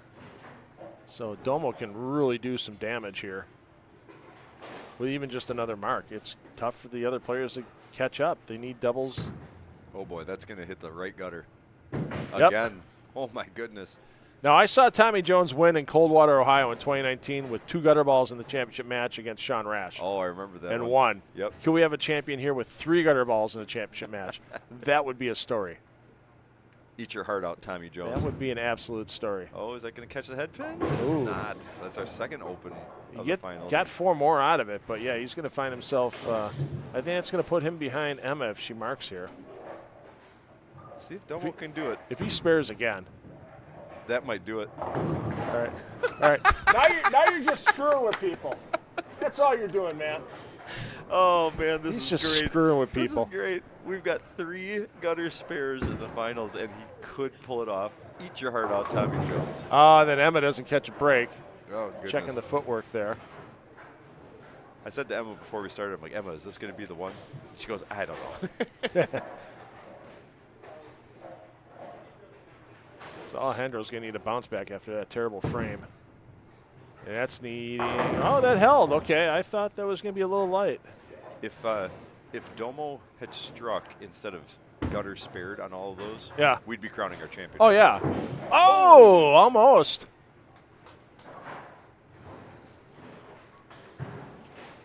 He would be at a 268 scratch pace.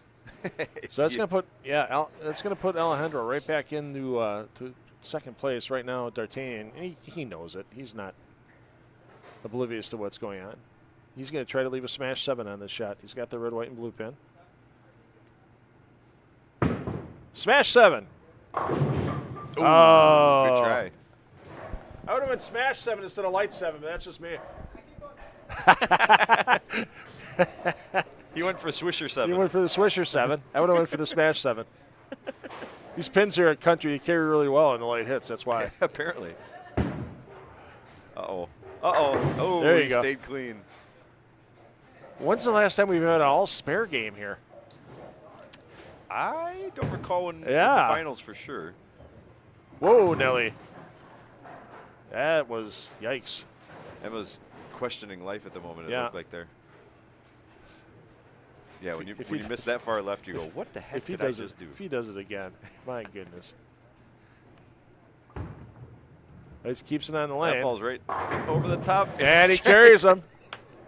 Domo, most entertaining match to call in the finals all This year has long. been fun. You got D'Artagnan trying to take every spare for dough he can, which is awesome. I love that. Emma trying to get her first win of the year. Alejandro trying to get his first win of the year. Exclamation point for Emma, though. She doubled her points tonight. She saved it for the Yeah. right time, and she got herself all the way up to that number 3 spot on the step ladder. On the not exactly easiest of conditions. This is his second shot at the 1-5-10.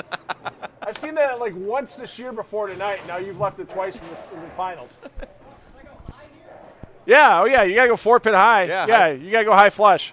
Yeah, just get it out to the friction a little Yeah. early, and then you're good. Yeah, go high flush. He's gonna big 4. He's Wow. gonna go right through the face. He'll leave the stripe pin. Don't be a Richard. That's my middle name. I'm cheering for him. Flush it. Oh, jeez. Wrong friction. Alejandro, if he could throw a backup ball, that would probably be his best bet at this. Oh, he just went at it from that angle before. Oh. Yeah, that's good just- effort. Yeah. Good effort at it. Well, still going for the Still. all-spare game. Yeah, This we is got- beautiful. We got the all-spare game, and he's almost got the poker hand, but he'd have to get a 5 count in there, which I'm not sure that he I may wants have to do. cut a highlight of this out once it's done and actually put it on the TV show. That'd be fine. Yeah. Yeah, just a little lead into the fun entertainment that we had all Yeah. season long here. Emma trying to get that one to hold. Over the top. Oh, Hey! oh, here we go. She's old enough to buy, so we can have some fun That's with this one, right? Absolutely. Domo filling frames like a boss. Who is this guy? That's awesome. Get a re-rate. It says after he throws 3 gutter balls. Oh, all over it. There we go. Hey, D'Artagnan, there's a 4-pin again. Oh, he's it's on not the his other lane. side. It's on the other It's side. Alejandro's side. So Domo. Oh, this is going to be a tricky one. He's got it in the 3-pin spot. Backup ball.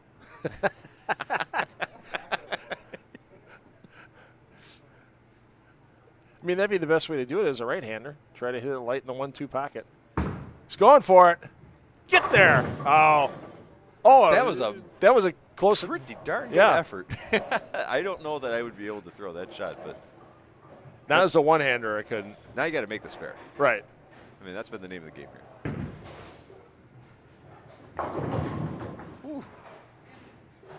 That ball just sailed through the friction, just never really made the turn. Is he going to get it? Oh, no! The all-spare game is gone. What is going on here tonight? I don't know. This is a wacky finals. We're having fun. I should feel a tinge of guilt about suggesting that backup ball, but I don't. There's no guilt. All you had to do is hit the pocket to make the spare. Right. I just caught a glance. It's just fun watching. You know, he knew he had to throw a lot of strikes. He knew it wasn't going to get there. Let's try to win some extra free play. Yeah. It's beautiful. I like it. He's got $50 already. I hope he gets a head pin in the 10th frame. That would be justice. That's going to crush the pocket. That's going to crush. Domo, most entertaining finals performance with a championship. Yeah. 3 gutter balls. Not 1, not 2, 3 gutter balls. And he's going to take down week 13. 3 gutter balls, 5 and it's not even all in the same gutter. And it's clean.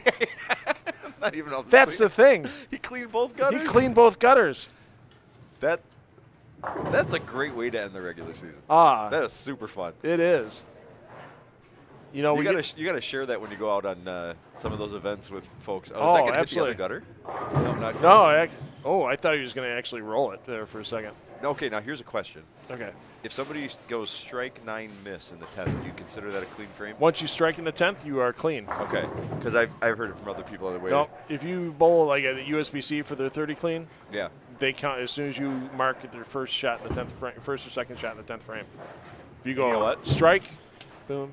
Didn't matter. He went clean. Right. With 3 gutter balls. Domo Fortson, your week 13 champion. I think. Yeah, we don't have because an extra shot there by Emma.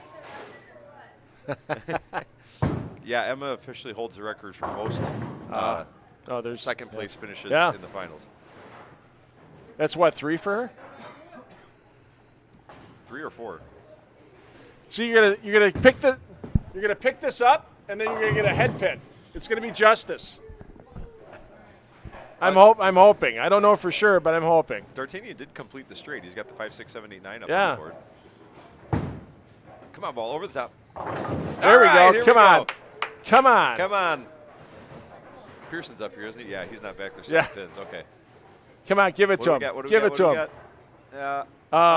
If you leave the 10 pin, I'll give you the $50 in free play. All right. You have to leave just the 10 pin. I mean, you've given it enough shots tonight. I will make this one exception. I'll laugh if a messenger takes the 10 out. Oh, Then look at the other lane.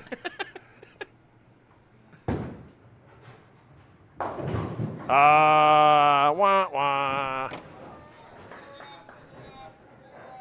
Still, what a great finals for everybody. Kevin, I know you've got some prize money to award, and we will talk to Domo. Sorry, I can't do anything about that now. And we'll talk to Domo in just a second. Congratulations, Domo, our champion tonight.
today, we had a tie in third place.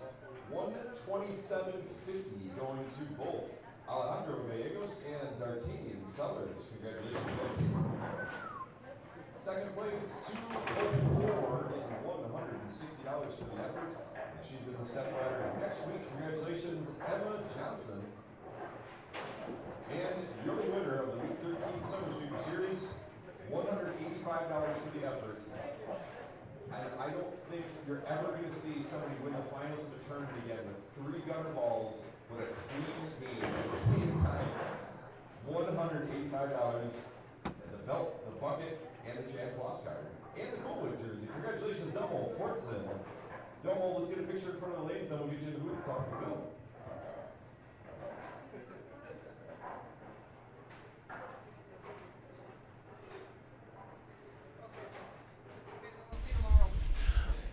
All right, and there's your champion for tonight. Domo Fortson getting his picture taken. Robin, thanks for everything all year long. Thank you. Appreciate it. We'll see you down the road. See you next week. Oh, that's right. Don't forget next week. Domo won't be in the finals, but you're going to see Ben Medina, D'Artagnan Sellers, Emma Johnson, Leighton Barlow, and Ian Kloss. You're 1 through 5 in the stepladder.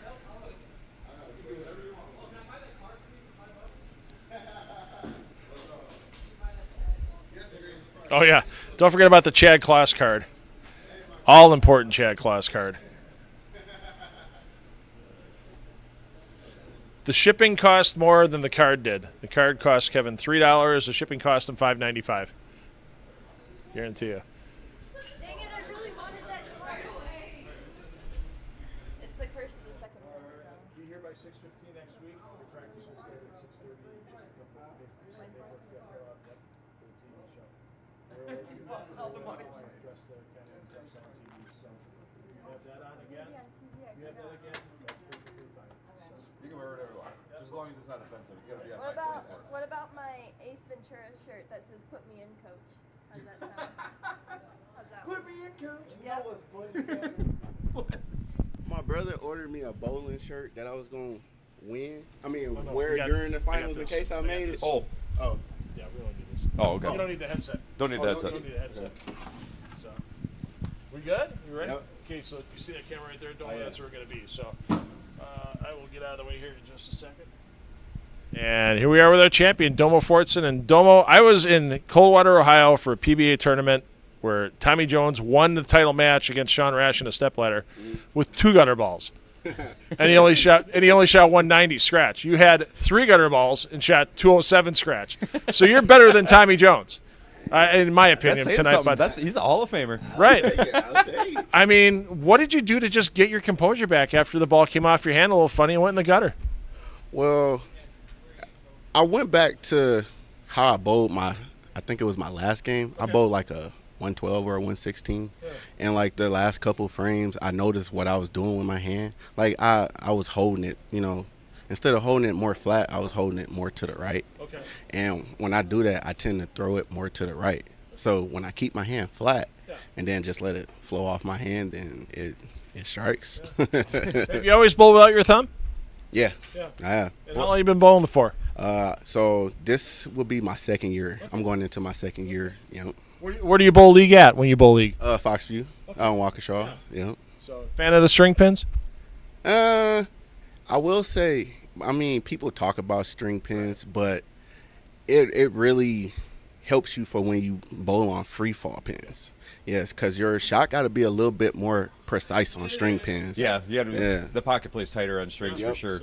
So, thumbs up, Stefan. We're giving you a thumbs up on that one. I know you're watching. You're not out there flying that plane all the time. So, So unfortunately, not enough points for the season to make it to next week's stepladder final. But you're going to come down and cheer anybody on? Yeah, I'll probably be here. Yeah. So, we're definitely going to show a little bit of that on the TV show. When somebody comes back off of 3 gutter balls, I'm cutting that out, and we're going to have a little special feature on that. Here's how Week 13 went. So, he might no be doubt bragging about that to people out on tour, too. So you never know. You'll be famous to a lot of people you don't know. Okay. Do some more regionals. Hey, I saw this guy throw 3 gutter balls and win a title one night, so it's pretty cool. So, hey, thanks for bowling all season long. Appreciate it. Congratulations, Kevin. Next Wednesday, we're it. That's it. That's it. Yeah, next Wednesday we got the stepladder finals, so we're going to be number 5 versus number 4 to start, which is going to be Ian Kloss versus Leighton Barlow. Yep. And then winner moves on to Emma Johnson. Winner moves on to D'Artagnan. Winner moves on to Ben Medina. Yeah, so $1,000 on top to our winner next week. So if you can't make it here in person, it's going to be our first episode of the Brew City Bowling Show, October 17th, My 24 Milwaukee, 9:30 a.m. We'll be hitting all kinds of centers around after that as well with the Brew City Bowling Show. We'll be back here at Country Lane sometime before the end of the year. We'll be at River Center. We'll be at Classic Lanes Greenfield. Pretty much every place we've been to before wants us back for some reason. I don't know, because we're fun. I think that's it. We have a good time. We get on TV. It's great advertising. And if you want to come down next week, get your chance to be on TV, be in the crowd. Tell your friends, hey, I've been on TV for a bowling show. Yeah, You'll be on TV. Right. Maybe you can hang out with the belt for a little while. Yeah. Oh, yeah, he gets possession. Yeah, he can sit in the crowd with it next week. Yeah, he has possession of he it. can sit in the crowd until with it. until the winner is crowned for the whole season. Absolutely. So.